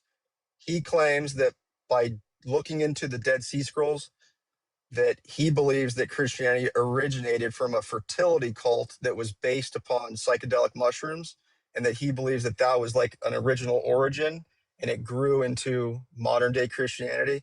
I don't know much about it. I was curious if you knew anything about it. Obviously, it's interesting, and it might give us information about the origins of Christianity. But I'm not an expert. Just wanted to see if you knew anything. I haven't. I would talk to, you see him on the TikTok chat. His name is Heady Artist. I would talk to him. He's the host of Divergent States. He's probably heard a lot more about that, or knows a lot more about that kind of stuff. That I would highly recommend talking to him about that. What was the name again? Heady Artist is there in TikTok. If Heady, if you can comment real fast. But he's the host Cool, of cool. the podcast Divergent States, which Divergent goes over States. like psychedelics and that kind of thing. Gotcha. Alrighty, well, I'll let other people call in. I'll maybe call in the future. It's pretty easy to call in now, it looks. But yeah, it's very interesting to see how there's the Christian story, there's with a historical view, like kind of what you come at, and it's putting it all together and comparing the two is very interesting. So appreciate your lives, and I'll let someone else on. All right. Well, thank you very much. That was TikTok Melt My Brain, everybody. See ya. All right. Now we're looking at Atlas. Atlas.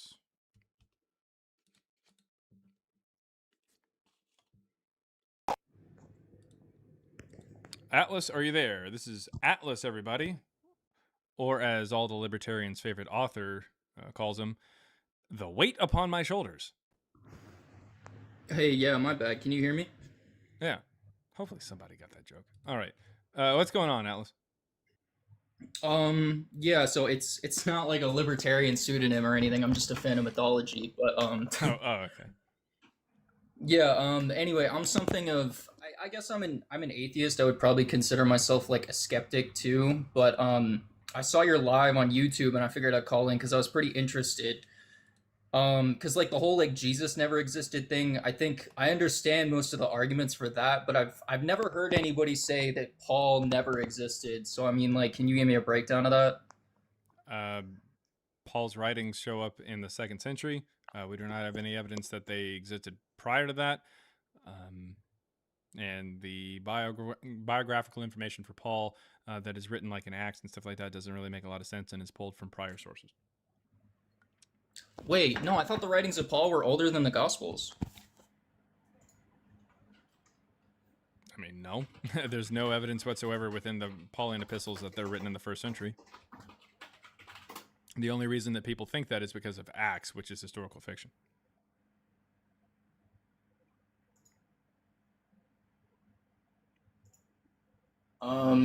I mean, I don't know. I'm seeing on Wikipedia, yeah, they're all supposedly written in the 1st century, all of them. Yep. What's the evidence that they point to?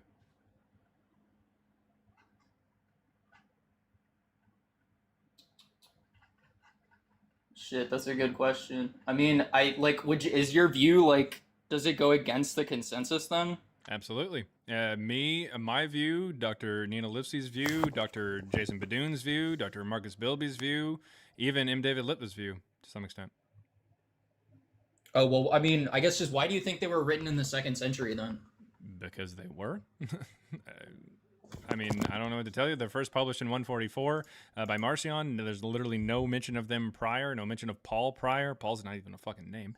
Then you end up with later editions being made to them. Like Tertullian says, he has his own edits of Paul's letters there in 200. Yeah. Well, is it just that the earliest transcripts we have date back to the 2nd century No, the then? earliest manuscripts date to the 3rd century. Right. Okay. Nah. I mean, that makes sense. I just never heard that. I mean, not to get all conspiratorial there's material on you, but in it. There's material in it that like would date it to the 2nd century. Like for instance, it mentions like Erastus. Erastus is a name of somebody that we found on a theater, a pagan theater in Corinth that dates to the 2nd century. right. And I believe they say that 2nd Timothy was the one that was misattributed to Paul, or am I misremembering that? Well, I mean, that's one of the pastorals. 1st and 2nd Timothy and then Titus are considered the pastorals, and those are definitely not written by Paul.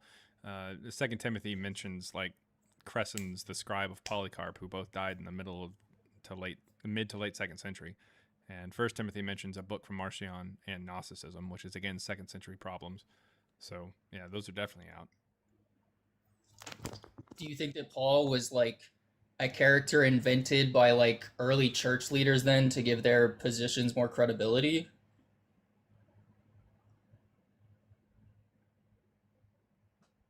One second. Somebody's like walking around. What the? Oh, okay. It's just people putting things. Okay, keep going. What was the question? Like, do you think that Paul then was like a character invented by certain church leaders who's supposed to like give them more of an authoritative voice then? To some or... extent. I mean, Marcion is the first one to publish it. Paul is probably just like a placeholder. I know there in the chat there's someone named Hanji Targaryen. She was really the first like big voice here on the chat to really start talking about how Paul is more or less just Marcion himself. I'm starting to believe that that's probably the case, that Marcion is just using that pseudonym, if you will, or people are using that pseudonym to mean Marcion, and that's Paul again. And so later on, people use Paul as that authority. Whenever there's a question over like circumcision, for instance, we have church fathers that are talking back and forth about whether or not circumcision is still a requirement, and this is going on from the middle of the 2nd century to about the early to mid 3rd century. But Paul supposedly he solved that issue going back all the way to 50, so I don't know why they're still talking about it, but it's just because of the fact that somebody added that into the text in order to say that we don't need it anymore. Right, that makes sense, because I think that a lot of his letters was like about theological debates going on at the church at the time, so like they could just use his voice to bolster their position, sort of. Correct. Yep. Same thing going on like for the Book of Mormon and stuff like that. They just kind of write things in to talk about things that were going on at the time.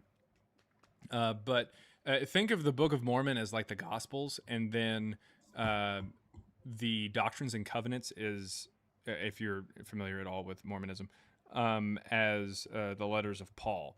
The Doctrines and Covenants are these later things that supposedly come from Joseph Smith. Like they're later revelations and stuff like that. They're later things that he says as a prophet of God. So Paul is kind of that. He's continuing on these teachings and whatnot, these laws, these morals, all these different things that Christians need to follow, which is why so many people today go, oh, Christians actually follow Paul. It's like, well, yeah, that's because the morals themselves, like the teachings, like how to be a Christian, comes from Paul. And that is because you have people writing from the mid to late 2nd century onward into about the 3rd or so, 4th century, adding things into Paul's letters to try to sound more authoritative and say, this is how we're supposed to act. This is what we're supposed to do in churches and everything. Okay, no, I appreciate you having me on, I guess, because like I think the biggest argument against Jesus's existence is that there are no contemporary sources of him, and we don't have any writings from him. It all comes like 30, 40 years later. But I mean, there's if also we did have I mean, that's pretty bad. Right. Like, but like if we did have contemporary writings from Paul, like right, but if we did have writings from Paul at the time when he supposedly existed, I mean, would that like meet the bar for you?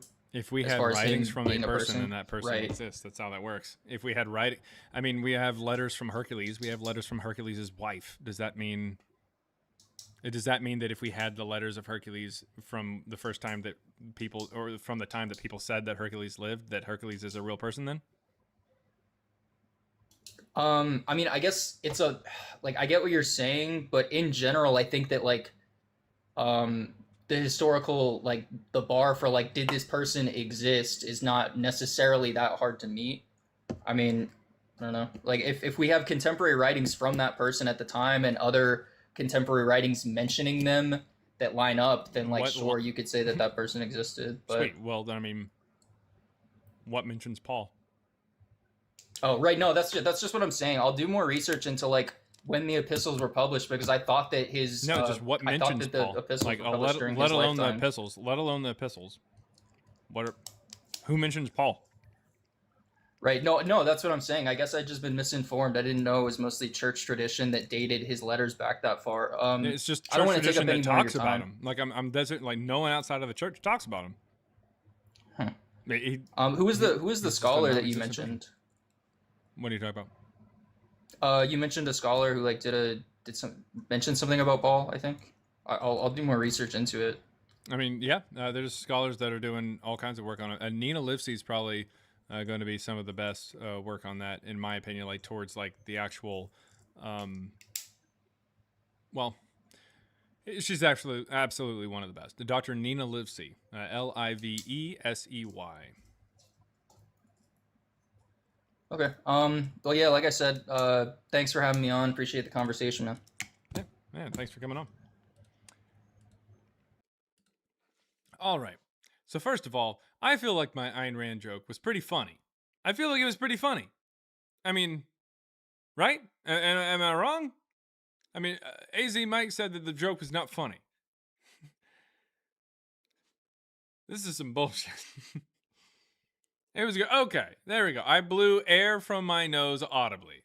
Sure, baby, sure. From Honey. It was good from Battle Bop. There we go. Say it again. I'm not going to say the joke again. You can just rewatch it on YouTube. Didn't get it, boss. Well, fine. It was shrugs. All right, Lip, look. Okay. Paul was born Saul of Tarsus, a highly educated Roman citizen, and something here. Let me. What is that person talking about? And a high-ranking Pharisee. Oh my God! Here, you come up here. I think you were up here earlier, but whatever. All right, but no, I heard my name. Yeah, I said your name earlier. Okay.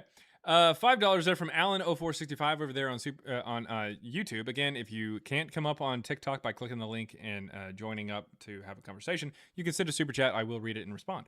Alan for $5 says, "Thanks for the shout out." Oh, no worries, man. Have you read Whedon's 22 Parallels between the story of Jesus' trial and Mark and Jesus, Ben, and Ananias' trial? Okay, let me fucking. Why do you always have some of this like really like obscure information?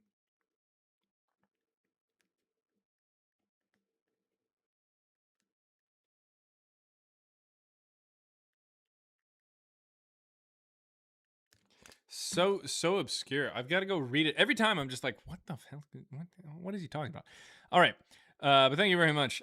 No, in short, to answer your question though, no, I haven't read it. Not that I'm aware of, unless it's something that I just don't recognize the name Whedon. So it's possible that I've read something like it, but I just haven't. Cameron Vinaroso, $5 says, "As an atheist, why the fuck would I care about Paul?" Shaking my head. Yeah, I mean, yeah. Well, I think as a mythicist, Paul is absolutely somebody who you have to deal with. Because of the fact that Paul would have been, according to church tradition and according to like popular opinion, Paul's letters come before the Gospels. So this would be the earliest talk about a Jesus character, which is why Richard Carrier cares so much about how Paul initially, under his particular view, viewed Jesus. Did he view him as a historical person, or more like a spiritual kind of sense, like a supernatural, like a ghost almost? So it's, it matters. It matters. Now, of course, it didn't really matter to us very much because Paul just didn't exist, so don't worry about it. But I mean, it's still going to be something that you'd have to kind of tackle. As an atheist, Paul doesn't really matter. Atheist is fine.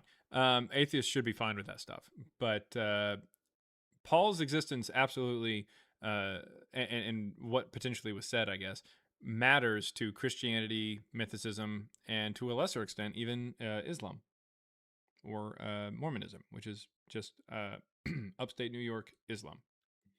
All right. Brotherhood of Steel says, "I know where the Ark of the Covenant is." Oh my God. I just sent that person an invite because we want to hear that.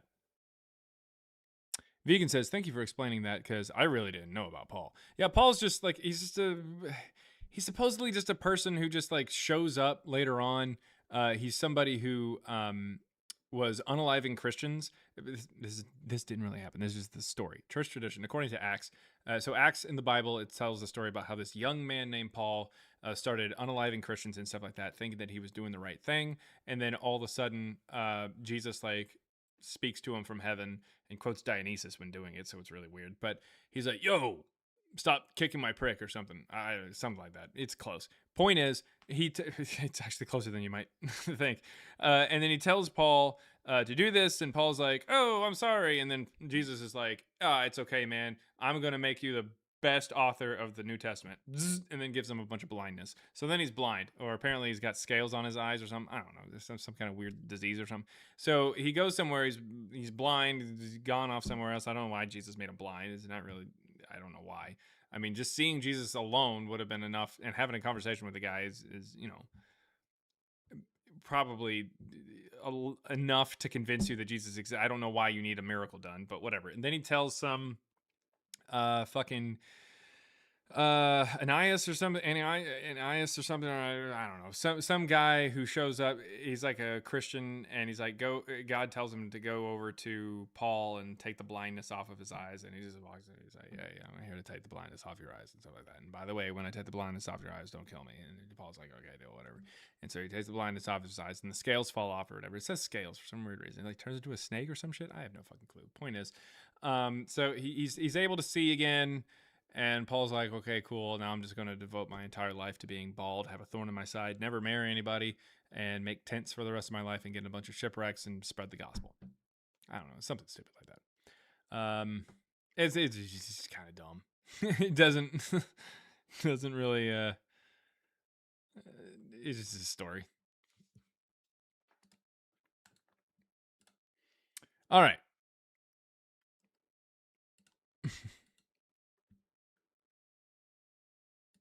All right, Brotherhood of Steel, come up. You're no longer able to send a comment in the chat because I want to hear what you have to say, but come on up. Randy Fitz. Yeah, he does. Honestly, I don't give two damns if Paul or Saul existed. I really don't. What?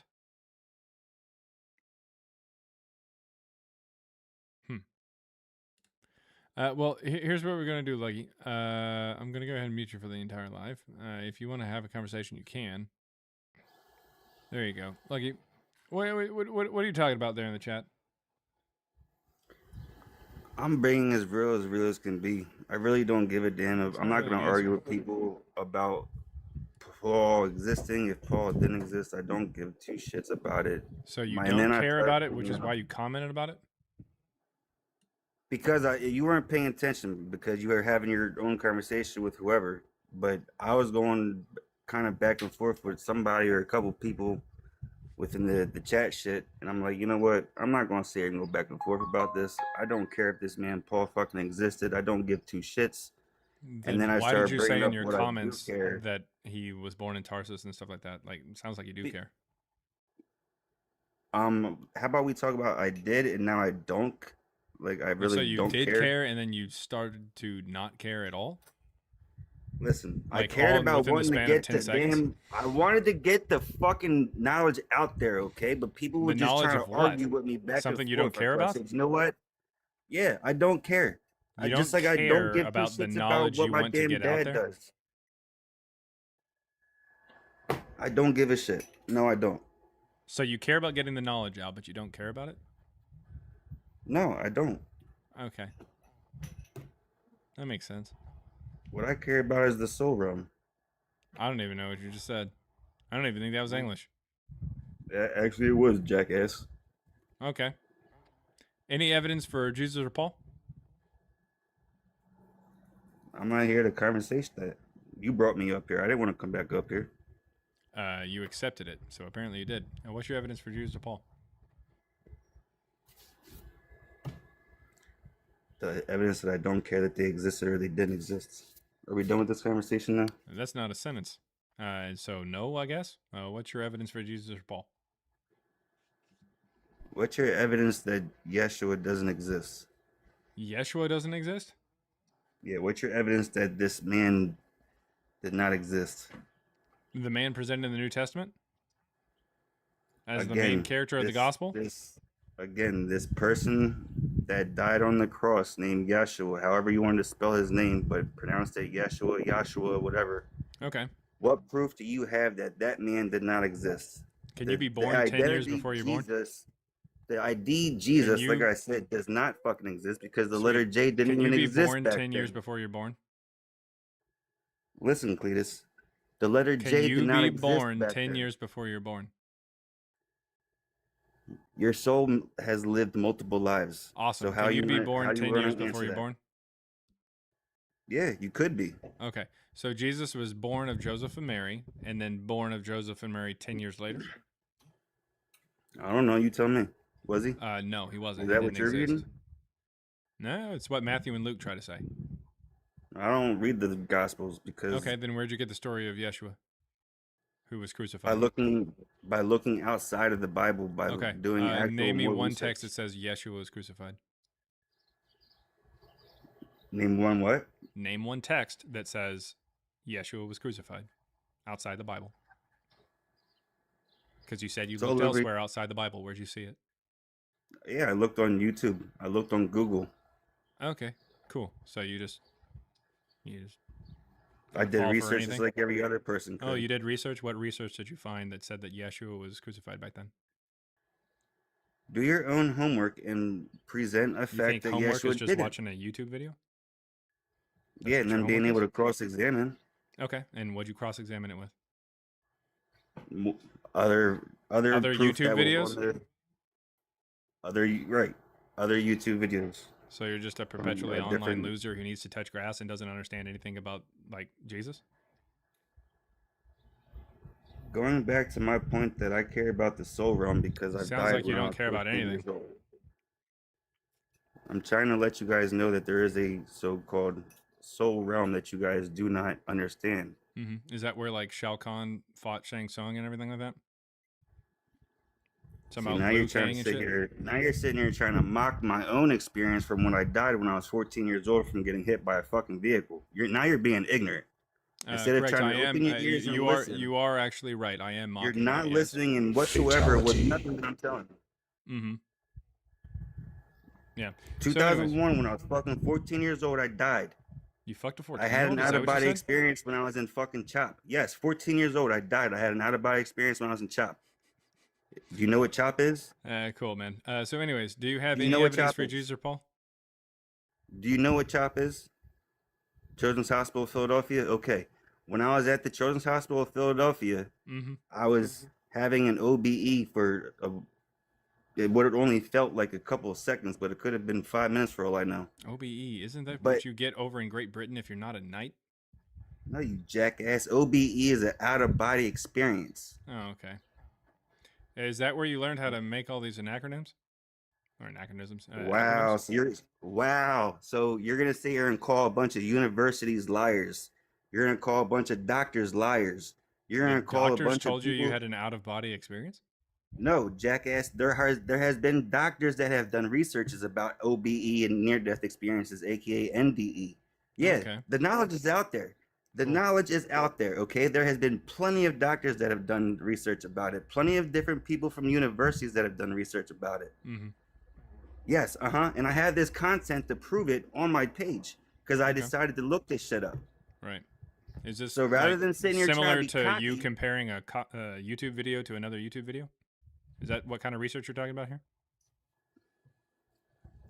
prove to me that an out-of-body experience and a near-death experience is fake. It is. All right. You I got mean, any evidence for it? Yeah. There's universities that have plenty of fucking research about it.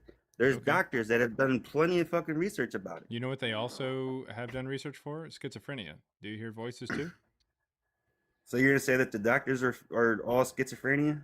You're gonna tell me that I didn't say you're anything gonna that tell me sounded that like everybody from the you're gonna tell me that the people from the universities were schizophrenia? No.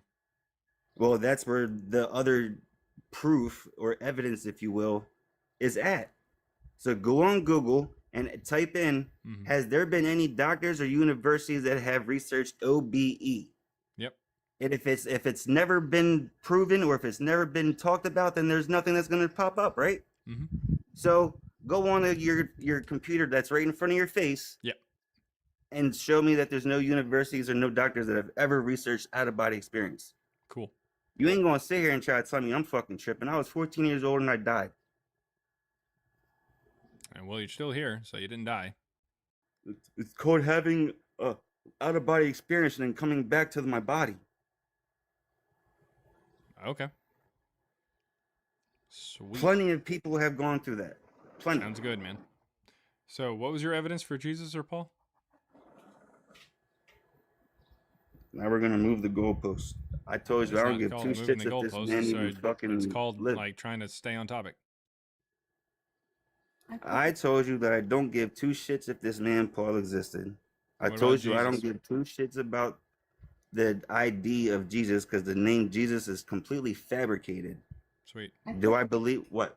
I put the dogs in the garage because I have a vet and a tech coming to see the cats, and they can't jump over them at the front door. So they'll be here any minute. Okay.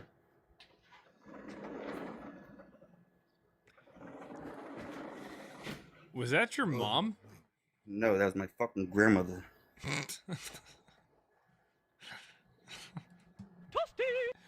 All right. I don't talk to my mom. I cut my mom off. Fuck. All right. Well, we're gonna go ahead and move on before he says something he might regret. All right. $5 there from Alan says, in addition, I think there needs to be a rethinking of the dating structure. We should categorize texts as pre-Marcion and post-Marcion. Interesting. I don't know too many texts specifically from Christianity. Well, maybe the Book of Alcasai or something that would be like pre-Marcion. Android 17. What you got? Shit, few questions. Cause recently I was looking into some dude called Dr. J, and he's kind of been dismantling like Islam the same way you are with like Jesus. Okay. And it's like, wait, the same way I am with Jesus? What does that mean? Yeah, what do you think that means? Like proving that the books were put together by mere people and not some sort of like they're not as godly as they're made out to be. All books are put together by people. What the fuck? Like, no, what else would they be put together by? but strip the holiness from it in a way.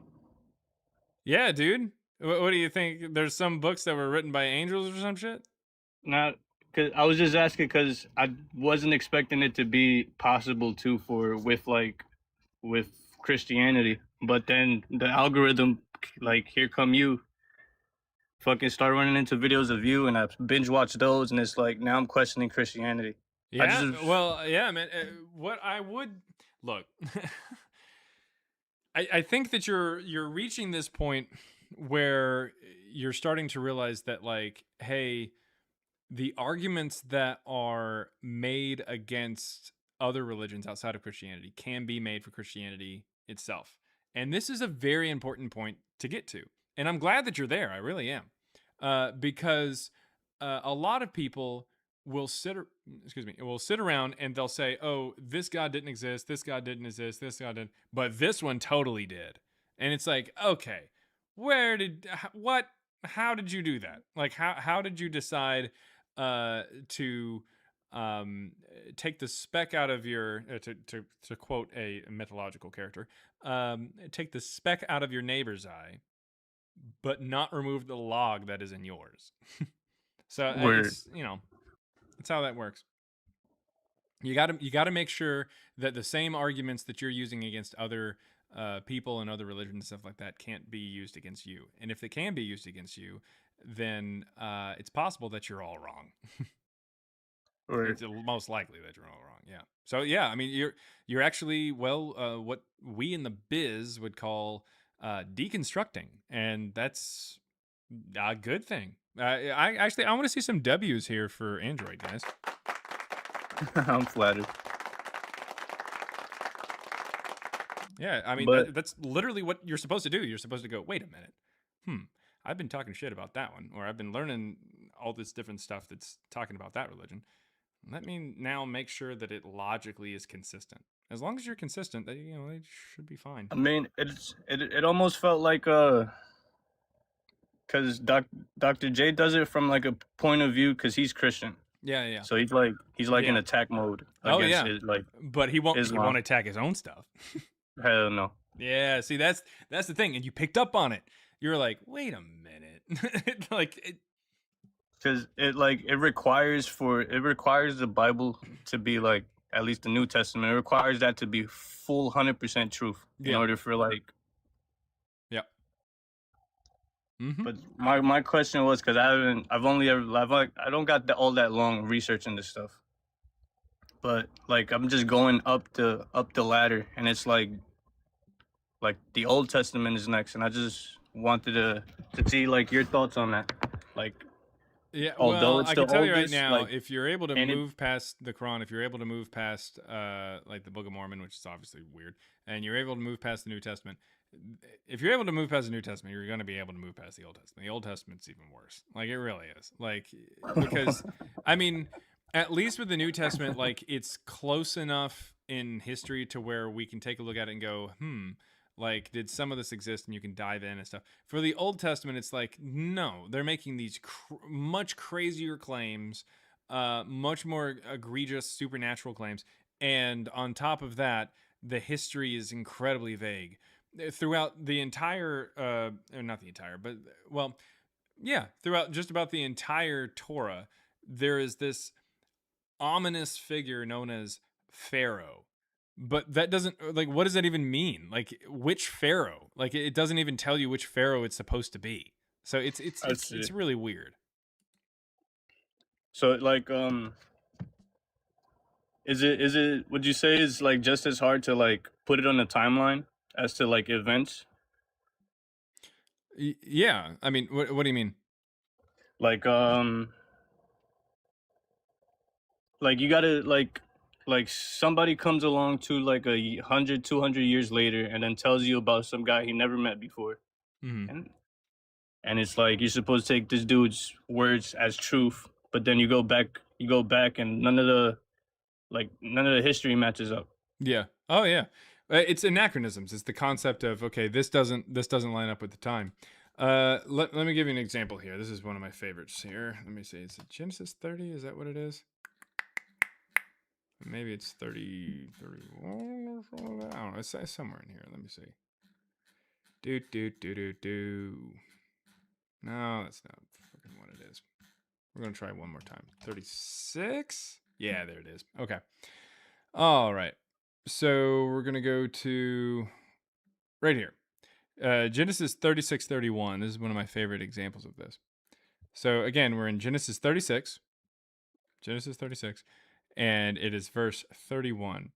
And it says, these are the kings who reigned in the land of Edom before any king reigned over the Israelites. So right here, what this is doing is it's talking about kings reigning over the Israelites, but they don't reign over the Israelites until well after the Torah is supposedly written by Moses and stuff. So there's a lot of people who say, oh, Moses wrote the first 5 books of the Bible, and that just did not happen. Like, it just didn't. And there's evidence found within it that shows that he couldn't have possibly written it because it mentions things that happen after him. There is no king who reigns over Israel until well after Moses. So it's impossible for him to have written that. It doesn't make any sense. He's using it as a point of reference. Likewise, we have different things in the story, like Abraham raising camels about 1,000 years before camels were domesticated over there. There's a whole bunch of different issues with these people, like the timing of it all. Now, there are stories that are similar. Like you have a group of people called the Hyksos and stuff like that that eventually come out of Egypt. They were over in Egypt for a while, and they leave Egypt. And so some of their stories may have influenced, like, later on when the Jewish people were writing some of what they considered to be their history, and they were coming up with the Old Testament and whatnot. So they're pulling from different influences and stuff. So that's fine, but that doesn't make it true. So the story is similar to the New Testament. It's pulling from prior influences and material, but it's not really telling a real historical story, if that makes sense. Let's see. Yeah. So again, the Old Testament doesn't actually get written. In fact, my current project with me and my co-author, our current project, which we are working on very heavily right now, and adding to it just about daily, we are taking a look at the Old Testament and the Quran and the Book of Mormon, and we're seeing that the Old Testament doesn't actually get written until about the 3rd century BCE is when it gets written. So the 200s BCE is when it starts being written down. What the? So that would be way after Moses. It'd be way after a lot of this stuff, even after the Babylonian exile, a whole bunch of different things. So in other words, they're pulling on material that had came out before them, including some of the material from the Greeks. Remember, did you ever see the movie 300? Yeah. Yeah. So not that's as of recently, but right, yeah. right. Well, that story of like the 300, are they Spartans? I think they're Spartans. Yeah, that go up against, the Spartans that go up against the Persians. So that story actually finds its way into the Old Testament as well. There's a guy named Gideon who leads 300 men against this impossible army, that kind of thing. Bro, these sound like ancient like comic books. Yeah, pretty much. There's a story that is told, and then people hear it and they like it, and then they just work it into their own communities. That's all that it is. Hercules, Hercules is the Roman version of Heracles, which is the Greek like strongman kind of concept, like this big buff guy, kind of like Hulk, like comic books, you know. And so Heracles goes into Hercules and stuff like that, and then we also end up with Samson there in the Old Testament, where he is super buff and everything like that, and he's able to unalive a bunch of people like really easily and stuff. It's just a story of Heracles just kind of retold. In fact, he's from the tribe of Dan, is what it says, and or there's a name. I think it's Dinah or something like that. There's a name of someone who is related to Samson, a close relationship to Samson, and that is the same name as one of the ancestors of Hercules in some of the stories. So yeah, and our next book is going to point out a lot of these different reasons why we can see that Greek influence actually goes into the Old Testament, not the other way around. So yeah, it's just people hear stories and they go, "Oh, I like that story. Let me and it kind of evolves over time, plays through telephone, that kind of thing, and then you end up with your community having that story, and there's just. But we done turned it into something else. Yeah, exactly. It's like in 1,000 years, Stan Lee placed Peter Parker in Queens. Yeah. It's like yeah, exactly. Might be scavenging Queens looking for his remains. Yeah, our stories of these our versions of these stories might be more specific to our area as opposed to some other area on the planet. Yeah. It'd be the same thing as like maybe if you give it enough time, you might see a more prevalence of like a black Santa Claus within black communities, that kind of thing. Whereas like very clearly they got that story from people who were not black, but were telling a story about Santa Claus and stuff like that. So by the time over a long period of time, you end up with one community presenting the same story or a similar story of somebody, and he's more tied in with their community. Yeah, I see. Now, last question, like, because I feel like, because Christianity kind of brings people together in ideology. I mean, to some extent, as long as you're a Christian, yeah. Yeah, you're right. But I mean, all Islam is kind of the same, but it's like more violent. Like if you're not one of us, like you get beheaded for all we care. Right. Well, yeah, but in the same way, yes. And I'm not going to downplay that at all. I will also say that the other religions that are out there, like Christianity and stuff like that, they're still going to come after you if you're not a Christian, but it might look different from like a straight up beheading or something like that. But knock on your door every day at 7 a.m. like, hey, can we talk to you about God? Yeah, but they're still going to come after you through like litigation or not litigation, but like legal things and stuff like that, like changing laws and stuff to make it to where basically you don't even exist, if you will. So. Ooh, that's rough. I mean, that's kind of how it happens. But as I believe it was Christopher Hitchens that said, you know, if you hate Christianity, you must hate Islam even more. You know, that's a quote from Christopher Hitchens. I'm pretty sure he may have even been quoting somebody else that he heard that from. But that's where I heard the phrase. Legislation. That's not litigation. Legislation. Yeah. Word. Yep. But yeah, but thank you for coming up. And again, congratulations on kind of going through your own kind of deconstruction there and dealing with that kind of stuff. It's really important. Thank you. Right. Thank you for your time, bro. Yeah, absolutely. That was Android 17, everybody. Android 17. Again, if you're watching on YouTube, click the link in the chat to come up on TikTok. If you don't want to, send a super chat. I'll read it and respond. Jandono? Jandoc now? I have no idea what your name is. Here, I'm going to send you an invite to unmute. I have no idea how to pronounce your name.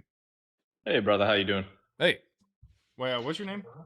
Jando, no. It's just a old handle I've had a long time. It was the first one. Jando, no. Okay. What you got? Oh, nothing, brother. I just found you on YouTube, and I always thought historically Jesus was an actual figure, and that Mhm. most historians agreed upon it. Mhm. Obviously, you believe to the contrary, Right.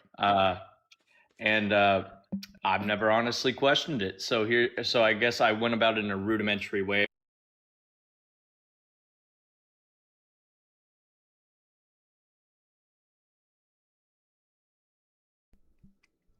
I guess he got a call or something. I have no idea. I don't know what happened. I don't see anyone.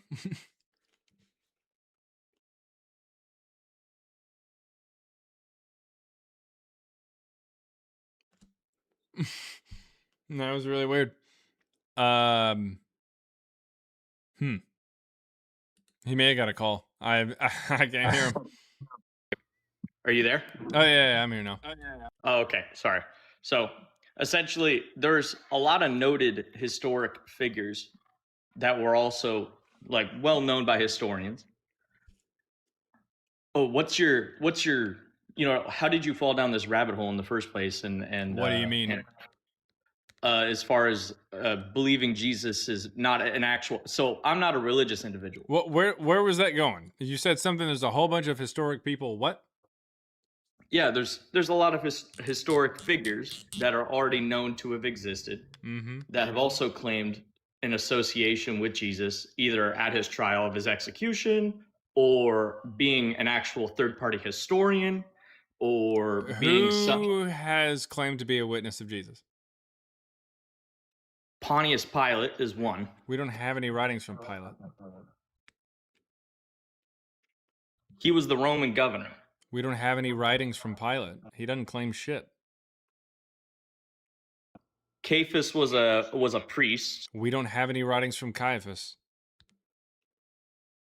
Herod. We don't have any writings from Herod. You're just John kind of the naming Baptist. people. We don't have any writings from John. What the fuck are you doing, dude? Like, you just. Well, I'm noting What you're very doing is big you're basically saying, historical oh, figures. hey, here's your evidence from Harry Potter. We got Ron Weasley, we got Hermione Granger, we got Severus Snape, and we got the girl who lives in the fucking toilet, whatever her name is. Like, what are you talking about? John the Baptist was. We don't have an any actual writings from historian, John the though. Baptist, man. Yeah, he's an actual writer. He was an actual historian. What did he write? I'm not. Look, man, I'm not claiming. No, to what be, did like, John the most Baptist write? educated on this. What did John the I'm not Baptist saying- write? I'm not saying What you're did wrong John the or I'm Baptist right. write? What I'm just saying is I'm saying you're wrong. John the Baptist doesn't write anything. What does he write? you're asking for. What does way he too write? close of specifics for me to be like I said. I'm Where'd not you get that the idea educated. that John the Baptist wrote something? You said that he was an actual historian. Prove it. I don't know. Dude, I'm not that specific. Did you about just it. pull I'm that not out of your ass? educated. No, not at all. These Okay, are who all told things you can that look up. John the Baptist was a historian? Look up any notable figure that actually. I was want you to known tell me by where you got the idea historians that John at the Baptist time was a of him historian. being alive. Tell. Not even remotely close, man. So tell me where we either get a writing from the John the Baptist. Just name a book that he wrote, or tell me where you got the idea that he was a historian. Literally anything that calls John the Baptist a historian. Anything. I'll accept anything.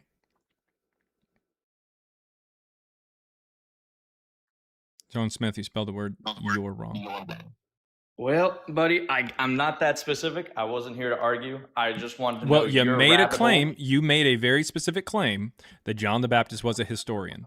You also tried to say that we have things from him that talked about Jesus, but you said that he wrote and that he was a historian. Where did you get that idea? Just tell me where you got it, dude. These are all just Google searches, man. You can look You them up. made a Google search look, that said, I'm was not a John the religious Baptist a individual. historian? I'm just saying, from my understanding. Well, it sounds like where you did might be fall one down the because rabbit hole you're when pretty. It came to, like, not Where did actually believing where that he did was you an fall actual down the person. rabbit hole that said that John the Baptist was a historian? I'm He going was to a show you right preacher, now. man. Okay, He was here a we go. known preacher at the time of Jesus actually being Was alive. John the Baptist a historian? No, John the Baptist was not a historian. Where did you fall down the rabbit was a hole of preacher. stupidity? He was a preacher, brother. You told me that he was a historian who wrote about Jesus. Look, man, these are all just Google searches. You're being You don't super you don't have you don't have a All I'm Google asking search. You never Google searched anything that told you that John the Baptist was a all I'm historian. That asking didn't you- happen. You're lying now. Brother, all I'm asking, I'm not lying. You're just You are talking lying. over me. Okay. I'm trying to Then be what is the actually source nice for and that? just talk to you. Like, where did you? You're muted, dipshit. Listen, if you searched for it and Google told you that, then it's going to try to give you a source for it. I want you to go back to that Google search. I will give you the time, and then give me the source that Google is using for that AI hallucination at best that says that John the Baptist was a historian. Go get it. We all want to see it. 227 people on TikTok want to see it. 372 people on YouTube want to see it. We all want to see it.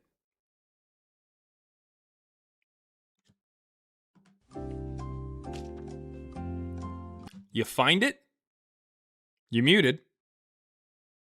You got to click the little microphone button. Look, dude, I'm. You win. What was the all right? source? You win, dude. Did you Dude, make I it don't up? give a No, I didn't make it up. That's what I'm reading off of Google. 'Cause Okay, I'm well not then that what's the source that well-educated it on pulls this from? stuff. What's the source I'm it not- pulls from? Dude, I wasn't even What's trying the to argue source with it you in the pulls first from? place. I was trying to be nice. What and is just the ask source you that it about pulls what from? the hell you're talking about, because What is the source it pulls from? If you found it on Google, it'll tell you the source. What source did it get it from? Go ahead, because Google didn't say that. dude, I don't care. All I want you to know. Sweet. Well, is I that care. was We coming all out of care it about what at the an source honest is. way. You're still muted. You're muted again. What source did it pull from? Just give us the source. It was just on Google. That's all. And what was the source Google gave for it? Oh, it literally looked up known historians that And it or, mentioned like, John the people- Baptist? Yeah, it did. It said mentioned John the Baptist was That one of those that was a- historians. No, he wasn't a historian. He was a Okay, preacher. well now, I missed. did you hear? He was a preacher at the time, and it was Did you a did you well-known or one. did you not say that John the Baptist was a historian who wrote about Jesus earlier in this conversation? Did you say that? No, yeah, you're right. I misspoke. My bad, bro. I'm just saying. Okay. As a So whole, hold up. So As a all whole, this. I wanted Listen, to- listen, Holy shit. Jando. So does that mean that you have been saying that Google said something that you knew this entire time that Google did not say? Dude, You were I wanted to defending know a miss. your personal You experience misspoke on and then you why argued. You believe this? Okay, you've been muted again. You misspoke and then decided to defend it for about 5 minutes.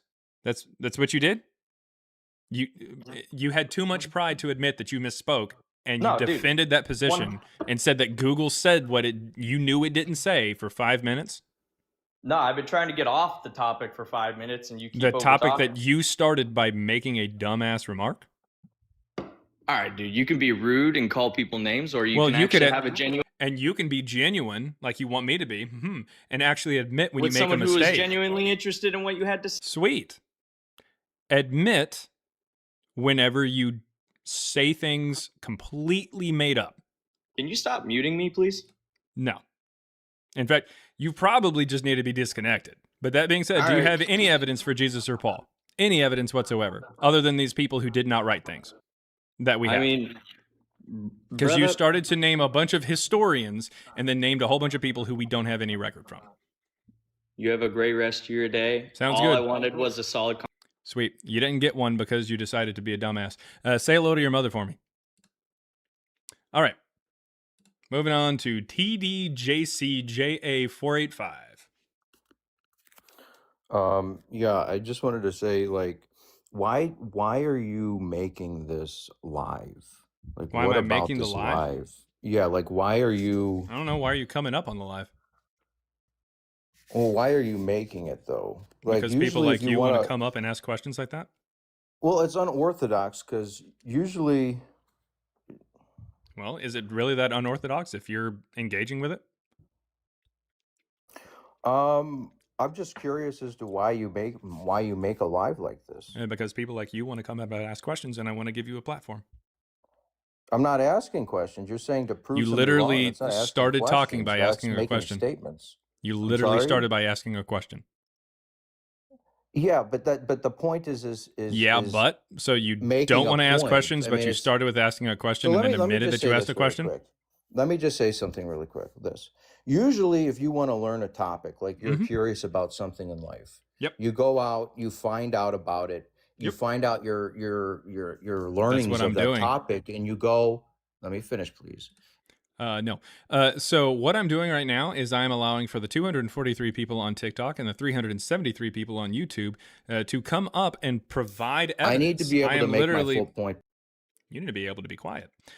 So again, what I'm doing is I'm doing research. This is my way of doing research. I am going out there and saying who has anything on Jesus or Paul's existence, and then we're going to discuss whether or not that is good evidence or good information that leads us to a real historical Jesus who existed, like the New Testament says there in the beginning of the first century. That's all that we're going to do. That's all that we're going to do. So that's the point of the live. If you can provide the evidence for it, or you can ask for the evidence of why I say he didn't exist. Which one would you like? You're coming at it from an area of emotion. That's the point. Not at all. This is a very Just emotional. give me the evidence Can for I Jesus. make my point? No, you can give me the evidence for Jesus. Exactly. This is an emotional. You can give me the evidence for Jesus. You could do that, or you could ask a question about why I say he didn't exist. It's not an emotional You're preying thing. on the weakness of people. I'm preying on the weakness of your mind, and your mind is saying, I want to just talk, as opposed to actually providing any kind of evidence. Preying do you on have any people evidence? isn't love. So I don't Preying love on you. people isn't love. I don't so love don't you. claim that you're helping people. I don't That's love not you. love. I never That's said I not did. love. Well, so what's your point then? You're just here to tear people apart? No, my point is to talk about whether or not Jesus and Paul existed, which you are not see, doing. You're either benefiting people or you're not. Sweet. Well, I'm benefiting myself And if you're only by talking to you, and I'm really getting a nice little chubby from an area by listening to you bitch and moan. That's what I'm You're doing. an emotional person. Sounds good. Do you have any evidence for Jesus or Paul? You're the one wanting it. Go find it. Okay. Don't I'm have asking you people for bring it. it Do to you your have doorstep. You're lazy. it? Okay. Sounds good. Your mom didn't call me lazy last night, by the way. What does that have to do with Jesus and It doesn't. It's just fun to say. All right. Moving on to somebody else. Call in and debate Jay Dyer. He's live now. I don't know who that is. Also, and thank you very much, though, the $2 there. Let's see. And the $2 there from Maximum Fellas. And that was from Lockstep there. Call in and debate Jay Dyer. I don't know who that is. $2 from Maximum Fellas 2984 says the consensus among scholars is that Jesus existed. Well, what's the evidence that they provide? I want to hear the evidence that they provide. I don't care about their opinion. I care about the evidence that they give. I tried to bring up somebody else to possibly do some stuff.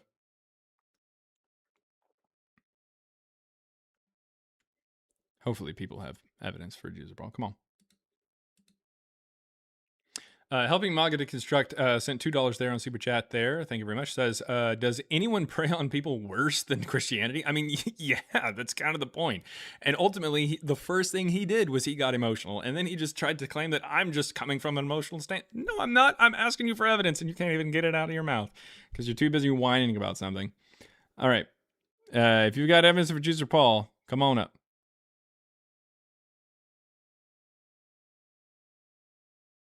I don't know what.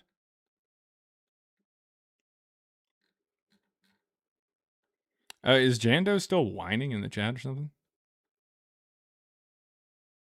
Oh, Dyer runs tag. Okay, well, that's not even a conversation that we can have here about Jesus. Doesn't even make sense. Let's see. Yeah, that was absolutely Darth, by the way. Just so everyone is clear, that was very clearly Darth. I almost called him Darth in the middle of the conversation.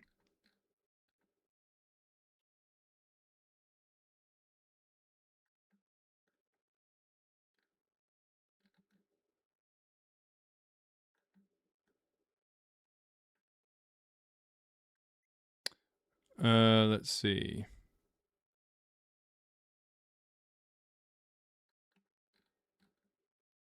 That's sad. Whiny boy, yeah.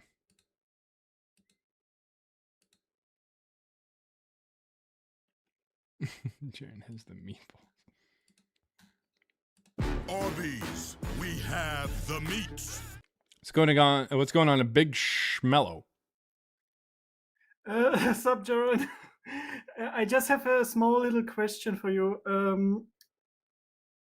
I have watched like a video about Jason Badoof, and he's a proponent of the Q source. Am I interpreting it just wrong, or like what's your Jason opinion on the Badoon? Q source?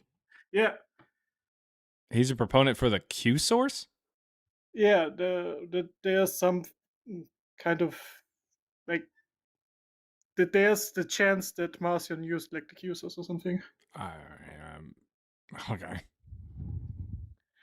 So you don't believe in the Q source, right? Well, I mean, kind of. It's Evangeline. I mean, it's a really that's really stupid of Badoon to say that. That's dumb as shit, actually, because he's admitting that like Luke is using Marcion, but he's saying that Marcion is using someone else without any evidence. That's just dumb. That's silly. Yeah, maybe I haven't interpreted it wrong. Maybe No, I'm well, just I doing mean, it. if surely he doesn't say that, but if he does, then that's just dumb. I mean, he might say it, but I mean, that's stupid. It doesn't make any sense. That's like saying, oh, hey, here's some fan fiction that very clearly is about Harry Potter. That's based off of Harry Potter, but Harry Potter couldn't have been invented by J.K. Rowling, so it must have been based off of something else. It's like, wait, what are you talking about? Like, at what point do you want to just say, oh, hey, here's the material, here it is, there you go, done? Like, why do you... The only reason that anybody would continue believing in Q after understanding what Evangeline has and that Evangeline is the primary source for Luke, the only type of people who would still want Q to exist are people who cannot fathom the idea that Christianity might be wrong and there weren't people who were talking about Jesus prior. I mean, that is silly. That is beyond silly. That is just absolutely just making up shit so you can feel comfortable about talking about Marcion and Luke in the 2nd century, because don't worry, there's still something in the 1st century. It's nothing that we have. I can't prove that it even exists. No one ever mentions it, but it's there. Don't worry, guys. Dumb as shit. Dumb as But shit. But wouldn't you agree that like Marcion wasn't like the first guy who wrote? No. Like you agree that Marcion wrote the first Evangelion, but he didn't invent the character of Jesus, right? I would say that he's our best guess. Okay. Do you have anybody else who talks about Jesus prior to Marcion? Not really. Yeah, that's my point. and I can't say, oh, hey, well, he must have got the idea from someone. No, the fuck, he didn't have to. The only reason that I would ever say that is if there was somebody who was talking about Jesus prior to Marcion, talking about how somebody believes in Jesus. Then we can say, okay, very clearly somebody else had the idea. Likewise, if you understand that Marcion's Evangeline or Evangelion was the basis for Luke, and of course, like the refutations there in Matthew and all that bullshit. So the point is, unless there is someone who says there is a gospel, like before Marcion even comes out, like saying, oh, hey, there's a gospel here, then we can't say that there's another gospel. And Q is hypothetical. Q is, by its own definition, something we do not have. And something that no one mentions, otherwise we would call it that instead of Q. So, like, he's literally saying, Marcion is the first gospel that we have, but there had to have been one before. Why? Because I feel like it. Like, what? It's dumb. Dumb. Joseph Smith level of dumb. Isn't Q like a comprehension of like sayings of something? Like no, why the fuck would we need that? The only reason that somebody believes that is if Jesus is a real fucking dude. If they just really want to make Jesus a real dude, then they'll just pull hypothetical gospels out of the air and just say they had to have been there, because otherwise Marcion made it all up, and I can't fathom saying that Jesus didn't exist. It makes me scared at night. So therefore, I'm going to say that there's these mysterious, elusive documents that no one ever mentions, and we have no idea if they exist, and we don't have any pieces from. They must have existed. It's the only thing that helps me sleep at night. Isn't also your position that there was some kind of questions? Isn't it just some sayings that the question like questions? Spread? Like could that be like the Q source, like sayings from these first century? I'm not going to say that there's a document that we don't have any evidence for. I'm not going to say, oh, hey, like somebody had to make up something. I mean, like, I don't know what to tell you. In fact, even if it was a sayings gospel, are you now saying that Marcion just came up with all the narrative? You mean to tell me that people can come up with a narrative, but they can't come up with words? Like, what the fuck? It's so stupid. It's so stupid. People can lead the horse to water, but can't figure out how to make it drink. It's so stupid. Okay, then I have like one question. You mentioned the inscription of Sil V24944, and if I understand it right, it's just an inscription of a funeral, like a funeral Funerary inscription. vase, yeah. Mm-hmm. Yeah, and if I like, is your point when you're saying that that's the first mention of like a Christian thing? That's Christians, just the yeah, good Christians. No, not Like, that's Crestus. Everybody's confusing Cresciani with Crestus. Okay. It's different. Crestus means the good one. Cresciani would be like a group. Yeah, but if I understand it right, the funeral thing is like for a guy who is has the like. Yeah, and it's saying that the vase was donated by Christians. Oh, okay, now I understand. Like okay, thank it's you. like a dish. It's like a fucking like some kind of thing that you put on Funeral your gift or mantle. Like something? a funerary gift. Yeah, funeral gift. Okay, okay, thank you, thank you. Have a nice day then. All right, thanks. That was Big Schmello, everybody. And by the way, USA 2025-1 over there on YouTube just became a member. Thank you very, very much. Thank you very, very much. Welcome to the 35-second gang over there on YouTube. Thank you for becoming a member. That means that you get to watch videos. Well, you get to watch some of the videos that we make that are member only. And we also have some subscriber only stuff over there on TikTok as well. But thank you very, very much. We're actually working on coming up with some new material there for the YouTube and the TikTok for people who subscribe and people who are members there, just as a way to say thank you. Definitely. We're trying to come up with some different things that we'll do. We may even do like random places like in DFW that we'll go to and like do taste tests, like something just completely random that doesn't have anything to do with CBJ, just like weird behind the scenes shit where it's just like Matthew and I goofing off. I have no idea. I have no idea what we're gonna do, but we'll dig into it. Let's see, and then Sigmar Unbergen or something says, "What is your view on the scholarship of Tabor?" I haven't actually got into James Tabor's stuff too much. I know that I don't think we quote him, but I know that so I don't know too terribly much off the top of my head about what he says. He does talk a lot about early Christianity, though. I know that, and even like Old Testament stuff. I haven't really got too terribly much into it. I know that Matthew would be more familiar, my co-author. He'd be more familiar with James Tabor stuff. And James Tabor is actually working fairly closely, I believe. Yeah, he's working fairly closely with a guy who we are in communication with, who did the Christspiracy documentary and whatnot. So, I mean, it's working a lot there. And we're just kind of in talks with possibly having some little tiny pieces on some of the early Christian documentary that he's putting out and whatnot. So it's just like we have connections with James Tabor, but I'm not super familiar with his work is what I'm trying to say. So a good question, but I don't really have much of a take on him, I guess. And boom goes the dynamite. James Taylor. What is going on? Big Carl.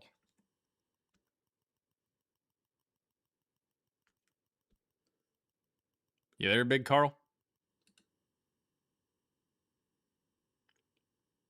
Can I pet that dog?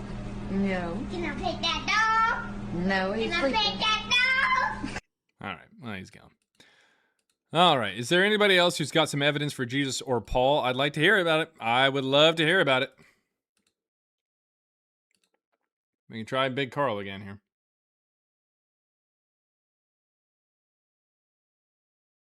Sometimes when I wipe, I'll wipe and I'll wipe and I'll wipe and I'll wipe 100 times.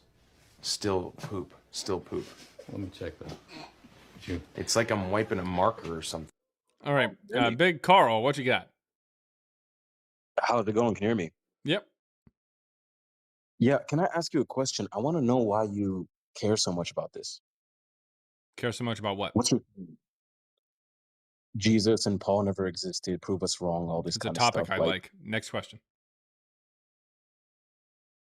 Don't you think it's better, instead of proving people wrong that you know they're already wrong, isn't it better to just drag them into the truth? Show them what the truth is? Yeah, the truth is that Jesus and Paul never existed. It's literally up in the red. What are you a believer of? Are you an atheist then? I'm a Or believer you that Jesus agnostic? and Paul never existed. Yeah, I mean, I'm literally You don't telling have you in any the belief other red than that. what I believe. What the fuck's wrong with you? Can I ask you if there's a belief other than that? Yeah, I have lots of beliefs.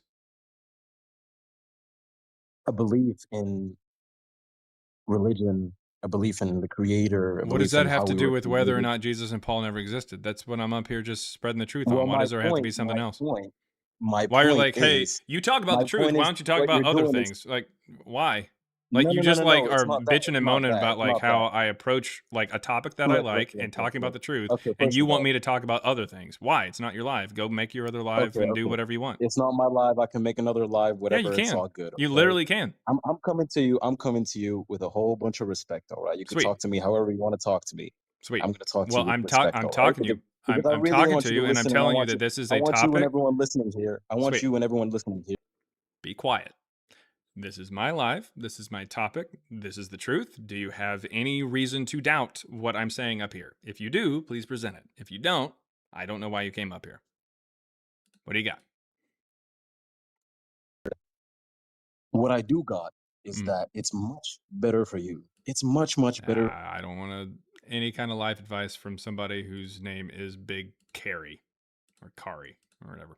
All right, moving on here. $2 here from Tucson Keg says, what is your argument against First Clement?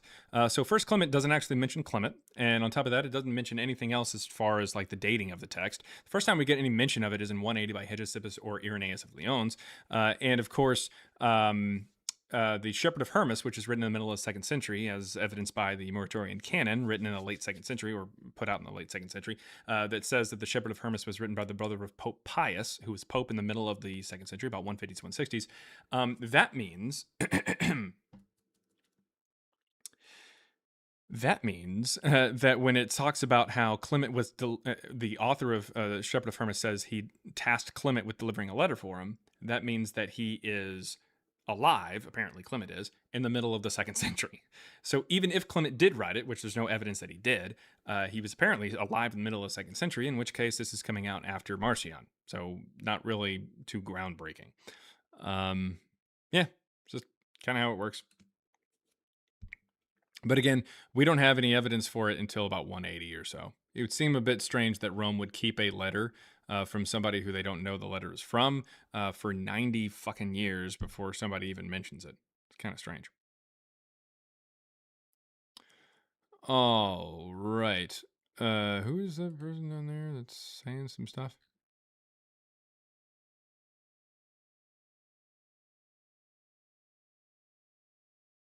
Maybe, or maybe they're on the side. I don't know what. Man, I don't even know what the person's talking about there. All right. Peekaboo there from Ace. Hey, what's going on, Ace? Today was weird. It was. TJ whatever is whining. Who? Is whining? Yeah, maybe. All right. I have no idea what's going on. Oh, Nick is texting me there. All kinds of stuff. All right. Tight bus driving. Oh my god. Arby's, we have the meats. TJ Maxx, the store. $1.99 there from 842H says all Abrahamic religions are based on myths. LOL. You're not wrong. Why do you think Jewish communities decided to write the Torah? Good question. And I would say a lot of it comes from, and we talk about this in our next book, a lot of it comes from the idea of like self-preservation. So there exists a text known as Laws from Plato, where it talks about how, and Plato's even Republican in Laws and stuff like that, talked about how the way to preserve your culture is to come up with a story of your history and restrict people in your culture to just hanging out with them, just commingling with people within your culture. Don't let them go out of the culture and try to educate them and tell them this is our history, this is our story, this is what we rally around, this is our flag. It even tells you, by the way, that the ideal society will be governed by 12 different tribes, if you will, or members of 12 different tribes. So we see this very clearly going into the writing of the Torah. So, nevertheless, as time goes on, it says that after generations and generations, eventually all the people within your culture or all the people within your particular area or your people will believe this story that you told them and be more or less indoctrinated, is what it's kind of talking about. And they will continue on with this particular story and believe that this is the truth, and then you'll have better way of preserving your history and preserving your culture and yourself. If some other group comes around and says, "Oh, hey, we're here to wipe you out," and you say, "Oh no, we have this story. We go back really far. We have this story that explains how we got here. Please let us stick around." And that's pretty much exactly what ended up happening. The Romans basically said, "Hey, we're going to kind of annex this area," and the Jewish people were still allowed to kind of have their own governing bodies to some extent, as well as long as they recognized the Roman authorities. So you end up with stories that are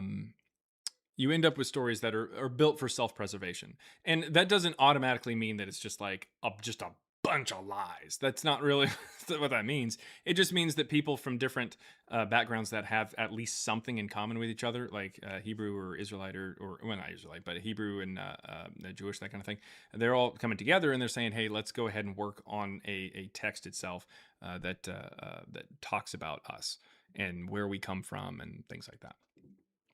Kind of outlines our religion and our beliefs. And some rules to follow and whatnot. And then after generations, it becomes even more of a cultural identity, if you will. It's just kind of it's like creating a flag, if you will. You come up with a flag that says this represents us.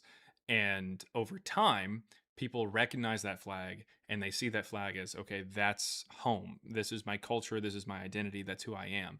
And like here in America, like people are like, oh, you wrap yourself in the flag, you wear the flag, all kinds of stuff like that. It's just, you identify as this symbol, if you will. That's the idea. Let's see here.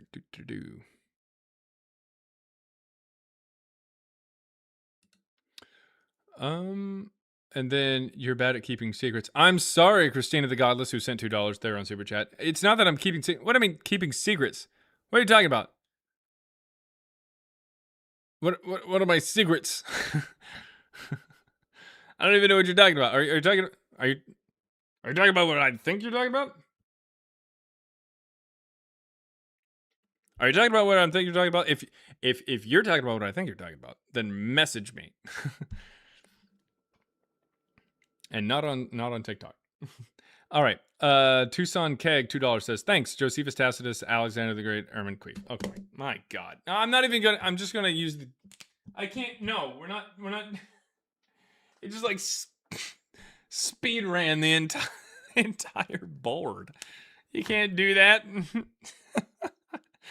You can't do that. It's ridiculous.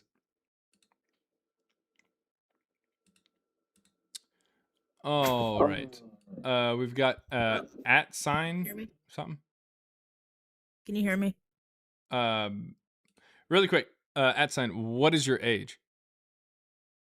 Me? Yeah. 18. What year were you born? 2007. What month? January. That would make you 19, dipshit. You're fucking wrong.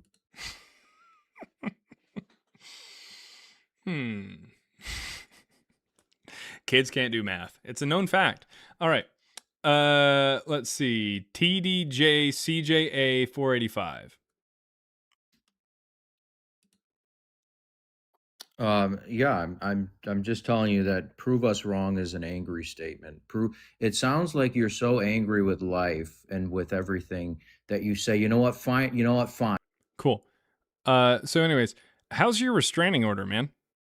How's your restraining order? It's like you go. Nope. How's your restraining order? How is say, that? prove me wrong. That's angry. You're an angry person. Gary. You are an angry person. Gary, listen. So what we're gonna do? You're an Gary, angry person, and so that eviscerates your entire life. The whole basis of your life to help people is a lie. Gary, you're a liar. Gary, listen. No, you're a liar. Gary, you're a wolf in sheep's clothing. You're a liar. Gary, you can't come from you. You don't come at a topic from a position of bias. You're a biased person with your own anger and emotion.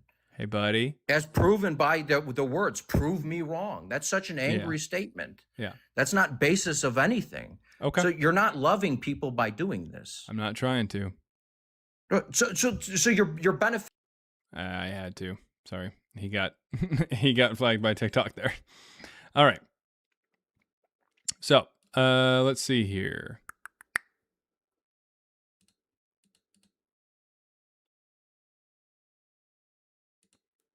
I can't bring you up, Gary, because you have, first of all, you have a restraining order and you're a terrible person. Secondly, as far as the, there's like a baby crying or something. Secondly, I can't bring you up because TikTok told me that I can't bring you up. So maybe if you speak kindly or kinder to people, more kindly, I guess, more kindlier, more kindly. If you speak more kindlier? Nah, kindlier doesn't sound right. If you just talk like a normal fucking human being there, Gary, then you can come up and have a conversation. But for right now, TikTok won't let me bring you up. Classic, Gary. Kindlier. More kindlier. I don't know. How is it kindlier? It's not kindlier. Kindlier doesn't sound right. More kindly. If you speak more kindly. That also sounds bad. Either way, speak more kind? No, that's definitely wrong. It's probably more kindly. All right, let me find out.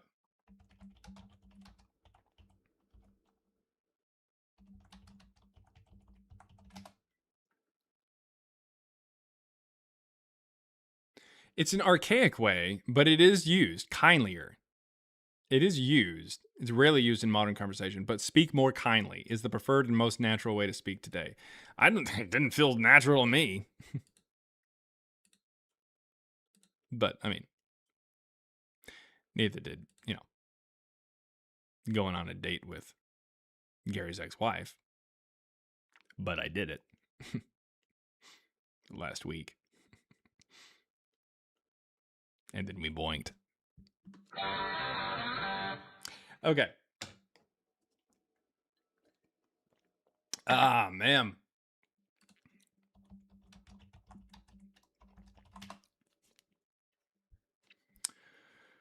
Let's see here.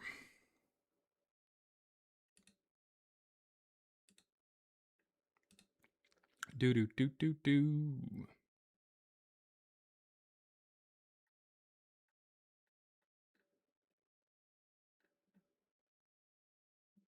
All right, if you got any evidence for Jesus or Paul, come on up.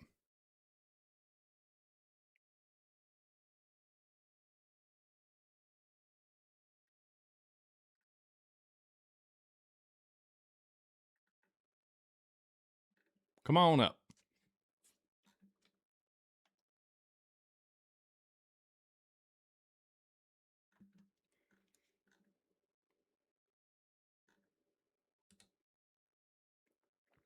Let's see. How's the restraining order? Yeah, this is how that works. Yeah, it's funny. It's funny. There it is. That's it. Carol. That's her name.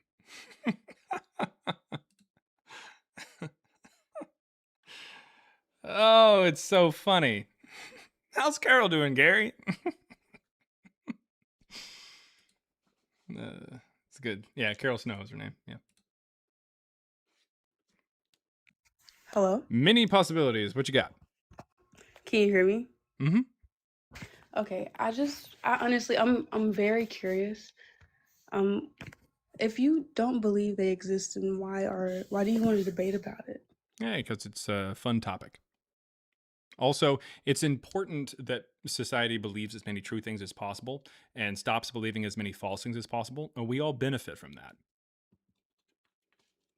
So, how do you benefit from getting people to prove you wrong, even though you're strong in your belief? How can you benefit from that? Because if I'm wrong, I would want to be proven wrong so that I'd stop believing false things. As Voltaire says, or said, when we believe absurdities, we commit atrocities. I want to be proven wrong if I am wrong. That's the point.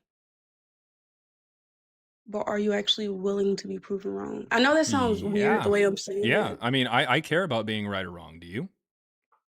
I do. Okay. So, what is evidence that supports your side of why you think that you're right here? Well, I mean, I would say my experiences and the experiences of a lot of people, thousands of people that have lived. Okay. You can't sit here and So, say like, how that does it's that like, mean that Jesus existed 2,000 years ago? If your experience today happened during your lifetime, right? Right? Like you had an yes. experience during, yeah. Sweet. Did you live 2,000 years ago? No, I didn't. Okay. So your experiences today, I'm not talking about. Because I'm just talking about Jesus Exactly. 2,000 years ago, which means I'm not talking about your experiences. That's not what I'm talking about. I don't care if you think that Jesus healed you yesterday, saved you last year, or finger blasted you into oblivion yesterday. I don't care. Doesn't matter. I'm just talking about whether or not Jesus existed 2,000 years ago, like as the New Okay. Testament presents. And so, Okay. since you weren't there and I wasn't there, you weren't there. We got to look at evidence. And what kind of evidence do you have that suggests that Jesus actually did exist 2,000 years ago? Okay. That's a great question. So I can take that question, Mm-hmm. and we are only alive in our own lifetime. There are so Okay. many things that have been proven to be true because of Okay. what people believe existed. Okay. And nobody has actually lived so long ago. That's like me saying, hey, dinosaurs existed. Nobody actually knows if dinosaurs existed. Hey, Yeah, the they Earth is do. We were able a to dig million. them up. What are you talking about? Wait. People say the Earth is 1 million years old. Nobody actually knows how old the Earth It's actually not a is. million years old. It's like billion. It's like 4 Yeah, billion. well, people say that. But how do you know that if you haven't lived and known to know that? Right? So many things happen to the Wow. Earth Okay, before so we were really quick, alive. really quick, No, really quick. I'm being really serious. I'm not I know trying you're to being play any serious, but it's really Yeah. stupid. So here's the problem. What that means is that you're not going to accept anything unless you can actually physically touch No. it. I actually have evidence of why I'm saying those things. I'm not just Okay. saying that. Well, it was a really stupid You're calling argument. me So stupid. get to the part that's Yeah, not stupid. Yeah, but I have an actual reason of Oh, yeah, why I know. it's I'm telling you happening to to get to the me. part that's not stupid then. Okay, if I can, you kind of cutting me off. Well, I'm trying to yeah, get I know, there. because you're saying a bunch of stupid So, stuff. Get to the okay. part that's not stupid. Okay, go ahead. Sure. Right. Yeah. At first, there was a point in time where the Earth was directly straight up, right? And then What something does hit that even us. mean? It was Let directly me straight finish. up? The Earth did not have a tilt on it at all. There was a point in time in the life of the Earth where it did not have a tilt. Now it has a tilt. Before it had a tilt, the speed of it would have been different of how many times it's spinning around. So the days were different. The length of days were actually different, possibly a little bit shorter than they were. So many things has happened to the Earth that we weren't there. So we don't know how the time has changed, the length of how long the Earth has existed. That's what I'm saying. We know that to be true, right? We know it to be No. true that the Earth got hit by something and it ended up tilting, right? We know that to be true because the Earth has Spinning? tilt. No, something hit the Earth that made it tilt over to the side. In the whole life of the Earth, it was not always tilted. It was I straight up think at you some might point in be. time. I think you might be confusing the tilt with the spin. No, I'm not confusing the tilt Otherwise, with we the would have been spin. tidally locked. Okay. I don't think you're understanding what I'm saying. No, I am understanding what you're saying. It's just wrong. Yeah, no, it's not, because before the Earth was tilted, the speed would have been different. It actually would have been different. The way the Earth is now, it The would have been speed? different. Okay, yeah, Okay, the because way it didn't the Earth rotate. Okay, so is you know turning what around. tidally locked means? Humor me. Okay, so it's where something orbits another thing, like orbits to say the sun or a star or something like that, and it's constantly facing the same way. Like as it goes around the sun, Okay, it is yeah. still I'm facing sorry. the I'm same sorry. way. So I'm not talking It's the about same thing as rotating the like the moon. sun. Like the moon is tidally locked to us Yeah, I'm not talking because about we don't rotating see the around the sun. moon. Yeah, I'm not talking about rotating around the Yeah, moon. no, I no, mean no. I spinning. understand. I We know that understand. there's But what? 24 Listen, hours listen, in a day. listen, listen, listen. I'm There's trying not to share. 24 I'm trying hours to to share it. with There's not a you. day if we are tidally locked. It's constant sun on one side and constant darkness on the other. That's how that works. But eventually, But we we ended up. understand 24 hours to be a day. That's not I'm a trying to get thing some if you're understanding. tidally locked. I don't know how to. Listen, woman. Just listen for like 10 seconds. Okay, so whenever we got hit and it ended up spinning, we end up not be tidally locked anymore. So we're spinning. This gives us the 24-hour day because it takes us Yes, 24 hours to spin all the way around. That's how that works.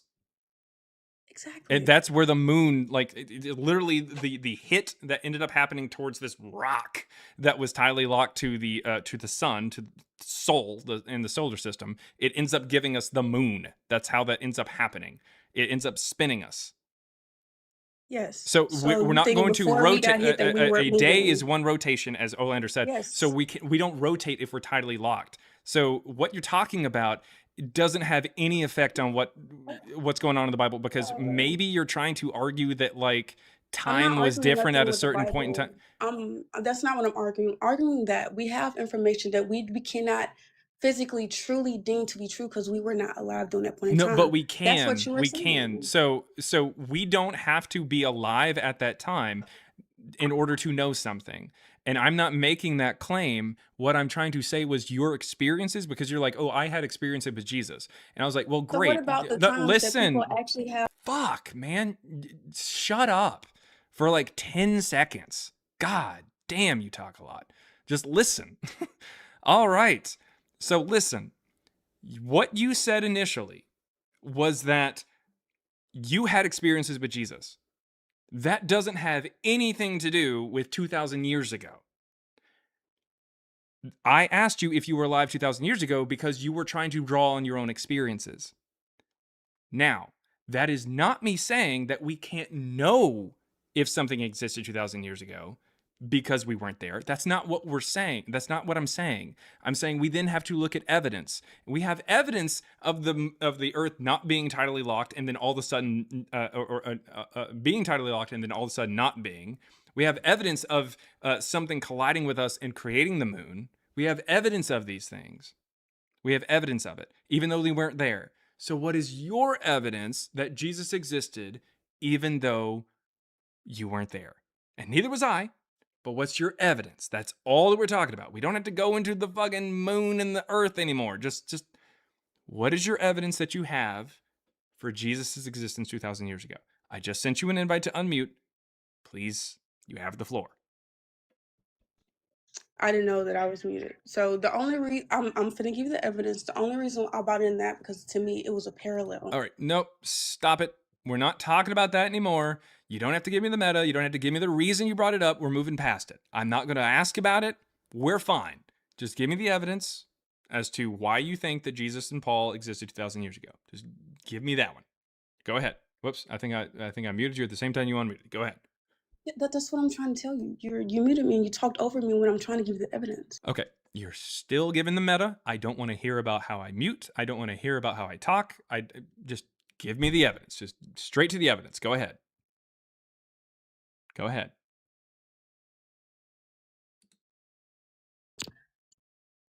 You know what? I don't want to. All You're right. right. Well, thanks for coming up.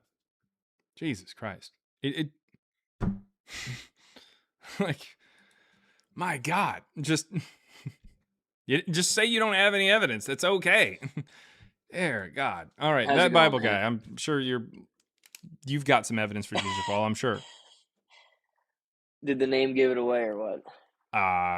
It's more just a tongue-in-cheek playing with you. joke. But I'm what you got for us today? I'm playing with you. Yeah, so I've been doing some research on it, and please correct me if I'm wrong, but do you believe Genghis Khan, Aristotle, Plato, all those kind of people existed? I don't know anything about Genghis Khan. As far as Aristotle and Plato, yes and yes. Okay, why do you believe they existed? Because of contemporary information. Meaning what? People who were alive at the same time wrote about him. Okay, the writings, the manuscript evidence. I didn't say anything about the manuscript evidence, but people alive at the The same time writings, wrote about though. them. The writings, though. Of Manuscript contemporaries. evidence means that writings were that were Sweet. preserved. Of contemporaries. Yeah. Yes.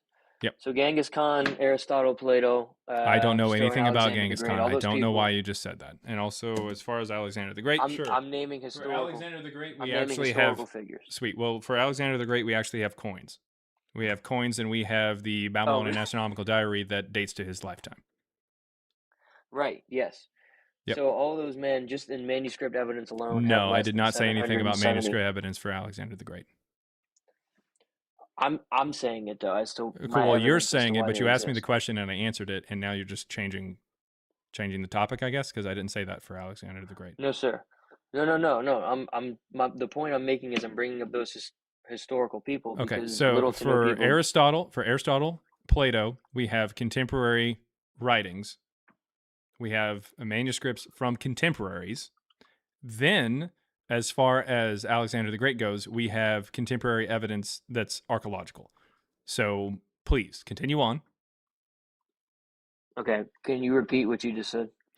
For Aristotle and Plato, we have contemporary writers.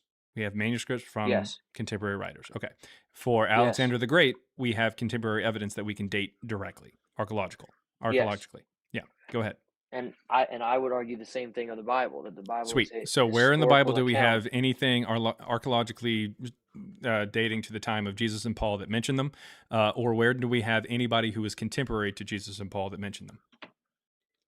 Well, I would say the four Gospels, Matthew, Mark, Luke, and John. Sweet. are So historical where in accounts of the Matthew does it life say of that it's written by Jesus. somebody who's contemporary to Jesus?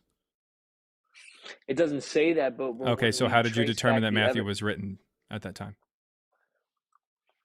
How did I determine that? How did you was determine that written through Matthew was time? written by a contemporary? Oral tradition. Okay, oral tradition starting when? I'm Because Matthew assuming is not even somewhere around quoted 2,000 until years ago. Nope, that doesn't make any sense. You think somebody quoted Matthew in the year 26 before Jesus was even crucified? No, that's not what I mean. Around 2,000 years ago. Okay, These sweet. people, When do you it's- think I mean, Matthew wha- was first quoted? What decade do you think Matthew was first quoted in? I don't know. I do not. It was written around 90 AD, No. right? No. I mean, That's even 60 if years you after want to Jesus say that, passed I mean, you away. don't have any evidence for it, but whatever. But the Gospel of Matthew is not quoted at all until potentially about the 150s to 160s, and it's not named until 180. Okay. So where's your idea that this is from a contemporary of Jesus? And by the way, we don't have actual manuscripts of it until the 3rd century, so the manuscripts themselves, a piece of paper, aren't going to help you either. So where are you getting the idea that Matthew was written by a contemporary? I guess just oral tradition, man. We don't have any oral tradition. Passed down from generation to generation. You're just man. kind of saying that. We don't have any evidence I'm of not- oral transmission or tradition or anything like that for the Gospel of Matthew until 150s. No one mentions that we have it. No one mentions that it exists. No one mentions anything from it until the 150s. Well, what about the early church fathers who affirmed the writings? Clement, Sweet. Bishop of Rome, Clement doesn't say anything about the Gospel of Matthew. Are you sure about that? Yes.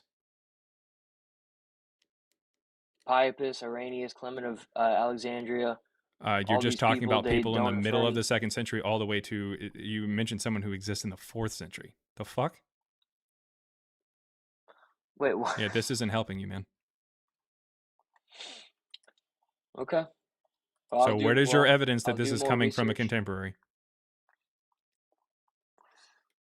Hey, look, I'll be a man, and I'll say that I should have done more research before coming on here. But I'll follow you, and I will look forward to talking to you again. Sounds good. That was That Bible Guy, everybody. That Bible Guy. Super chats really fast. Let's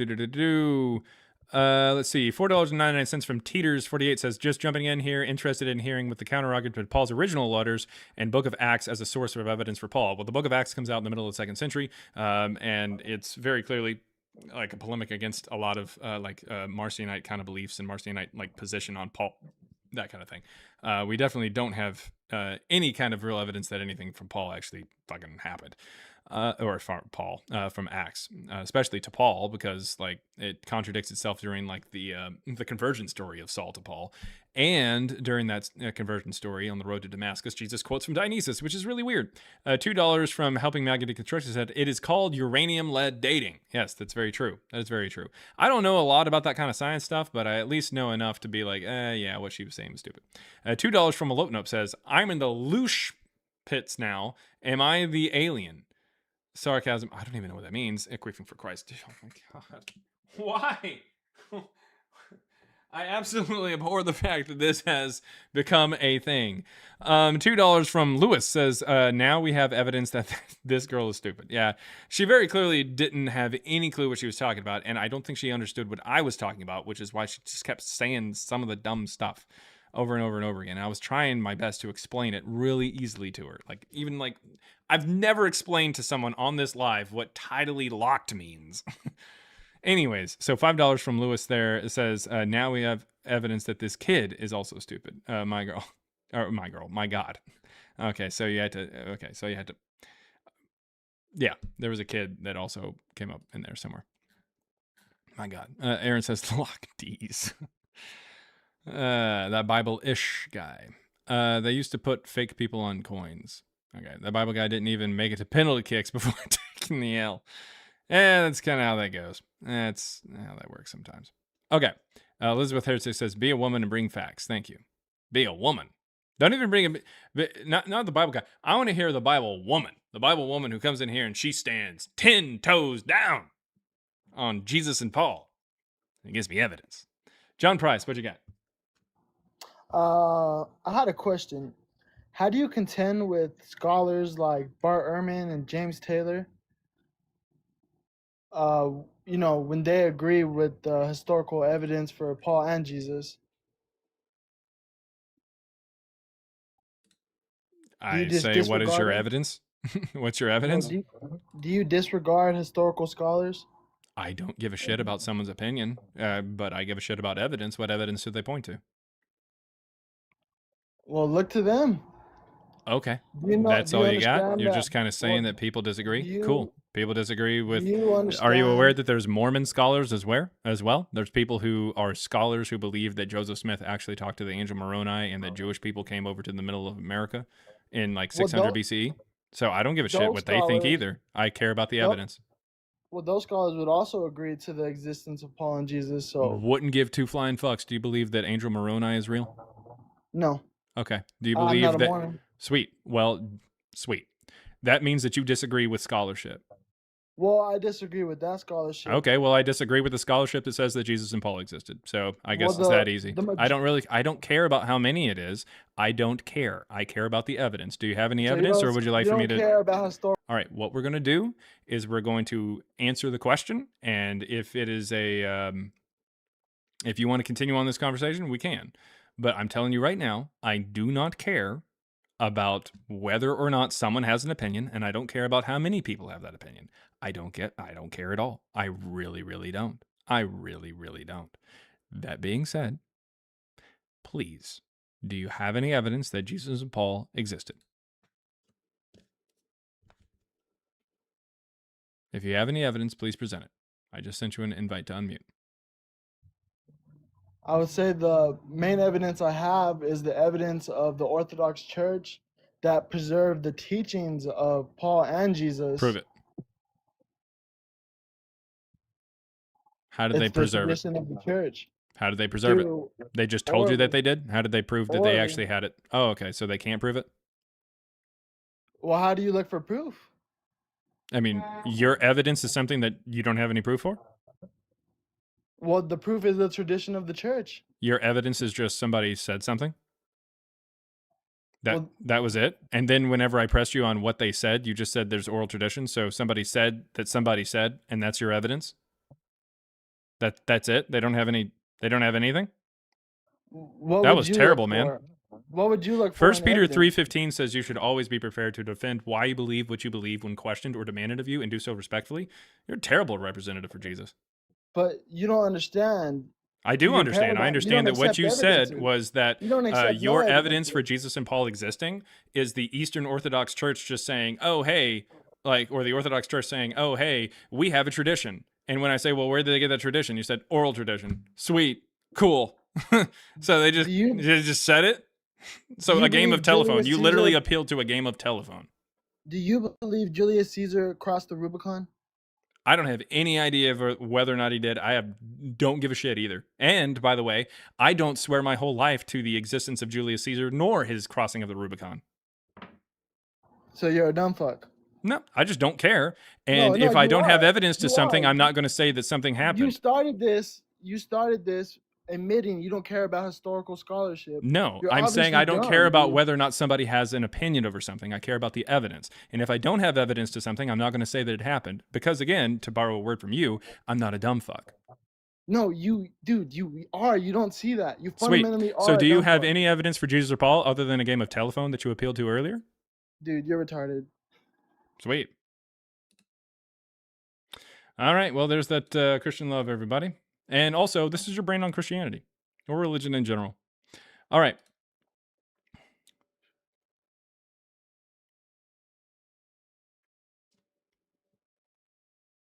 Sorry, what?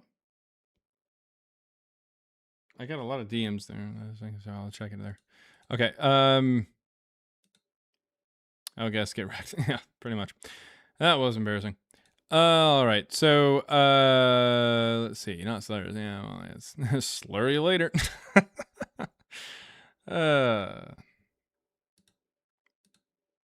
Kazak says, sent $2.79 Canadian, says Jay Dyer likes to run the argument for ufology. Oh my God. I thought that he was just giving me information. And no, it's not.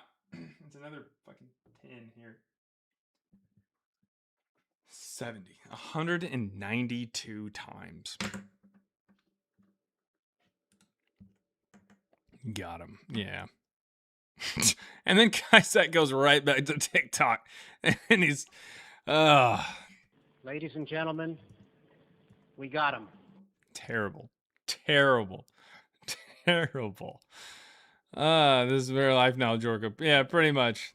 Pretty much. All right. I'm pretty much just gonna call it quits here, guys. Thank you to anybody and everybody who stuck around longer than 30 seconds. 35-second gang, rise up. And again, be on the lookout for some new stuff there from Christina the Godless. And Matthew and I we're a lot of information. There's a lot of information. Bree says rude. What? No. And again, if you want to check out the book Christ Before Jesus, the ebook is just $3. It goes over a lot of this stuff. It's from me and my data science co-partner. The ebook is available on Amazon again for $3. The link is in this bio here on TikTok and on the YouTube profile. So if you have any other proof really fast, you can request up. But other than that, we're gonna have to go ahead and hop down. Let's see. Bree said rude. I don't know why. Well, I'm not being rude to Bree. I'm not being rude to Bree. What did I do to you, Bree? What did I do? Oh. Oh. I didn't know I did that. And how did that make you feel, Bree? Oh. And how's your relationship with your mother?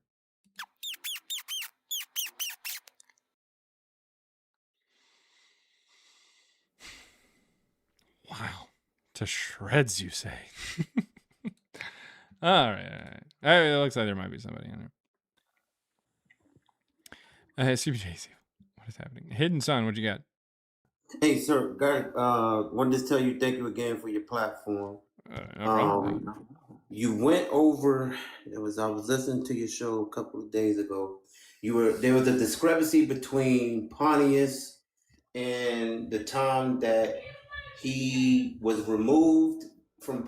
He was removed in Jesus' death, and you were covering it. And I'm trying to study that part. The Gospel of Luke. The Gospel of Luke says that Jesus is born during the census of Quirinius, which happens in 6 CE or 6 AD, 6 CE there. There we go. So Okay. 6. And then it says he starts his ministry around the age of 30. And most people say that he ended up dying around the age of 33, which would mean that he need to die somewhere around the year 39. Unfortunately, Pilate was removed from office in 36.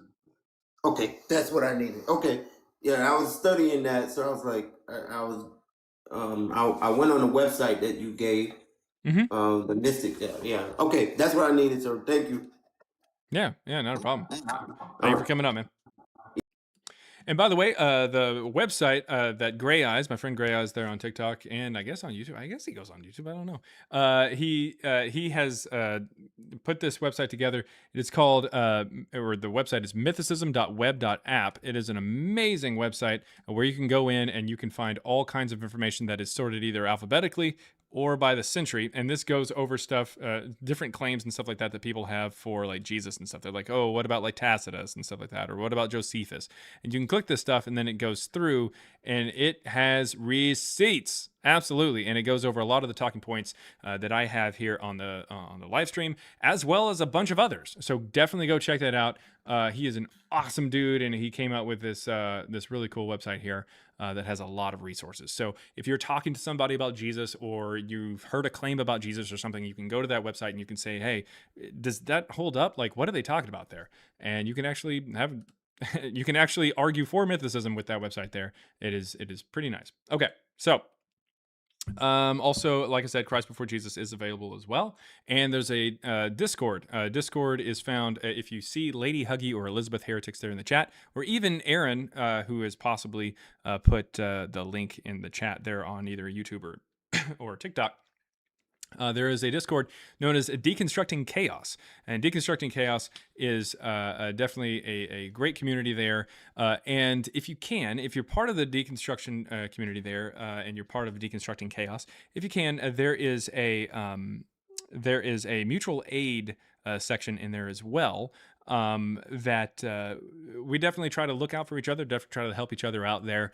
And there's some people who have actually reached out to me and said, hey, I need a little bit of help here and just kind of keep it going and everything like that. So if you can, try to help out there with the mutual aid there, that channel within the Discord. So if you can, try to hop into that Discord, become one of our friends in there, and I will see you guys later. Chaos Engineer, what the hell? Anyways, I don't know what's going on over there. I have no idea. Who's that? What's going on? Oh, Chaos Engineer. Ridiculous. It's a terrible. All right. So I will see you guys later. Peace out, Girl Scout. Put me down for some Thin Mints. And over there on YouTube, thank you for everybody hanging out. All the super chats and everything like that. It's a lot of fun. Thank you very much. Definitely helping out the project here. We are about to come out with a book that is quite a bit bigger than the last book. It's definitely going to have a ton of information. If you thought Christ Before Jesus was sometimes a difficult read because of all the information that we give, just wait until you see Ancient Voices Unveiled, because it is a ton. You're going to have to reread this shit a lot to be able to actually get it. Why do I know this? Because even Matthew has to reread it a lot to even understand what he fucking wrote. I mean, it's crazy. It is crazy how much information is in there.